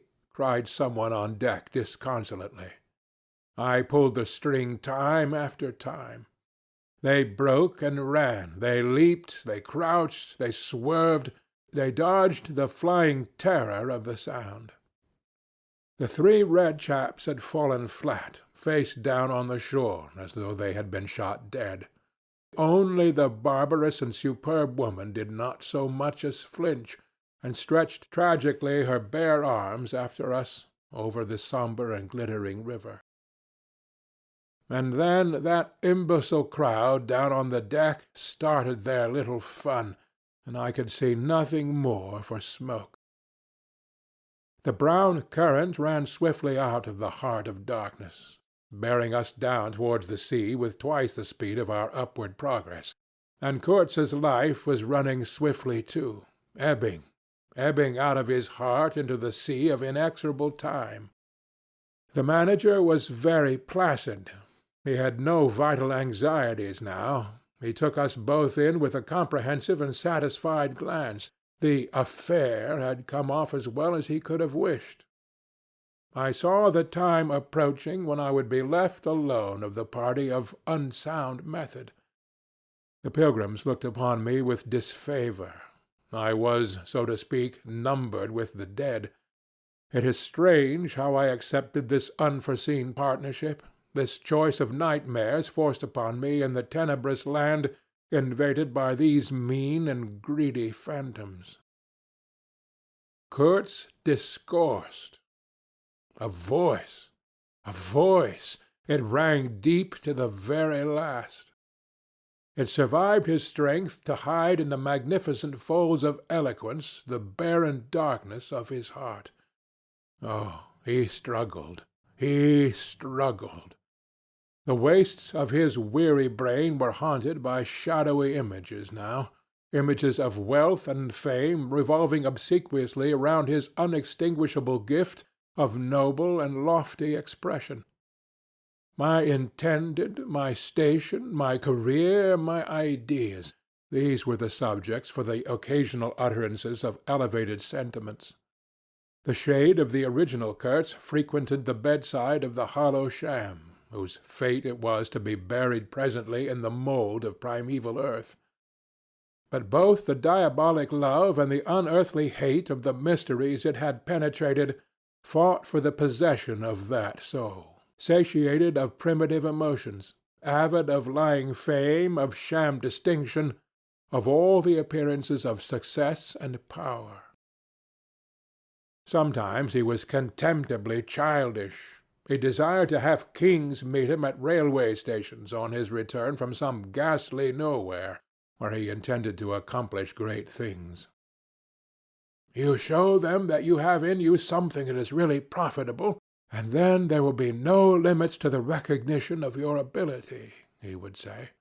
"Of course, you must take care of the motives, right motives always."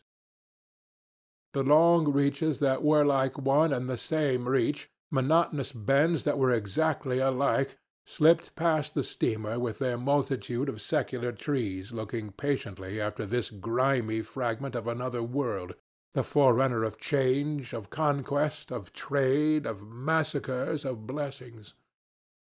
I looked ahead, piloting. "Close the shutter," said Kurtz suddenly one day. "I can't bear to look at this."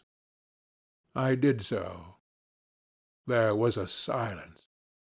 "Oh, but I will wring your heart yet," he cried at the invisible wilderness. We broke down, as I had expected, and had to lie up for repairs at the head of an island. This delay was the first thing that shook Kurtz's confidence. One morning he gave me a packet of papers and a photograph, the lot tied together with a shoestring. "Keep this for me," he said. "This noxious fool," meaning the manager, "is capable of prying into my boxes when I'm not looking." In the afternoon I saw him. He was lying on his back with closed eyes, and I withdrew quietly, but I heard him mutter, "Live rightly. Die. Die." I listened. There was nothing more. Was he rehearsing some speech in his sleep, or was it a fragment of a phrase from some newspaper article? He had been writing for the papers, and meant to do so again, "for the furthering of my ideas. It's my duty." His was an impenetrable darkness. I looked at him as you peer down at a man who is lying at the bottom of a precipice where the sun never shines. But I had not much time to give him, because I was helping the engine-driver to take to pieces the leaky cylinders, to straighten a bent connecting rod, and in other such matters. I lived in an infernal mess of rust filings, nuts, bolts, spanners, hammers, ratchet drills, things I abominate, because I don't get on with them. I tended the little forge we fortunately had aboard. I toiled wearily in a wretched scrap-heap, unless I had the shakes too bad to stand. One evening, coming in with a candle, I was startled to hear him say a little tremulously, "I am lying here in the dark, waiting for death." The light was within a foot of his eyes. I forced myself to murmur, "Oh, nonsense," and stood over him as if transfixed. Anything approaching the change that came over his features I have never seen before and hope never to see again. Oh, I wasn't touched. I was fascinated. It was as though a veil had been rent. I saw on that ivory face the expression of somber pride, of ruthless power, of craven terror, of an intense and hopeless despair. Did he live his life again in every detail of desire, temptation, and surrender during that supreme moment of complete knowledge?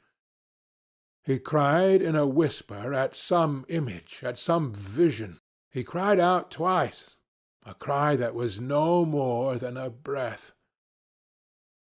The horror! The horror!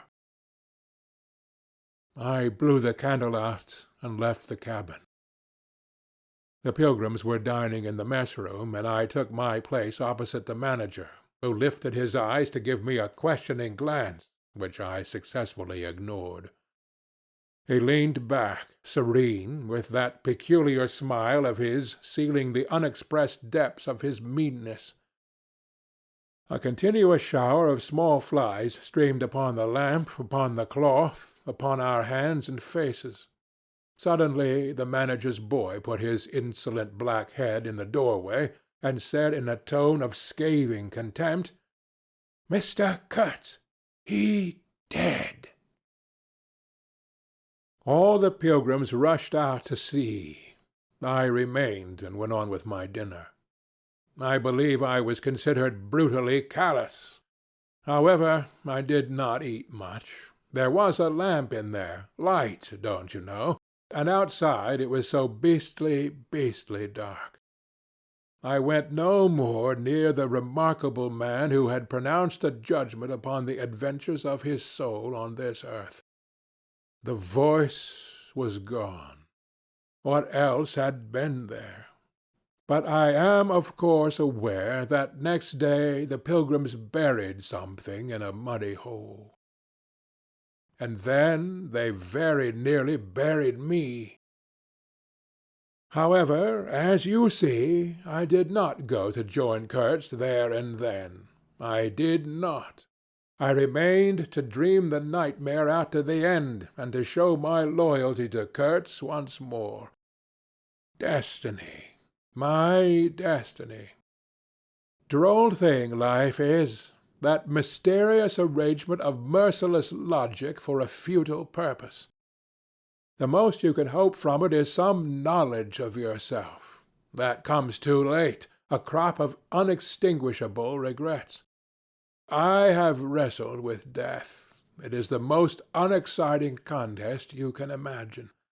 It takes place in an impalpable grayness, with nothing underfoot, with nothing around, without spectators, without clamor, without glory, without the great desire of victory, without the great fear of defeat, in a sickly atmosphere of tepid skepticism, without much belief in your own right, and still less in that of your adversary.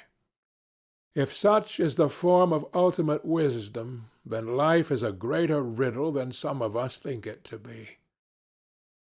I was within a hair's breadth of the last opportunity for pronouncement, and I found with humiliation that probably I would have nothing to say. This is the reason why I affirm that Kurtz was a remarkable man. He had something to say. He said it. Since I had peeped over the edge myself, I understand better the meaning of his stare that would not see the flame of the candle, but was wide enough to embrace the whole universe, piercing enough to penetrate all the hearts that beat in the darkness. He had summed up. He had judged. The horror! He was a remarkable man. After all, this was the expression of some sort of belief. It had candor, it had conviction, it had a vibrating note of revolt in its whisper. It had the appalling face of a glimpsed truth, the strange commingling of desire and hate. And it is not my own extremity I remember best, a vision of grayness without form filled with physical pain, and a careless contempt with the evanescence of all things, even of this pain itself. No, it was his extremity that I seemed to have lived through. True, he had made that last stride, he had stepped over the edge, while I had been permitted to draw back my hesitating foot. And perhaps in this is the whole difference.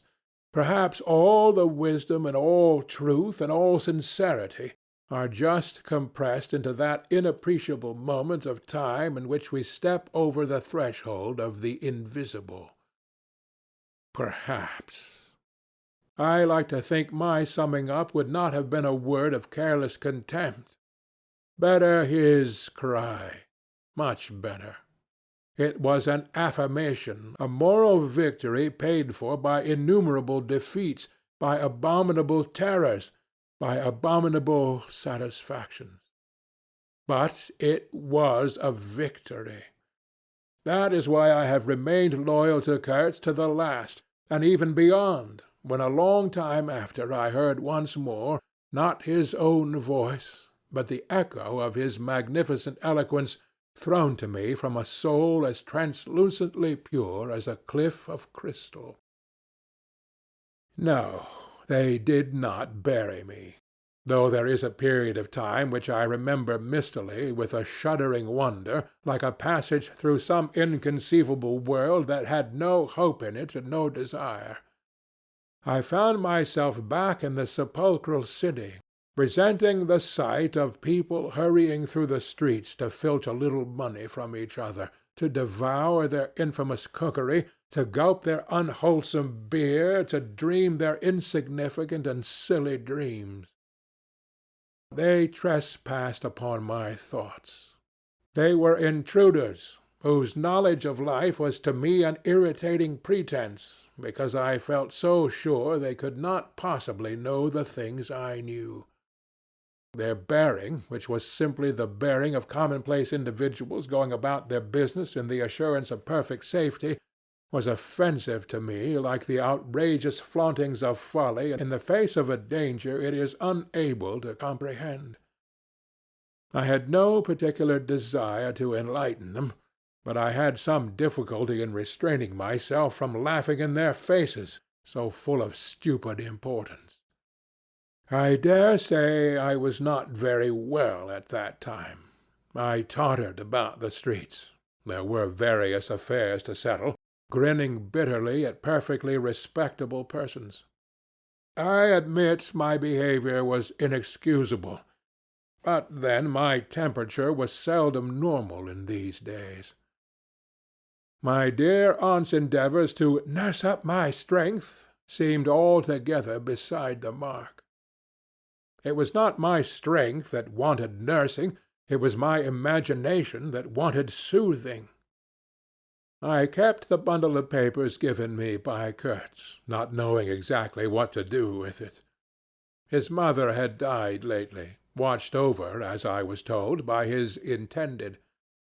A clean-shaved man, with an official manner and wearing gold-rimmed spectacles, called on me one day and made inquiries, at first circuitous, afterwards suavely pressing, about what he was pleased to denominate certain documents. I was not surprised, because I had had 2 rows with the manager on the subject out there.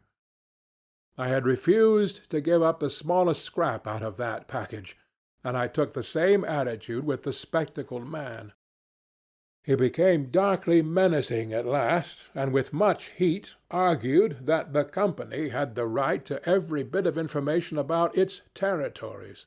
And, said he, Mr. Kurtz's knowledge of unexplored regions must have been necessarily extensive and peculiar, owing to his great abilities and to the deplorable circumstances in which he had been placed.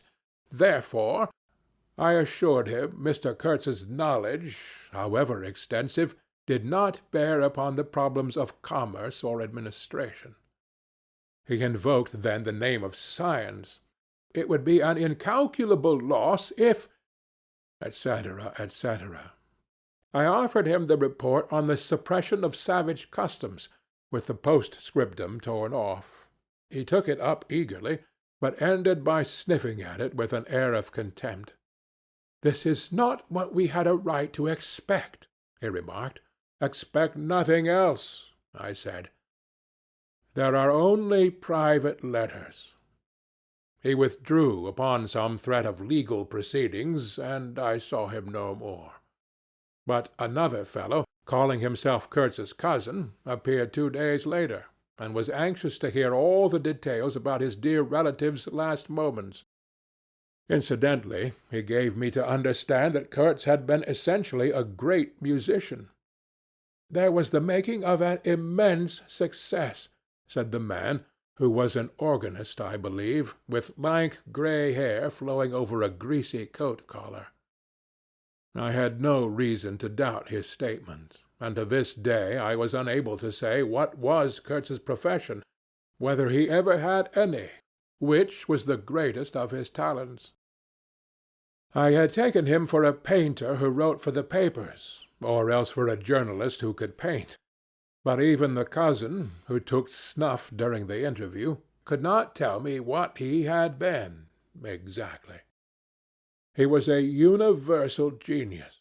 On that point I agreed with the old chap, who thereupon blew his nose noisily into a large cotton handkerchief and withdrew in senile agitation, bearing off some family letters and memoranda without importance.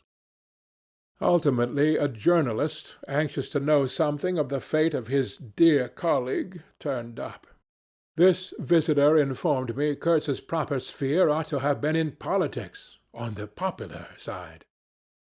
He had furry, straight eyebrows, bristly hair cropped short, an eyeglass on a broad ribbon, and, becoming expansive, confessed his opinion that Kurtz really couldn't write a bit.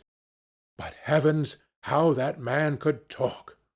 He electrified large meetings. He had faith, don't you see? He had the faith.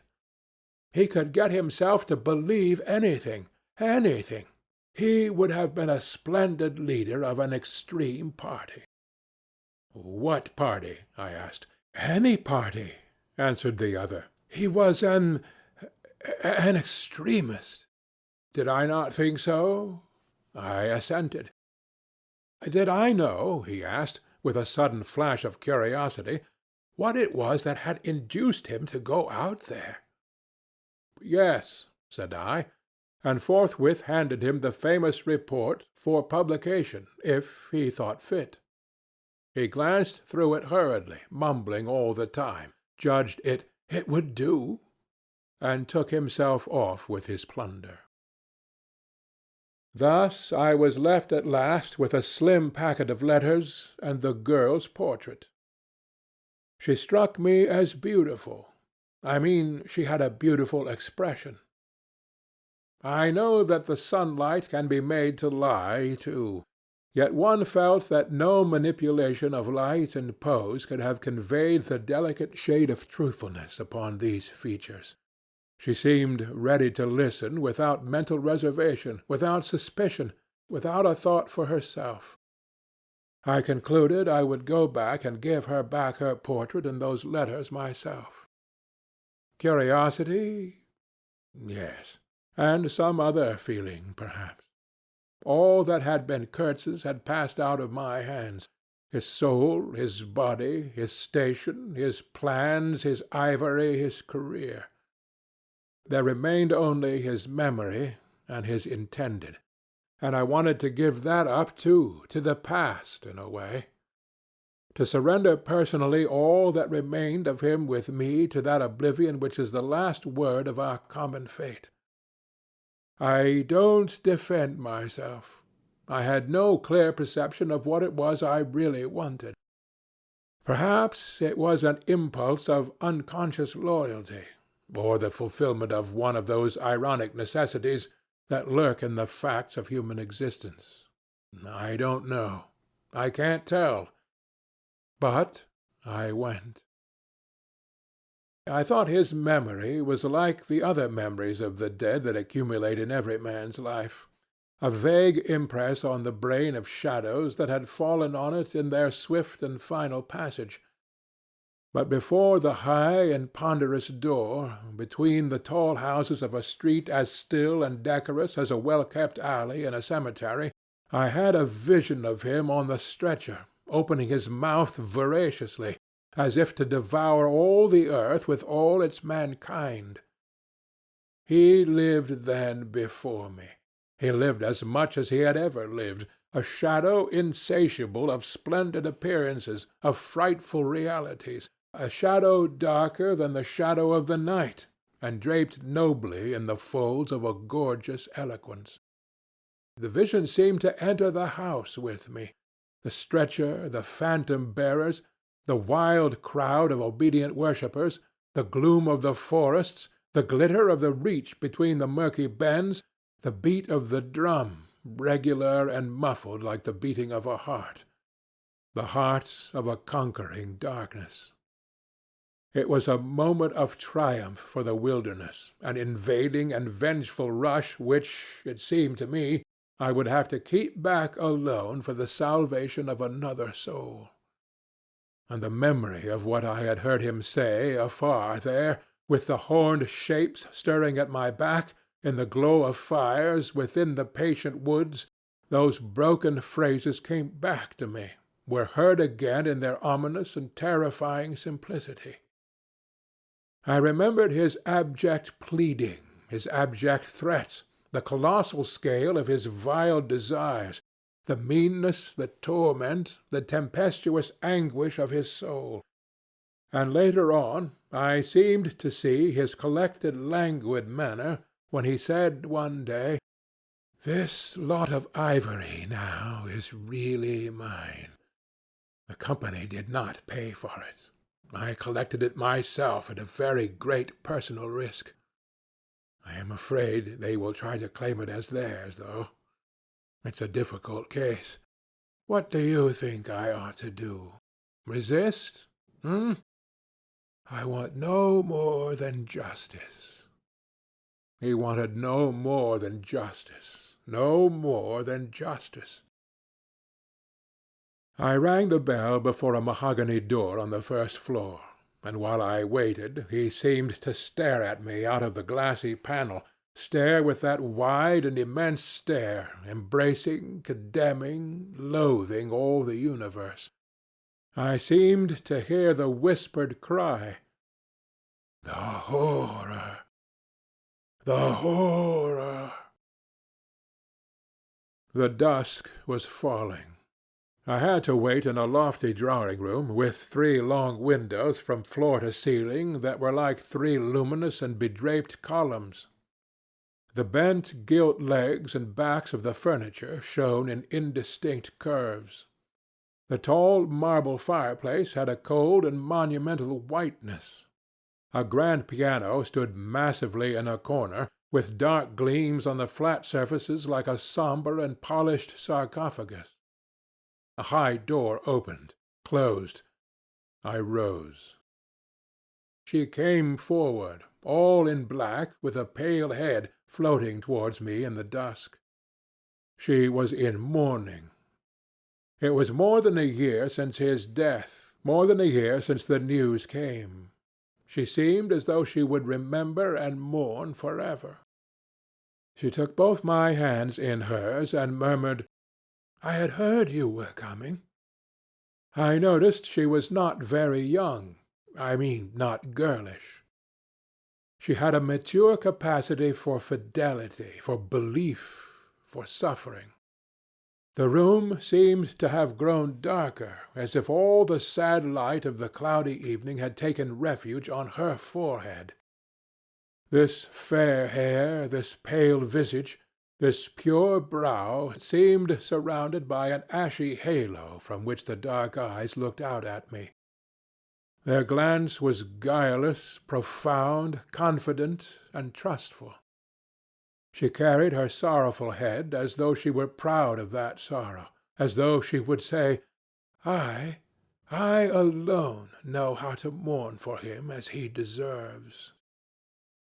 But while we were still shaking hands, such a look of awful desolation came upon her face that I perceived she was one of those creatures that are not the playthings of time.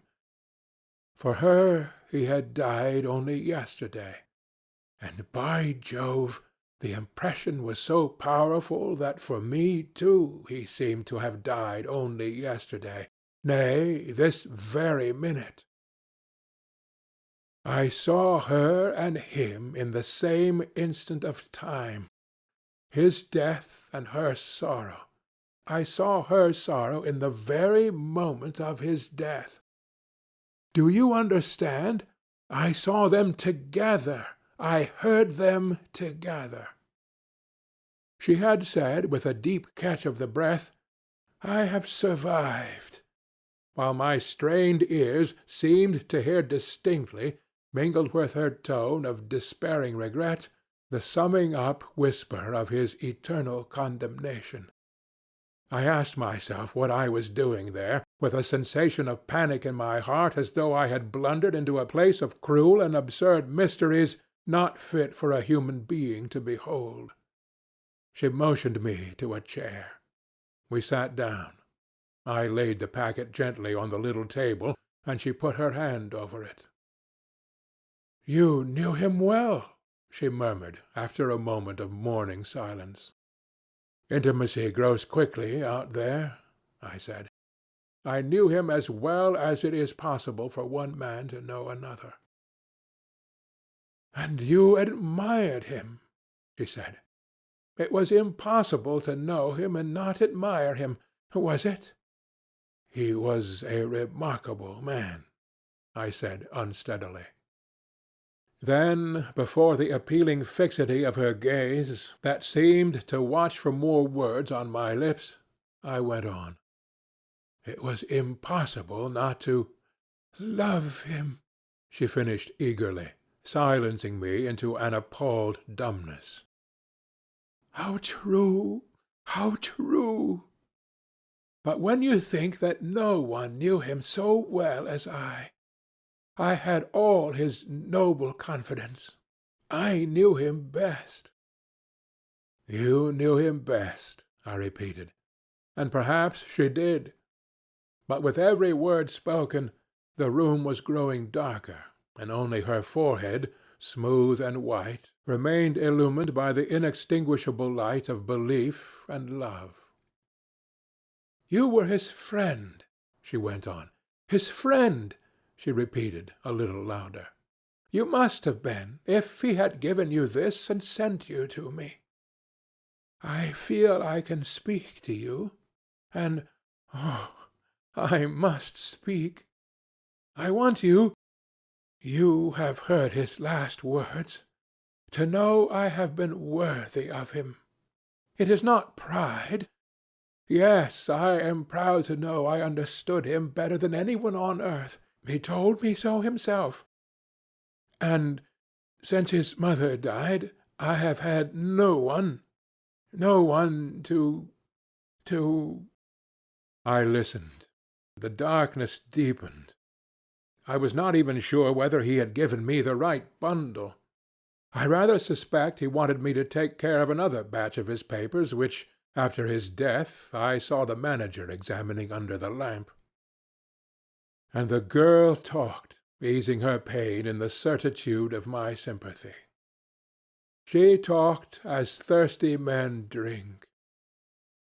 I had heard that her engagement with Kurtz had been disapproved by her people. He wasn't rich enough, or something. And indeed I don't know whether he had not been a pauper all his life. He had given me some reason to infer that it was his impatience of comparative poverty that drove him out there. Who was not his friend who had heard him speak once? She was saying. He drew men towards him by what was best in them. She looked at me with intensity. It is the gift of the great. She went on, and the sound of her low voice seemed to have the accompaniment of all the other sounds, full of mystery, desolation, and sorrow, I had ever heard. The ripple of the river, the soughing of the trees swayed by the wind, the murmurs of the crowds, the faint ring of incomprehensible words cried from afar, the whisper of a voice speaking from beyond the threshold of an eternal darkness. "But you have heard him. You know," she cried. "Yes, I know," I said, with something like despair in my heart. But bowing my head before the faith that was in her, before that great and saving illusion that shone with an unearthly glow in the darkness, in the triumphant darkness from which I could not have defended her, from which I could not even defend myself. "What a loss to me, to us!" She corrected herself with beautiful generosity, then added in a murmur, "to the world." By the last gleams of twilight I could see the glitter of her eyes, full of tears. of tears that would not fall. I have been very happy, very fortunate, very proud, she went on, too fortunate, too happy for a little while. And now I am unhappy for life. She stood up. Her fair hair seemed to catch all the remaining light in a glimmer of gold. I rose too. And all of this, she went on mournfully, of all his promise and of all his greatness, of his generous mind, of his noble heart, nothing remains, nothing but a memory. You and I, we shall always remember him, I said hastily. No, she cried. It is impossible that all this should be lost, that such a life should be sacrificed to leave nothing but sorrow. You know what vast plans he had. I knew of them too. I could not perhaps understand, but others knew of them. Something must remain. His words, at least, have not died. His words will remain, I said. And his example, she whispered to herself. Men looked up to him. His goodness shone in every act. His example, true, I said, his example, too. Yes, his example, I forgot that. But I do not, I cannot believe, not yet. I cannot believe that I shall never see him again, that nobody will see him again. Never, never, never. She put out her arms, as if after a retreating figure, stretching them back and with clasped pale hands across the fading and narrow sheen of the window. Never see him. I saw him clearly enough then. I shall see this eloquent phantom as long as I live, and I shall see her too, a tragic and familiar shade, resembling in this gesture another one, tragic also, and bedecked with powerless charms, stretching bare brown arms over the glitter of the infernal stream, the stream of darkness. She said suddenly, very low, He died as he lived. His end, said I, with dull anger stirring in me, was in every way worthy of his life. And I was not with him, she murmured. My anger subsided before a feeling of infinite pity. Everything that could be done, I mumbled. Ah, but I believed in him more than any one on earth, more than his own mother, more than himself. He needed me. I would have treasured every sigh, every word, every sign, every glance. I felt like a chill grip on my chest. Don't, I said in a muffled voice. Forgive me. I have mourned so long in silence. In silence. You were with him. To the last, I think of his loneliness. Nobody near to understand him as I would have understood. Perhaps no one to hear to the very end, I said shakily. I heard his very last words. I stopped in a fright. Repeat them, she murmured in a heartbroken tone. I want something to live with. I was on the point of crying at her, Don't you hear them?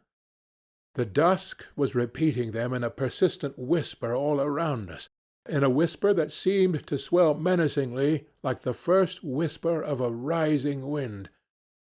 The horror! The horror! His last word, to live with, she insisted. Don't you understand?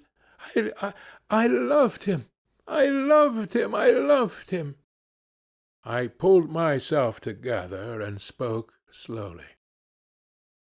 The last word he pronounced was your name. I heard a light sigh, and then my heart stood still, stopped dead short by an exulting and terrible cry, by the cry of inconceivable triumph and of unspeakable pain. I knew it. I was sure. She knew. She was sure. I heard her weeping. She had hidden her face in her hands. It seemed to me that the house would collapse before I could escape, that the heavens would fall upon my head. But nothing happened. The heavens do not fall for such a trifle. Would they have fallen, I wonder, if I had rendered Kurtz that justice which was his due? Hadn't he said he wanted only justice? But I couldn't. I could not tell her. It would have been too dark altogether. Marlow ceased, and sat apart, indistinct and silent, in the pose of a meditating Buddha. Nobody moved for a time. "We have lost the first of the ebb," said the director suddenly. I raised my head. The offing was barred by a black bank of clouds, and the tranquil waterway leading to the uttermost ends of the earth flowed sombre under an overcast sky, seemed to lead into the heart of an immense darkness.